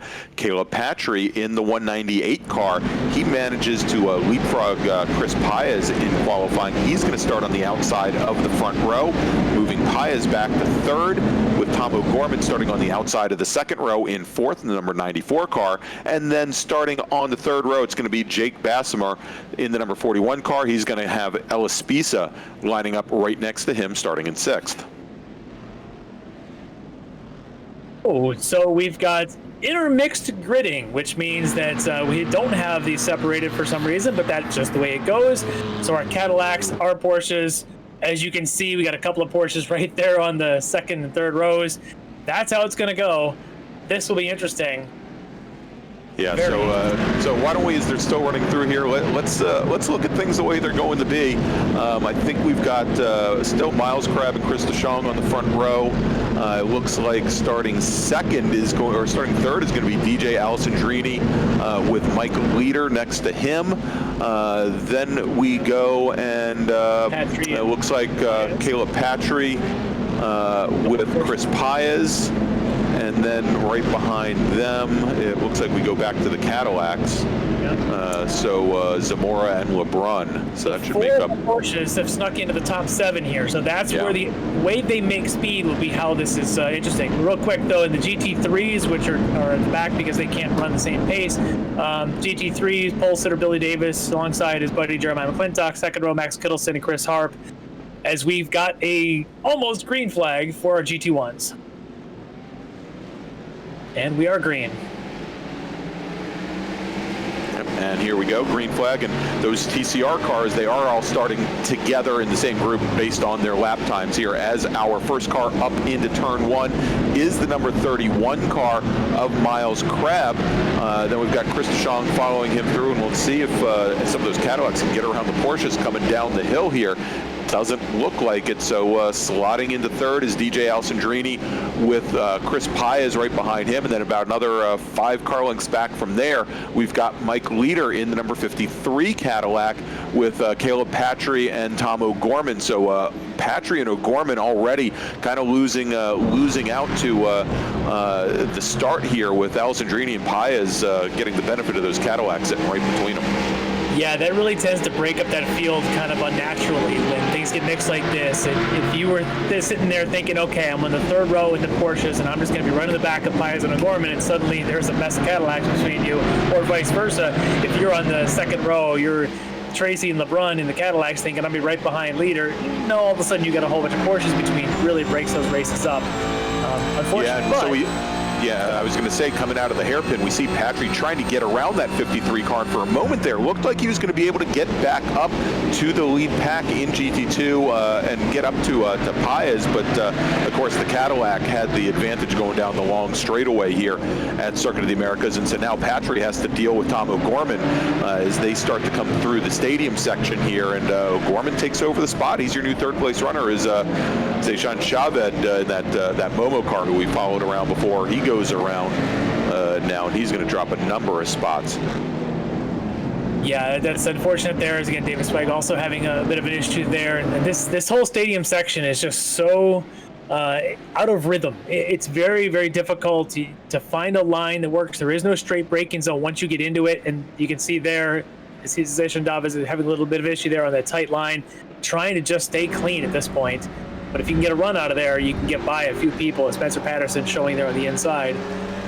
Now he's got big surprise there, and we saw him going around the outside. We saw Javed in the 333 going around the inside. Going around the outside was Ellis Spiza in the number 4 car, and Spiza, of course, had started up towards the top of the GT2 field and must have had an issue as well. So he's showing his 10th in class, but he dropped back all the way into the TCR field, into the GT3 field. Yeah, and the GT3 field is really, they're just trying to warm their tires up, and all of a sudden, if they got people falling back into them from the Porsches or even the Cadillacs, it's going to make that even harder to try and find their line. There you go. That's exactly what happens there. As Brian Chase goes around, and he had a couple of GT3 Audis running around him, and that may have been what happened there. As we got a good shot there of, I believe that was DJ Alessandrini, kind of trying to pull away. And go ahead. Yeah, I was going to say, and Mike Leader here kind of wreaking havoc on that GT2 race. Now, Leader he's running 3rd right now with the GT1s. He just doesn't have the pace of Crab or DeShong, but that it's making a mess of this interclass racing. Usually we don't see this happening until maybe 4 or 5 laps into this race, when the GT1 cars, just based on their straight line speed, are able to start working their way back through the field. But these classes just can't seem to clear themselves of one another. Here, as DeShong looks like he has some issues there. That's a lot to handle. You throw that 500 horsepower. Oh, we got Caleb Patry going alongside of Mike Tracy. Patry trying to find his way up and through some of these Cadillacs. As looks like the 69 car caught up to Patry, making the run down to 12, and Patry trying to get by, going through the twisty bits here to try and give himself a little bit of ground. Just couldn't get it done. Yeah, again, these cars, they make speed different. I have a feeling that Porsche has better brakes than the Cadillac. Yeah. But coming off the corners, they're fairly equal. The top speed isn't crazy difference. The Cadillac does have ABS, though, as we're being told. But you just see the way they turn into the corner. It seems that the Porsches seem to be turning a little better. As O'Gorman, look at this. Tom O'Gorman goes around. And O'Gorman had just worked his way back up. He had gotten around Leader, and he'd actually gotten right up to the back of Chris Paez, sitting in 3rd, and puts the car around, going through on the exit of turn 1. And he lost a lot of ground now that he's going to have to try and make up. To make the bad pun, he certainly had climbed that hill, and now he's got to go climb it again. As he got to the top of there in 1 and then loses it. Now you've got our GT3s right there on the back of one of our GT1s. Yeah, they're sitting right back behind, I believe that's David Swig, who we saw earlier today, or earlier in this race, and both Billy Davis and Jeremiah McClintock right behind Swig. Swig currently running 9th in class. That he is 17th overall, as he starts to clear himself a little bit now, coming through turn 6 and 7 and making their way up to the hairpin. But this is probably going to start bunching up the TCR field. Yeah, well, you also got Kittleson right there as well. So your top 3 are kind of all together, as our Cadillacs, again, proven to be animals to handle. This is Jacob LeBrun having a bit of an issue there in the Milwaukee Cadillac CCSV. I'll get my letters straight. There's another shot. Again, Patry is still trying to make his way around that Cadillac chicken there, the Firehawk, Firebird on the front of the Cadillac. That's Mike Tracy in the 69 car, currently running 7th overall, 4th in class. Yeah, and Patry had thought he had gotten around Leader before, and now he's got to get around this car. He can see O'Gorman after O'Gorman's spin at 1 the last time by. O'Gorman's not that far off in the pass. That's a slowdown, though. That's a slowdown right there for Tracy. Is he gone too wide there, coming off of 19? Patry's going to get the freebie pass here. Bit of a replay. You see how wide he goes all the way out past that green AstroTurf line there? That's the penalty. Yeah. So while we don't monitor track limits, there is a iRacing built-in time penalty for certain things. That is the one place around this here where a limit going wide off a corner will actually give you a time penalty. All right, so here we've got Chris Paez still seemingly trapped behind Mike Leader, and you can see now as the rest of the GT2 field off in the distance, heading up out through looks like turn 10. And He's got a run now, though. Look at this. Yeah, he's got a great run. Leader did not do well there through 8 into 9, but he's got the horsepower to make up for it. Horsepower solves all there. As look at this, O'Gorman now catches back up once again for the second time up to Chris Paez in the number 11 car. So after that spin, he's been able to make his way, and you have to wonder: is it a question of Paez's pace, or is it a question of Mike Leader's pace? Well, now they're all chasing Leader, so at some point, though, they're going to have to make moves. I suspect the Porsche, again, really good on turn-in there compared to the Cadillacs. And O'Gorman is probably going to want to get by Paez. I think he's the quicker of both of these two. His Leader is just struggling with that Cadillac through the stadium section. You can see it as O'Gorman's going to try and make the move on Paez. And he does. Can he hold it? Yeah, he's going to have to, since we start moving to the carousel here, going right, and yep, O'Gorman cuts right across the bow of the number 11 car. So O'Gorman now safely in third position, but that is second. So yeah, Paez was running second. So now he looks like about 6.5 seconds off of DJ Alessandrini. Alessandrini, we can see him making his way up to turn 1, and looks like now Mike Leader might have run a little wide at turn 9. It's that same thing. He gets a little bit of slowdown penalty, and now he's got to give that up, which just allows Paez to do the inevitable anyway, as well as O'Gorman and get right on by him. There we go, and here we go, the battle going on between Andy DeLay in the number 25 car, the Burning Rubber Racing Report car, and Jake LeBrun in the 117 car. We saw LeBrun go off a little bit earlier, but he's caught back up to Andy DeLay, who's going to be filling in for me in a couple of weeks at, I guess now called Worldwide Technology Park, or what used to be Gateway Raceway, when the Super Tour returns in just about 3 weeks. I know people are excited about that. Fingers are crossed. We're all fingers are crossed for that, as well as the June sprints, that they are on the horizon. Things are looking positive. Wear your masks. Balaclavas count. That was a great move by LeBrun in the 117 car. Gets by DeLay, going through the S's there. Not a place I would have expected to try and make a pass, but pretty nice move there as they make their way now up the hill and down through turn 1. Actually run a lot with Jacob LeBrun. He actually works with Billy Davison, as we're now looking at Davis and McClintock. He works in the same company. They all work together. We all race together Tuesday nights. LeBrun he's got flashes of pace as well. You get him enough laps in the cars, and he's right up there with him. He's been doing a little bit of practice in this Cadillac. He had that spin earlier, but he's definitely got the pace in this thing. So he's showing he's got the ways. As long as he can hold his line there, he's making a pass there. All right, they're coming through. Now that I've regained my bearings, it looks like they're coming through, I guess, 13 there, and now into 15, yeah. Yeah, tough passes, though, is what he was doing there. But, he's definitely got good lines, nice and tight here through the long carousel, leading down towards 19. Fifth. All right, this is the battle for 7th right now with Steve Ford in the number 3 car and Joaquin Effinger in the 700 right behind. And looks like Effinger all over the back right now of that number 3 car. We saw Ford a little. I think during the very first race, in Spec Racer Ford race, did quite well. Pretty car. Yes, yeah. Again, loving the custom liveries on these. Max Rolfe holding his own here. Back in another Porsche. He's got himself one of the TCRs just behind him. There's another shot of... Oh, there, Mike Leader's continuing to struggle with that car.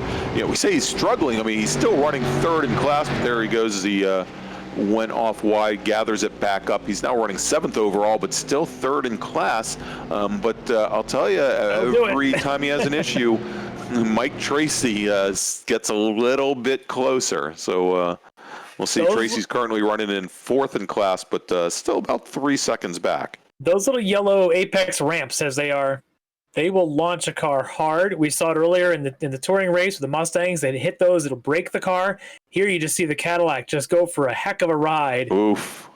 Yeah, he's lucky he didn't end up all the way out in the fencing as Caleb Patch was able to get by him. But yeah, that'll ruin your lap pretty quick there if you're Mike Leader. He's lucky to still be rolling in the right direction without much damage. Oh, here we go, and there we go. We were looking at that battle before with Andy DeLay and the 700 car, and they get together. Joaquin Effinger or probably not the 700, the 117 car. Pardon me, of Jake LeBron. Yeah, I didn't think LeBron saw him coming, and he just turned in. Yeah. Delay was right there, didn't even really, I just think it's one of those moves where you anticipate but don't really think he's going to do it, and Delay said, I'm going to try it. Yeah, tried it, and yeah, probably should have held off. You know, you always have to try and anticipate what that driver ahead of you can see or what they can't see, and yeah, sometimes you have to err on the side of caution. All right, we're taking a look here at Jake Bessemer in the 41. And Jake is currently 6th in class, and he's quite a bit off of Jay Bonvillar. So we'll see if he can make up ground there. But he's got Alex Sullivan just a little bit behind. Yeah, Sullivan's done pretty well for himself, really making up a lot of spots in this race. So that's good, clean racing there for him. And sometimes that's all you got to do in these races. If you can just run, I talked about it earlier at the onset, that limit your number of mistakes. If you can get down to 1 mistake or less per lap, you're going to make up positions here. If you're doing what we've seen, I'm going to call him out, but Mike Leader has a couple of spins here and there, and those add up, and that's why he's not able to maybe maintain pace with Crab and DeShong, whereas you're seeing some of the other drivers able to, like we mentioned there with Sullivan, you can just keep doing this without making mistakes. You make up spots. All right, and so Chris Paez, who had been right on the tail of Tom O'Gorman, actually had been leading O'Gorman for quite some time. He is now sitting back in 4th, and he's got Mike Tracy all over him, literally all over him, as both drivers now go around. And let's take a look here. The contact, a little kiss in the back there, a little Cadillac saying hello to the back of the Porsche. Yeah, just got tagged going into turn 12 there, and you can see the Porsche tried coming underneath. Social distancing.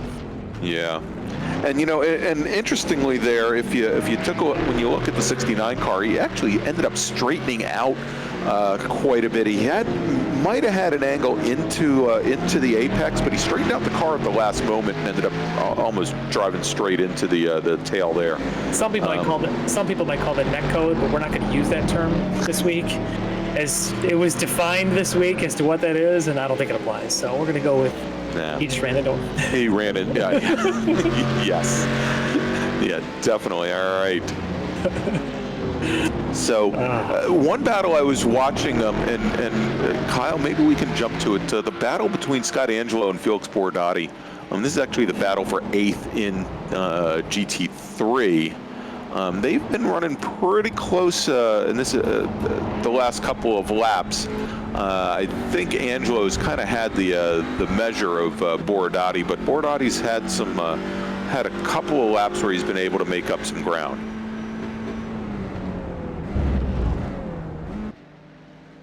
And these guys definitely, these cars, they always race really well. We've seen it with this track that, it's sometimes hard to pull away, even though it's really technical. A car that races well sticks together around here because you can run multiple lines. The stadium section, you can get side by side and you can get alongside someone and stay there, and allows you to really race really closely. So this battle here between these guys, it could wage on for another couple of laps, as we've still got about 4 minutes left in this race. Should be about, we'll call it about 2 laps. 2.5 laps. Yep, a couple laps to go. Great shot there. Alex Sullivan continuing. I see it started pretty far back, actually. If you look at the overall, he was 31st on the grid. Yeah, and he's up to 14th now. He's 14th, and he's got Peter Zamora in the Cadillac right behind him. And let's take a look here. We got a replay of as they're making their way through the S's, and Zamora also catching that curbing, and sure, he gets a penalty there for cutting the corner. Yeah. So yeah, that's those curbing, those apex curbs. They, just like we saw with Mike Leader, and here we see the same thing here. Those things will launch a car up in the air. Yeah, and then they don't launch them in a straight line either. You can see that typically when the front wheel ends up going over them because of the angling, it typically sends it off in a different vector than what the rear end of the car was doing, and yeah, you have to make a pretty large correction when you finally get the car all four wheels on the ground.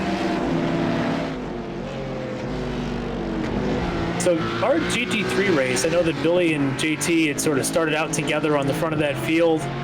They had pulled away. They were kind of running together for a little bit. Something may have happened as Billy has dropped back. JT's got a couple seconds advantage on Max Kittleson, but Billy is on the back of Max's heels there now with about a lap and a half to go.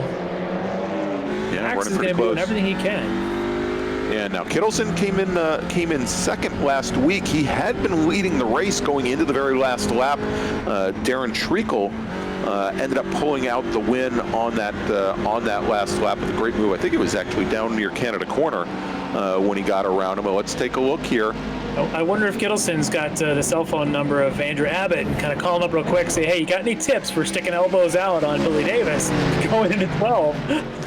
All right, let's look at this. This is for the overall lead now. Coming up towards the front of the field. They're coming through traffic. We've got Miles Crabb in the green and black 31, and Chris DeShong right beside him as they come up on some slower TCR traffic going into turn 12. TCR and we have a new leader. He did everything he could to try to get out of the way, but by the time he did, it was too late. Oh, it was, yeah. The Crab had nowhere to go except right into the back of that TCR car. DeShong played it perfectly as he came down the inside, and it is not really, over yet. Yeah, but he really limited Crab's opportunities there going into 12. And but just like DeShong's been hanging around this entire race, Crab ain't going away either as they come through 18 now. There's tons they of should traffic be getting around. the white flag the next time by. And they're going to run into a lot more traffic in the next lap plus one corner, the next 21 corners. And they're going to have to deal with a lot of it. So Crab has got plenty of chances to get around DeShong. You can see there a couple Audis in front of them. They're going to catch one of them right here on the straightaway. They'll catch another one probably by the time they get to the S's, and good luck getting around them going through the S's. This is going to be an interesting last lap with these two Cadillacs. It was a 4-second gap a couple laps ago. Yeah, he closed it up, and we can see a car is actually parked it. One of the TCR cars parked the car.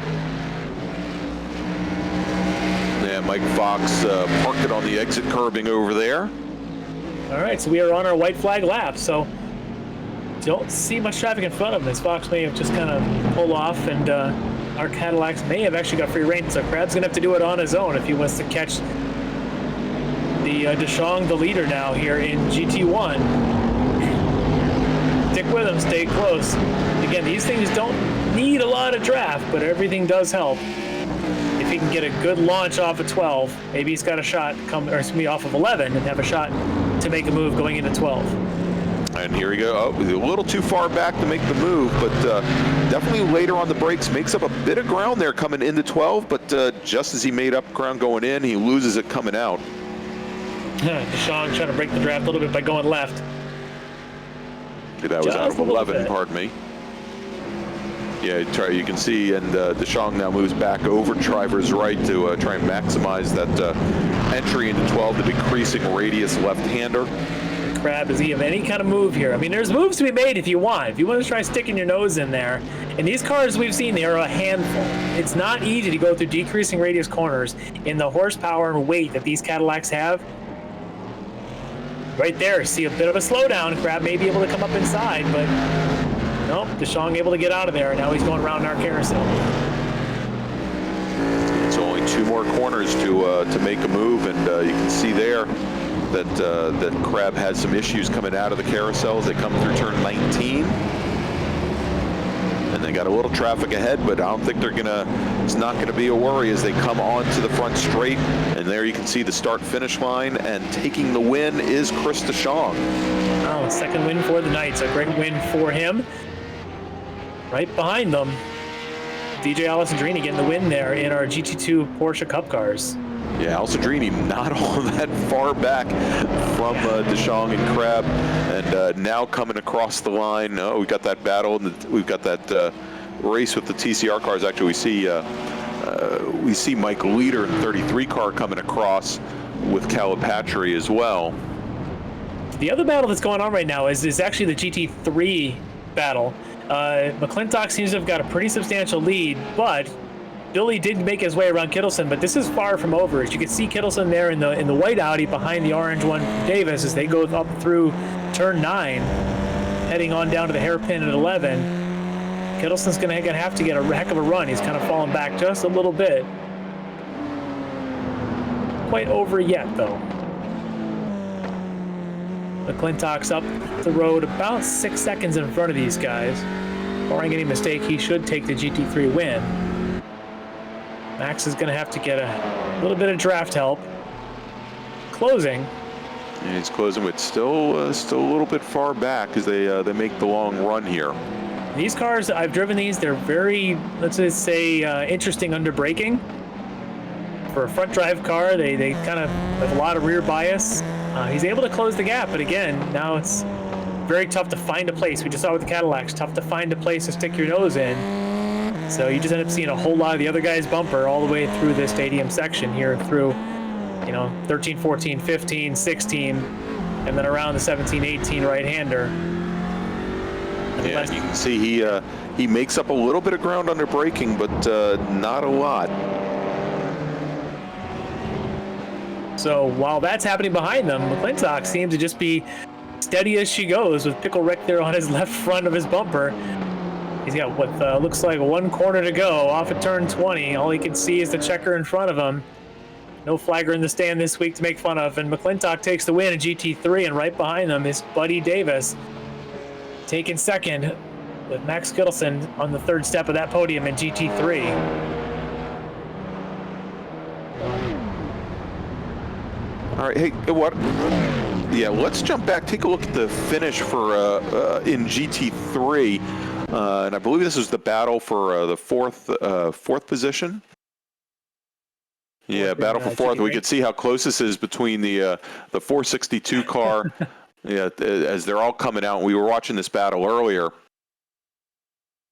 As they roll out of turn 19, come up side by side, and at the line, look at the difference there. I believe that's Paul Robinson, Chris Harp, and Spencer Patterson.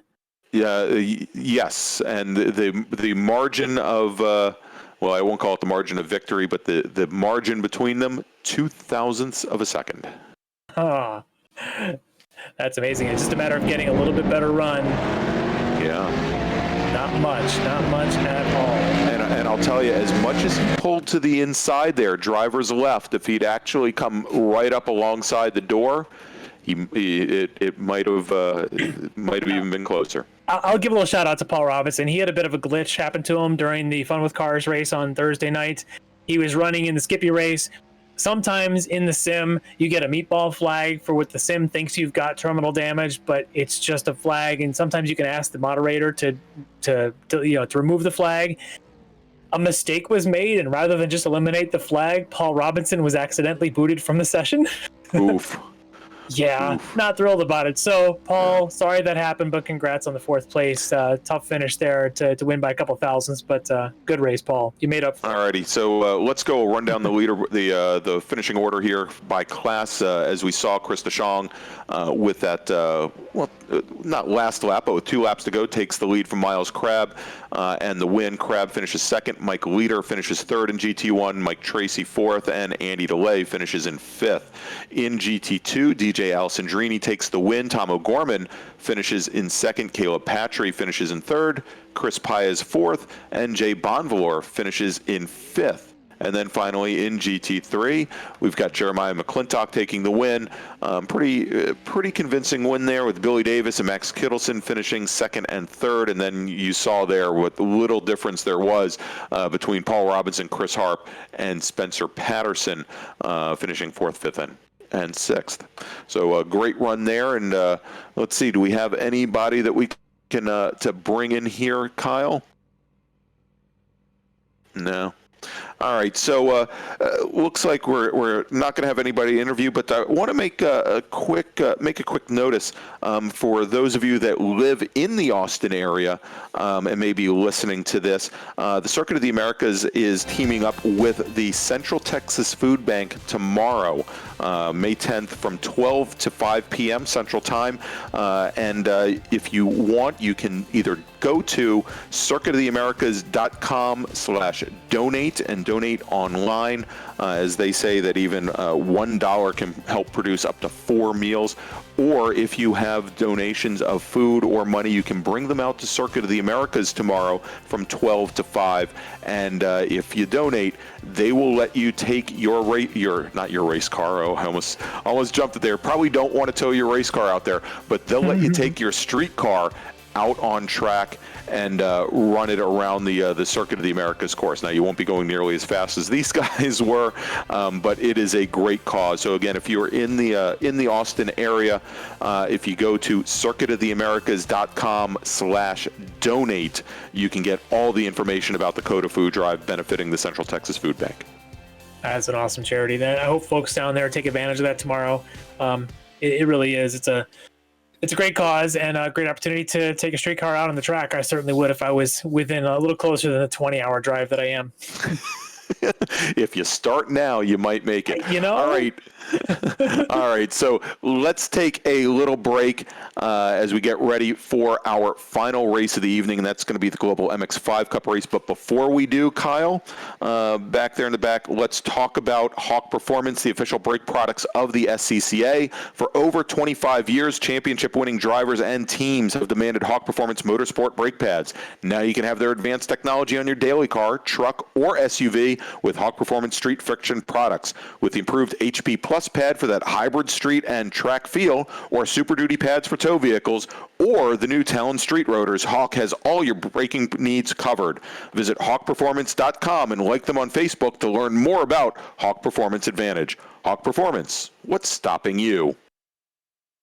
All right, so now let's take a quick break and we'll get set for that last race. You're listening to the 2020 Hoosier Racing Tire eSports Super Tour.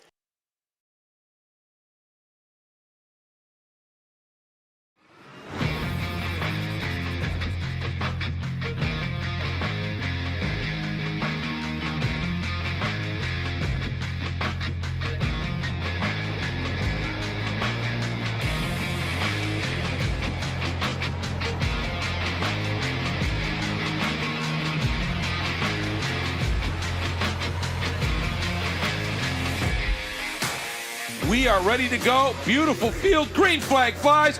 We are racing in the race for the medals. And they go 4 wide. Stephen Allers' car with the red nose cone there. He is your early leader down into turn 1. And we are green. And look at that, Aquilani. He wants it a squeeze play. They almost touch again. Aquilani fighting for every inch on the outside. Trenery trying to not give him much, but Aquilani is able to skate through.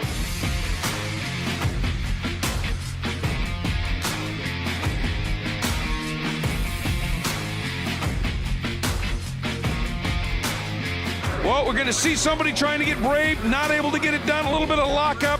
Look at that move by Ayers. Ayers sticking it to the outside. He'll have the inside here in turn number 2. 7 wide down the straightaway into turn number 1. John Black, Mizardino right behind him. Sherman Chow, Anders Groff, and Greg Guyan now up into that top 5. And he was one of those drivers we talked about making his debut and had a tremendous season on the nationwide level. We've seen the number 64 of Davis locking up that right front a little bit a few times. He did it in the pass of a body a few laps ago and coming side by side down into turn number 11. Last of the weight breakers, it goes to First Hand, who looks like he's going to be able to take the position. Martis in the 42 on the outside, Stein in the 39 on the inside. The 87 of Roland tucks in behind the 42. They'll go 2 by 2, brake smoke, tire smoke down into 1 there. And 2 by 2, leaning on each other. The 42 of Partis, the 39 of Stein with a fight here. He's making this a 5-car battle. Look at this. Oh, and a sweet move around the outside by Holden. Can he make it work? He's got the inside. And look at that cut back underneath. Oh, fascinating racing. And they're still duking it out. One more chance to do it through turn 10, down into the braking zone of turn number 11. If you're going to make it happen, he got a good run out of there in 10. Yeah, and I tell you, he made up a lot of ground. Here he comes. and it's going to be a braking duel. Miserandino to the inside, and he gives him room. They both come up, both sideways, sliding. It is a drag race. Here we go to the line. Cliff White by a car length.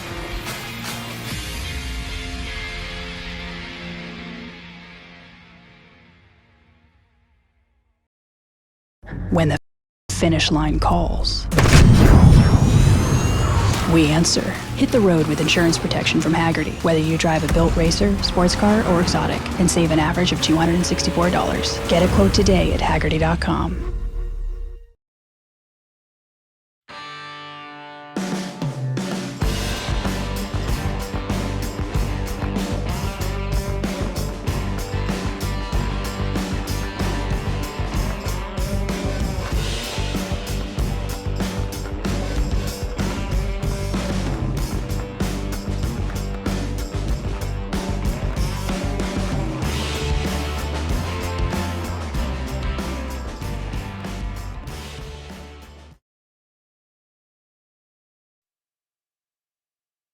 All right, and we are back with the 2020 Hoosier Racing Tire eSports Super Tour, the penultimate round at the Circuit of the Americas in not Austin, but actually Elroy, Texas. And we're getting ready for our last race of the evening, the Global MX5 Cup race. And as you can see here, we have cars out for qualifying already. We have just about 6 minutes left to go in their 15-minute qualifying session. So we'll definitely see where things stand, and if you look there, we can see DJ Alessandrini in his Grid Life Mazda, the number 91 car. He is currently your fastest driver out on track with a 231, almost 231 flat. Ken Hausiel in his car, in the number 23 car, with a 231 366, so about a third of a second back from Alessandrini. Nate Saxon in the number 16 Flat Out Motorsports car. He is your third fastest driver, and I believe he took place this past week in the E version of the Global MX5 Cup Series as well, put on by I'll have to check the sponsor, but he's been getting a lot of time behind the virtual wheel as well. And then we've got Celine Roland in the number 4 car, who, as we saw last week, can definitely throw the elbows. Last week, I believe he finished in third and had a bit of a contentious last lap battle with Tom O'Gorman. He is currently your fourth fastest driver on track with a 231.709. That puts him all of 87 thousandths of a second off of Nate Saxon. Justin Hilley in the number 48 car. He is your fifth fastest driver. All right, so as we've seen in the earlier races, specifically I go back to the Skippy race, which I think they often race a lot like these MX5 Cup cars do. Elbows out ends up being something very important to skill. We just watched Andrew Abbott in that Skippy race put that on to perfection. When to hold a second spot and keep the third spot behind him, when to make sure he takes the second spot, when to make sure he takes the lead. So I'm wondering, do these drivers understand that concept, especially late in the race, that elbows out, when to push aside a challenger, whether you're in second or you're in third, because you got to move up, you got to make that position. I think you're going to see it in turn one. There's going to be a whole lot of elbows out. You're going to see it on, turn one, lap one. You're going to see it maybe mid part of the race as things start to shake out. And you're going to see it, I think, on the last two laps as everyone jostles for that last position. Yeah, and last week O'Gorman going into the very last lap was your leader, and as they came out of turn 5, headed up the hill underneath the Corvette bridge, Roland put the hip check on, and he and O'Gorman were pretty much fender to fender, quarter panel to corner panel, all the way down into turn 8, and in doing so, actually let Alessandrini, who was your third place driver going into that final lap, to move up into the lead and take the win. So O'Gorman, who ultimately finished in second, I think he had a valid complaint there as how tough things got, and Roland, through that, he lost a position as well. He ended up with the last step on the podium, whereas, if they had played it a little more safe, might have come home in second. So, we'll see. I'm sure a lesson learned. I've never seen Roland drive that way in a real car. Yeah. But again, less to lose. There's difference between being elbows out and being, forcing the issue. Yeah. I think you're going to see that here. Elbows out is, I'm going to hold this position going into 12. You might be alongside me. I'm going to keep on the right through 12 and keep the right position going through 13, 14. Forcing the issue is being behind and forcing yourself up inside through 12, trying to force the lead car all the way to the right of the track and maybe forcing contact where maybe it's not necessary. And I think those two positions, those two perspectives of maybe the same incident, the same interaction, maybe ultimately what decides a position or two here in this race. All right, so we were just watching John Allen in the 101 car, and we're now on with Preston Pardis. Allen, who's done very well the last couple of weeks, actually has not set a valid lap time yet in the session, nor has Preston Pardis in the number 32 car. The Pardis is as we've said many times, our 2017 national champion, took the win at Indianapolis Motor Speedway. He is also struggling a little bit here with names. Just about a minute and a half to set a lap time here. We have a lot of names down here that haven't set times yet. So you got Jake King. We saw him running in the Skippies a little bit ago, was in that top 9 pack. We got Mark Shabastova, who finished second. In fact, he was on the pole, I think, in the he took second in the T2 Mustang. Yep. Yeah. And then you've got Bob Cusero, who's usually pretty quick in these things. Preston Pardis, you mentioned. You got David Marcus, who's pretty respectable in these things. You got a lot of drivers that don't even have a lap in yet, and we're down to they might get one more if they can cross the stripe in the next 59 seconds. Yeah, not a lot of time left with under 1 minute before the checkered flag flies, and of course, as you mentioned, flying laps count. So as long as they can get across the stripe before that checkered flag comes out, they'll be able to get another lap. Just to follow up, that Pardis just got one in, but it was only a 32.3, only good enough for 12. To follow up on that, 12th position, and last week his 6th place came from, you guessed it, 12th on the grid. 12th position, exactly. So in iRacing, much like in real life, he's been racing much better than he qualifies. All right, we're following now Tom O'Gorman, the number 194 car. We were talking about him earlier. Of course, we saw how he raced earlier today, actually just a little while ago. O'Gorman finished second last week, and he is currently mired down in 10th position. So with a little bit of time left, and it looks like this is going to be his last flying lap as the clock now expires. He's got to throw it all the chance and see if he can move a little further up the field. I'm looking at a few other names in here that I haven't seen a lot in the Miatas in the last couple of weeks, like Caleb Patry, who is running right now, currently 16th. As he's out there. There you see him in the number 198, also running the Flat Out Motorsports livery. Ryan Maloney, we were just talking about him in the Skippy race earlier. Came up to, I think it was a 4th or 5th place finish there in the Skippies. He was, but he'll be out here as well in this one. So a couple of guys, Andrew Abbott, our Skippy winners, currently sitting 14th on the grid here. So you got some folks that have jumped out of cars earlier. Max King finished, a 5th in the Spec Fords earlier tonight. He's currently gridded 8th in the provisional spots there.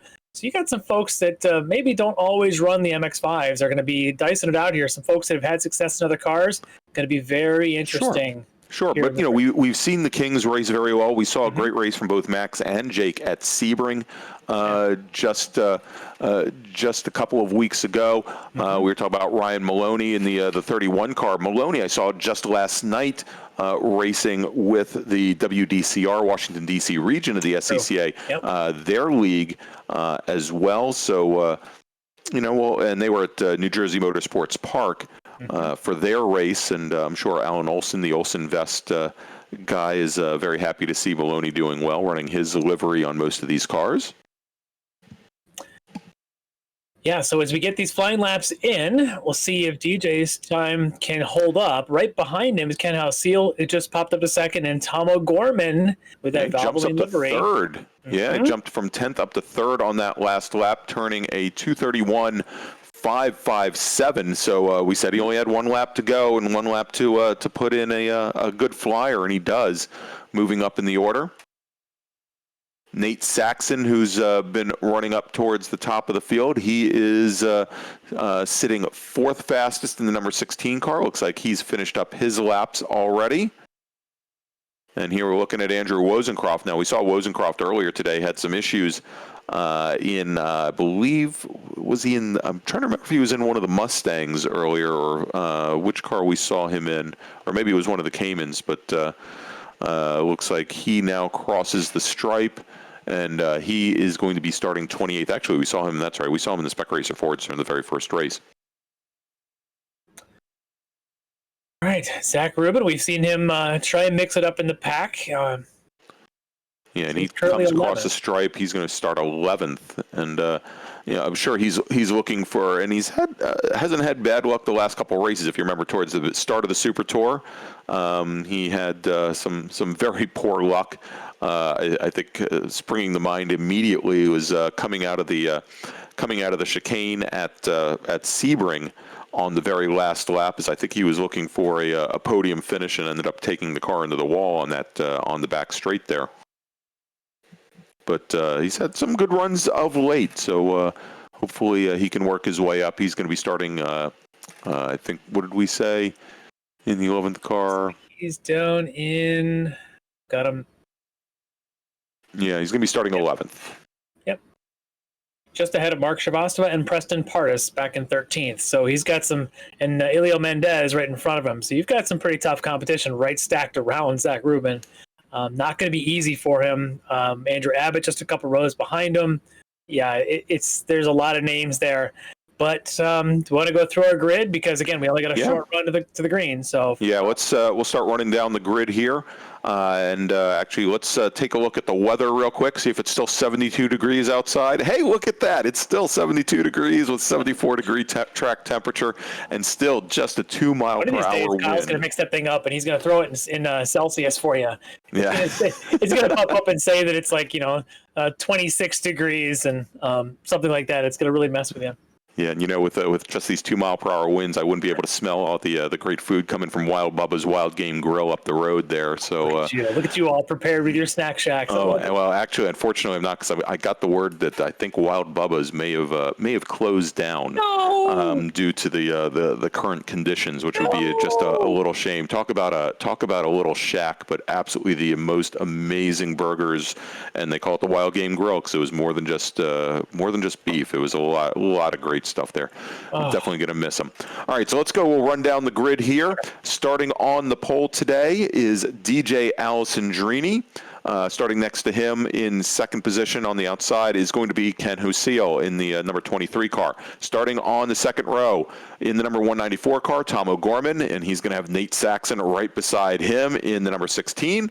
Starting on the inside of the third row, Celine Roland in the number 4 car with Justin Hilly right next to him. So lots of old-time Spec Miata racers. Then we've got Aaron Jensone in the number 37 car. I believe he came in third at Watkins Glen. He's going to have John Allen right next to him in the 101 car. Then starting ninth, we've got Max King with Elio Mendez starting on the outside of the fifth row. Then we've got Zach Rubin in the number 7 car with Mark Shrivastava right next to him. And then starting in a 13th position, we've got the number 32 car of Preston Pardis with Michael Stevens right next to him in the number 11 car.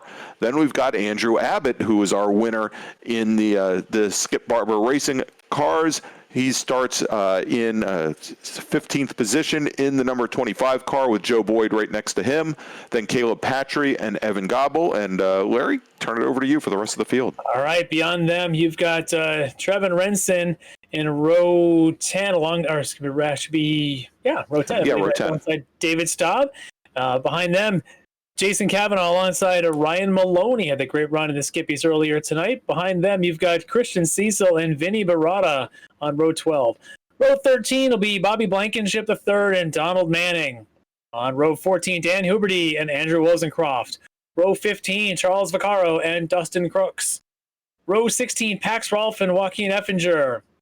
Row 17, well, a lot of these drivers did not qualify. We'll see if they do make the race. The names like David Marcus, Jake King, Bob Kucera, Camden Gruber, David Swig, Rob Craig, Ted Staley, and Spencer Patterson. Some may be taking the green and some may not. We will soon find out. Okay. All right, looks like Camden Gruber didn't make the field, nor did David Marcus in the number 23 car. Pardon me, the number 3 car, which is surprising. He set valid times during practice, just not in qualifying.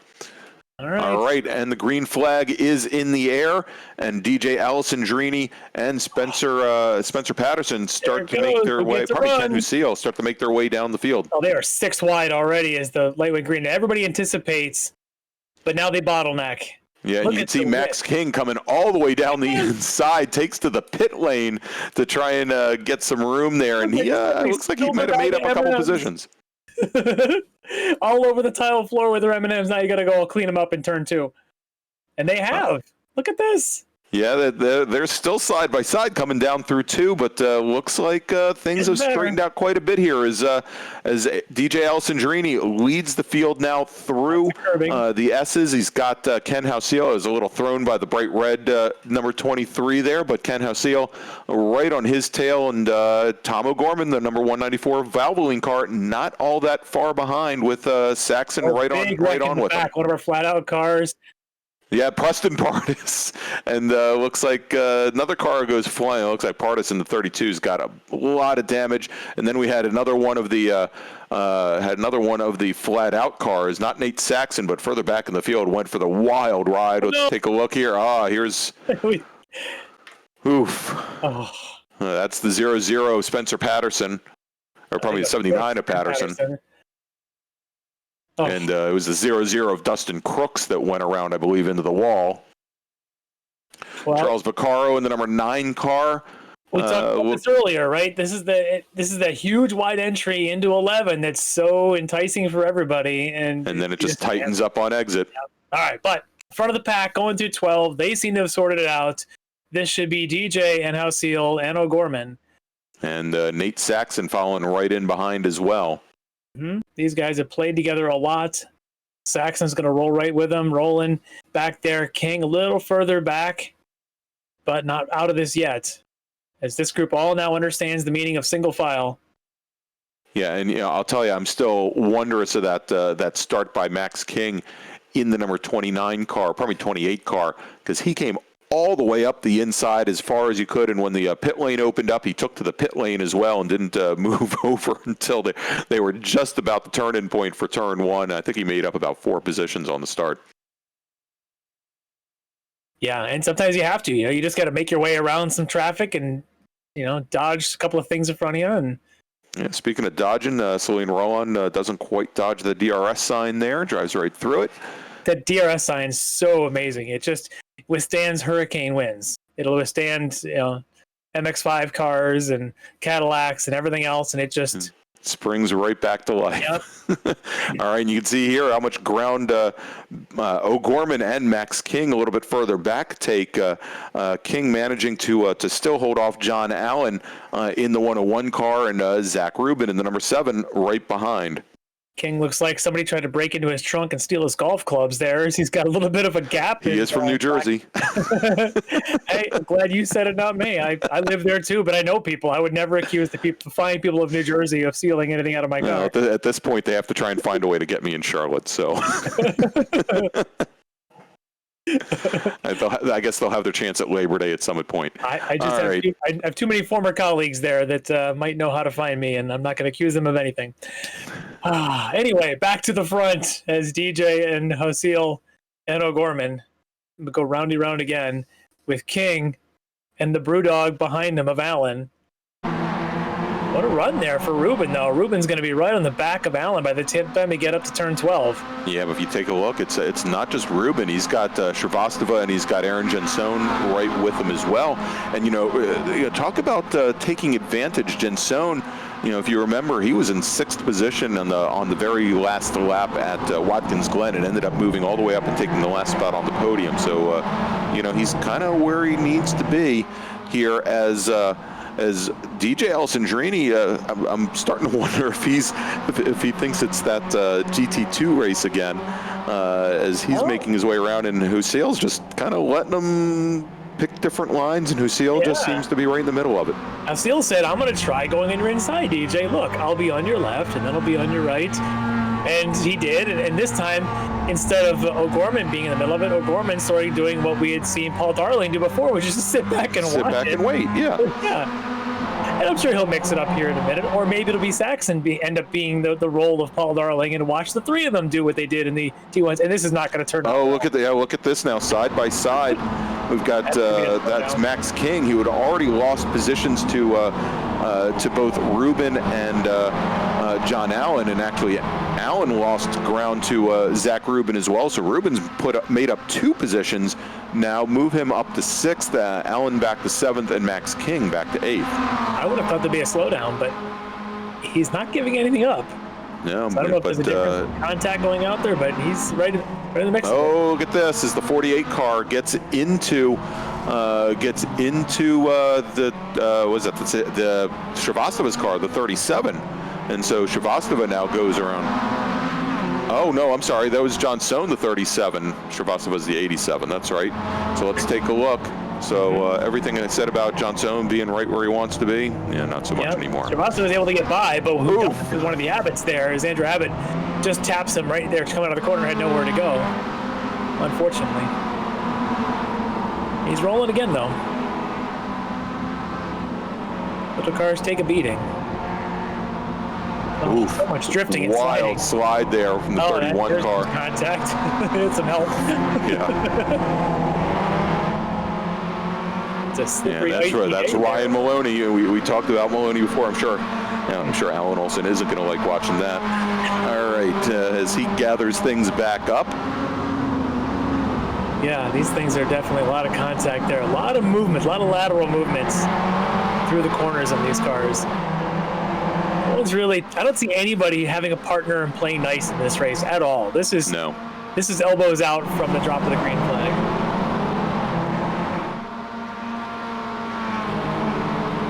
Oh, and looks like the 29 car has gone around. That's Christian Cecil coming out of the hairpin. And, let's take a look here. If he, he already had a lot of damage going into the corner. Got himself a little more in the middle of the corner, but that was to the right side of the car to match whatever he already had on the left side of the car. He's running again, though. But he might have the Demolition Derby Award for the for the evening. Yeah, but the front of the pack, I'll say it now, they are pretty clean right now as our top 5. They are very tight, but very clean so far. With DJ still leading the way, as Husiel has poked his nose in a couple of times, but unsuccessfully so far to try and break up and get around DJ. Gorman, Saxon, Roland just right there behind them in a nice little Miata train. Does he try to do it? Husiel's got a little bit of a run coming down the front straight here. He does move to the inside. Let's see if he's up close enough as they go under braking into turn 1. He's definitely got the nose up. And looks like he can hold off Alessandrini. But will DJ return? No, he's going to slip right back in and follow him down to the S's. So we have a new leader now. Finally, somebody moving DJ back to the P2 spot as we go to the S's. Yeah, that was a very nice move. He held him out just long enough, and as he turned in, he really didn't give Alessandrini anywhere to go except all the way out to the driver's right and off past the curbing there. So now does Tom also try to get around DJ and see how far down the order we can push DJ here as we approach the midpoint of the race. There it goes. Oh, looks like Alessandrini's got to slow down. He went wide coming out of 19. He got a course cut. Yep, got an apex. Ah. You watch this. You watch him go to the right here. See how he's got 2 tires over that right side. Oh, over the white line there. That's the course cut, and it's probably a 1 second slowdown. So he moves aside. Lets O'Gorman inside of him. And that should let that lets Saxon by as well. Yep. So that's now going to move Alessandrini back in the 4th with Celine Roland not very far behind. So we'll have to see if Roland now can work with Alessandrini to draft back up to that lead pack, or if Alessandrini can do it on his own. What we saw earlier tonight, when you have the exceeding the course limit between 19 and 20, is when you serve the penalty between 20 and turn 1. It's not that huge of a penalty because the straightaway is not that long. When you just do it there at 8 and you end up serving that penalty, if he could have gotten that serving done before they made the turn or somehow didn't lose as much ground, but it looks as though he ended up serving a penalty that was actually bigger than other penalties we've seen, because you look, the gap's pretty severe. Yeah, because you end up having to either you try and serve it before you get into 11, but if you end up having to then serve it after 11, you end up with a real slow run down to 12. Yeah, and you look at the gap now, he's about 9/10 back from Saxon, whereas there may be ways to serve that penalty where it could have limited that damage. Good little battle going on here. Yeah. And it doesn't look like Roland's able to get up to Alessandrini. Alessandrini within a lap or so might be able to get back up to that lead pack of 3. Certainly maintaining close, and now it's just a matter of whether or not the top 3 make mistakes. None of them really great around that apex there, and DJ able to probably take advantage of that and stick with them. It's tough to be fast around here in a pack of 3. Packs of 2 can do it. 3, I don't know. You get bigger than that, and you end up going a little bit slower at times. And as I mentioned earlier on, one of the challenges in being the trailing car through this section is seeing those apex, those yellow high curb markers, and your rhythm is way off, and you end up almost having to leave a bigger gap in the car in front of you, or just trust the lead car. So the lead car misses an apex at all, so do the next 2. All right, and now coming through 8, we've got O'Gorman all over the back of Alceel. Of course, as they were coming up that hill, I don't think O'Gorman was in any kind of position to attempt to pass there, but and he gets back in line. I think O'Gorman's going to be right on his tail if he gets any kind of a run, and maybe he'll make a move going into 12 in this lap. But I don't know that he got a great run. Saxton might actually be the one with a better run here. Yeah, it doesn't look like he got a good exit from the hairpin at all, and actually may have lost about half a car length. Saxton, though, may have gotten a better run than Tomo. Yeah, but I don't know if he's close enough, and you can see now Tomo goes to cover just a little bit as they come under the braking zone there, and I think that was more just to dissuade Saxon of any possible move. DJ just made up another couple of tenths. He's only now about 7 tenths behind this threesome. He's right back under draft with him, so. Yeah. Served that penalty, and he's right back in it.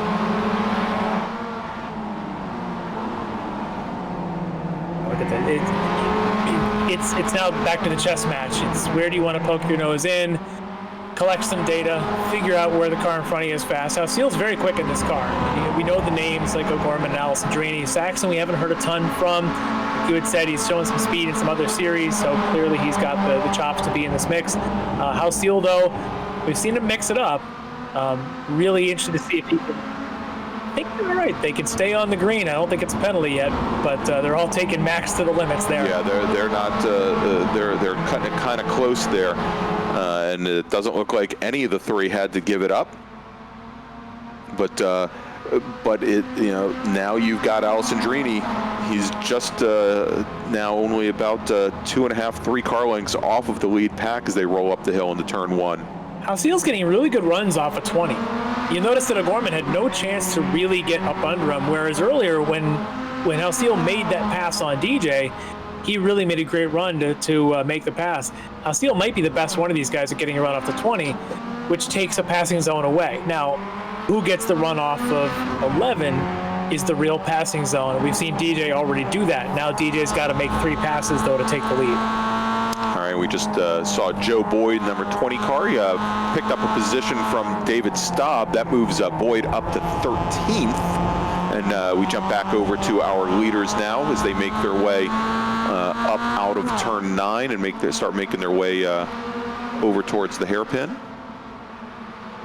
Yeah, DJ here with about halfway through the race, or 3/4 way through the race here, he's going to have to start picking off one by one if he wants to win this race. He's got a couple wins already in these cars this season. I think he's got 3 wins out of 5 races. 3, I believe. Yeah, so if he wants to get another one, he's going to have to first pick off Saxon and then put himself in a position to get 1 per lap. I don't know that you can pass 2 in a single lap. The issue now is he's drafting 1 car, but the car in front of him is also getting a draft from O'Gorman, is also getting a draft from Alceel. So you're kind of at the disadvantage being the guy at the back. I don't know, Gorman steps to the inside, and for a moment there, Saxon looked like he might try to follow through, but wisely gets back in line, but Gorman just not quite close enough up to Halcyon to make a move. Yeah, it's tight. Seals, this is where I talked about earlier with the elbows out. How wide can you make your MX-5 to make it very difficult to get around you? I think O'Gorman's doing a good job of it here to hold Saxon behind him, and Seals doing a fantastic job of being fast in the right place and being positioned in the right places where maybe he's not as fast or maybe where he's vulnerable to keep Tomo behind him. And I think where he's fast is corner exit of 20. Let's see if he maintains that coming up here in 2 corners. And then where he's positioning himself well is coming out of 1 to prevent a pass as a counter attack. And then I think he's doing a good enough job coming up 20. And Halcyon ran Alessandrini ran very wide there as they came out, and we'll have to see if he has to give up the time. Tomo looks like he had a course cut there at 19, which is what he just had to give up. So that's why he had to fall back. Was it earlier? Okay, it could have been even earlier. We're still looking for where he hit his penalty, but he definitely had a course cut somewhere he had to serve. Yeah, so that now moves Alessandrini up to 3rd, moves Saxon up to 2nd. And before that happened, Larry, I was gonna mention that, you know, we know and we've had experience in looking at how Alessandrini, how O'Gorman deal with traffic. I think the one unknown is how Nathan Saxon is going to do when, and you know it's coming, when Alessandrini goes to attack, and whether or not Saxon can hold him off, and if he can, does he end up losing touch with Halcyon, who's currently still sitting in the lead. Well, Saxon at some point, as we saw it earlier with Abbott trying to chase down the leader there, Everard in the skippies, is if you're in the 2nd position, that's the position you want to be in on the last lap. So Saxon's in that position now, but maybe this isn't the lap you want to be in that position now, but you want to hold it now. So you got a very angry and hungry Alessandrini behind you who wants that position now. How do you hold it? Speaking of the skippy race, Andrew Abbott. The 25 car, he's got Leo Mendez right on his tail. That is a little bit different from a couple races ago for Abbott. That's the battle for 11th right now. Yeah. Abbott's had himself quite the exciting race here. But speaking of exciting, these guys, as DJ has definitely got himself back in that position now, but how long can he hold it as Saxon wants it back? Yeah, you can see, and it was a nice move by Alessandrini to get around Nate Saxon as they made their way, what was that? Yeah, over in the stadium, it looked like it was actually coming out of turn 12 when Saxon gave up the position to Alessandrini as they're now making their way through 18 and over to 19. I guess now Halcyon has to really be concerned, because I believe we've got, looks like probably 2 laps remaining. There'll be white flag remaining. White flag coming out right here with just 2:20 to go, and they've been running right around the 2:30s. White flag flies. So Halcyon there we go. White flag's in the air. Is he the sitting duck with a hungry DJ Alessandrini behind him, trying to get win number 4 out of our 6 races here in the MX-5 Cup cars? And that's, these guys race together probably several days a week in a variety of cars. He's going to stay ahead of him here through the S's all the way down to 11. The question will be, what kind of a run can each of those guys get off of 11? We'll get back to that one in a minute, as it looks like Zach Rubin has got himself ahead. Rubin and Justin Hilly in that battle for 7th position is still going on. You know, they had, looks like John Allen had managed to get back around. Remember, Allen had actually slipped back behind these 2 cars a little while ago, but he's now sitting ahead of them, as is Celine Rollon. Nope. Tom O'Gorman making a move there. So if he can hold on to it, O'Gorman now will move Saxon back into 4th, with O'Gorman reclaiming that last spot on the podium, but Saxon not done. It's an interesting place to make that move, knowing how the track's going to lay out here on this last lap. But what kind of run did DJ just get versus Halcyon's run? I look at that and think Ken just got a really good run. This is going to be tough for DJ, even with a draft. That's yeah, a and pretty Hauseil's big been gap. getting great exits off of the hairpin for this entire race. And here we go as O'Gorman gets very defensive, moves to the inside, and he appears to be side by side going down towards turn 12, right behind our leaders. And Saxon, as he turns in, can he stay clear? He's going to have to run real wide coming through 12. Everyone's putting their hawk brakes to the test. They're trying and giving them everything that they can. Let's just, they have that Haggerty insurance. Yep. Slip them all in there. But yeah, look at this. And Hauseil just, again, very strong where you need to be. Corner exits on the long straightaways to withstand the attacks, and then a little bit of that elbows out. Right now, Saxon's playing elbows out with O'Gorman, just strategically a little wide on the corners to keep Tom behind him. What position does he take here through 19? Ooh, he's coming all the way down the inside, and there you go. O'Gorman goes right around him, but does O'Gorman go too far? No. Oh, look at this! Hauseil goes wide on the exit of the very last turn, but he's gonna manage to hold off DJ Alessandrini for it was questionable for a second there as Hauseil went very wide on exit, ran a lot of extra ground that DJ Alessandrini did not need to run, but manages to take the win by, well, looks like 1900ths of a second. Yeah, great win by Hauseil. And to take the lead there going into one a couple laps earlier, but to continue to hold it by doing the things you need to, getting the corner exits, staying on your line. Notice he's the one that didn't have any slowdowns, right? You had DJ had a slowdown, Tomo had a slowdown. He didn't. He just kept putting his head down, hitting his marks, and not making the mistakes, and ends up bringing home top step of the podium gold medal. So what a great win there for Ken Hauseil in the MX-5 Cup cars, breaking through to get the win ahead of DJ Alessandrini and Tom O'Gorman.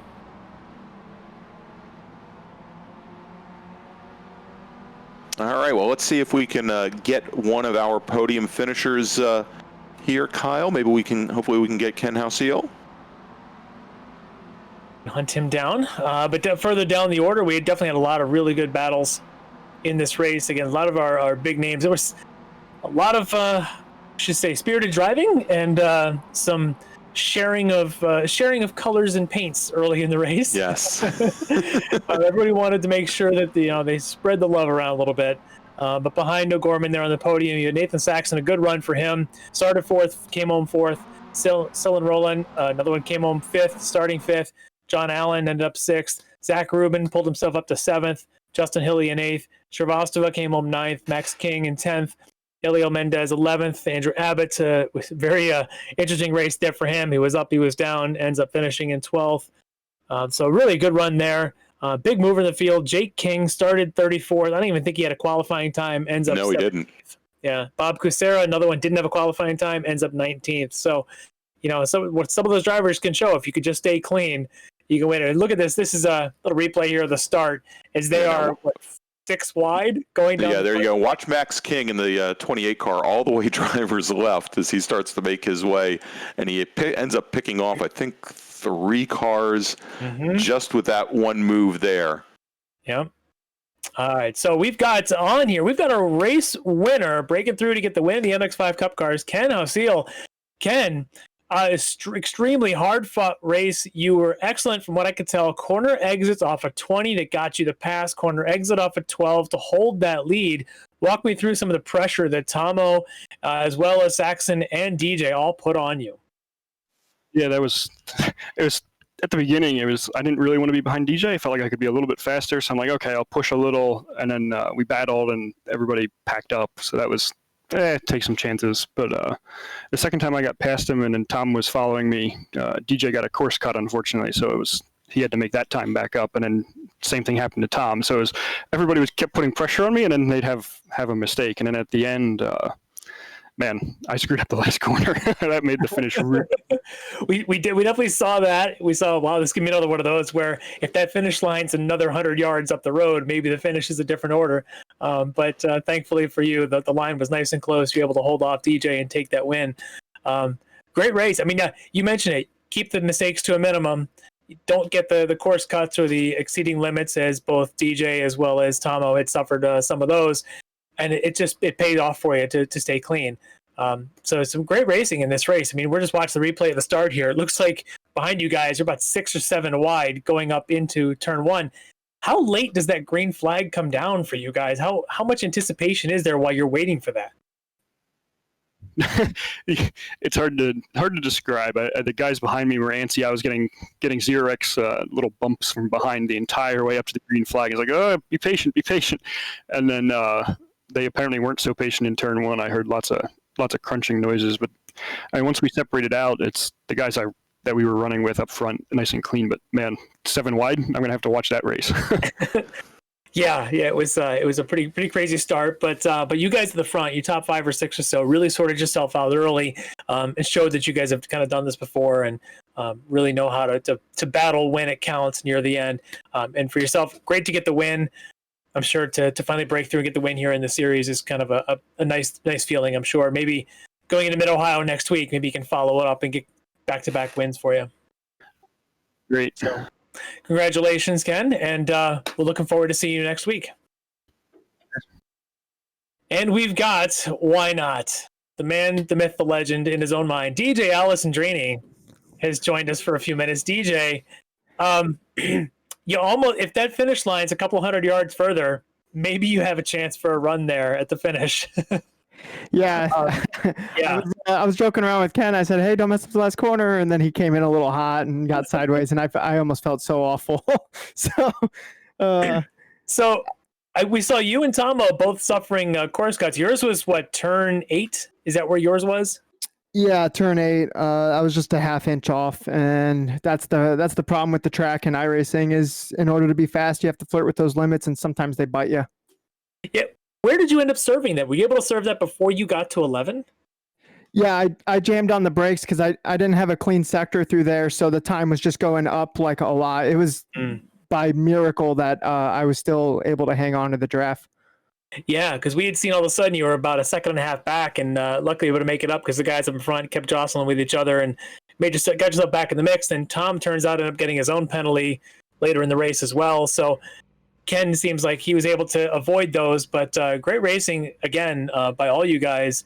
Another, top 2 finish for yourself, but you and Ken and Tom and Nathan put on a heck of a clean show. I'm not even sure any of you guys even made contact with each other. That was pretty tight racing for 0 contacts. Yeah, I think the car came back just as shiny as it left the garage, and Ken had awesome pace tonight. I think the only reason I out-qualified him is because I got behind like a 7-car train and I just sat there and drove the most leisurely pole position of my life. But sometimes that's the name of the game. And Ken was really fast through the S's, and so much so where you couldn't really get a good run on him through 11. You were just too far back. Yeah, Ken was killer today. Yeah, he was definitely. We could see that. Great off of 11, great off of 20, where he ended up making the pass on you into 1. Ken had a lot of good pace here, but I know this isn't your favorite track, so maybe a little bit of handicap. But I know that next week we're going into possibly one of your favorite tracks, so maybe things turn around for you. We're going back to Road Atlanta? No, we're going to your backyard. We're going to Mid-Ohio. What a Tomo's favorite track. Mid-Ohio's pretty fun to lap, but it's pretty tricky to race on. Do you know if we're doing the one with the chicane or without the chicane? We haven't gotten word yet if we're doing the pro course or the club course. We'll Saturday at about 3 p.m. How's that? If I can use my commentary box influence, no chicane, please. It makes the racing better. I suspect it's without because that's what we ran the Fun with Cars the Tuesday night. Okay, good. I mean, I know official. You put the chicane there, it just eliminates a passing opportunity. Although if we have any pull, we'll dial up some rain for that session. How's that? That sounds glorious. I wish we could do that. The most treacherous rain track there is, and that's how we should run it for the last weekend. All right, so thank you, DJ. Tonight, DJ. You did get the win in the Porsche earlier. In fact, you were chasing those Cadillacs down. It looked like for their overall, they're too quick. Yes. Yeah, that was pretty good. Got the second here in the MX-5. Looking forward to seeing you in a couple of races next week. So, nice job, DJ. We'll see you again. All right, thanks, guys. Nice job. Thanks, to you DJ. as well. Thanks. All right, and with that, we're going to wrap things up for the evening here for the 2020 Hoosier Racing Tire eSports Super Tour. Again, for those of you that are watching us on Facebook, please go and give us a thumbs up. And for those of you watching on the Sports Car Club of America YouTube channel, please go and give us a like. And if you haven't done so already, click that subscribe button and click on the notifications as well, so you can find out every time we're ready to go live with new racing. Before we wrap up, I want to thank a number of people behind the scenes. We've got the folks from the SCCA, John Hunter, Kristen Poole, Courtney Rivers, who of course have done a wonderful job week after week. Because I forgot him last week, although I think I made up for it during the interviews earlier, Steve Ray, who puts in so much time back behind the scenes during the week to help run these Fun with Cars sessions, and also all the technical side of the racing that goes on here. Both he and Tom O'Gorman, both on our technical team, have done a great job week after week, and we couldn't get by without them. And of course, both Kyle Heyer and Finian DeCuna from SimTV, who, besides Kyle being a great commentator, the two of them have just absolutely the greatest chops and put on a spectacular show as well. Obviously, we couldn't bring this to you if they weren't here. And Larry, I guess I have to thank you too. Aw. Well, thank you, Greg. Yeah, absolutely. It is such a freaking love fest here as we get ready for the very last weekend on the Hoosier Racing Tire SCCA eSports Super Tour, as Larry mentioned before, and we know DJ Alessandrini can't wait for it. We are heading to the virtual Mid-Ohio. There it is, and definitely cannot wait to get there. I'm hoping for rain, because every time we seem to go there for the real Super Tour, it is raining and I get soaked. Wouldn't have to worry about it next weekend, but it will make for some great racing one way or the other, and we will be here 5 p.m. next Saturday, and it should be a great afternoon and evening of racing. That's 5 p.m. Eastern time for those of you who are on the West Coast, and we can't wait to see you then. So for Larry McLeod, for Kyle Heyer, for Tom O'Gorman, I'm Greg Ginsburg. We'll see you next week. Thank you for watching the 2020 Hoosier Racing Tire eSports Super Tour.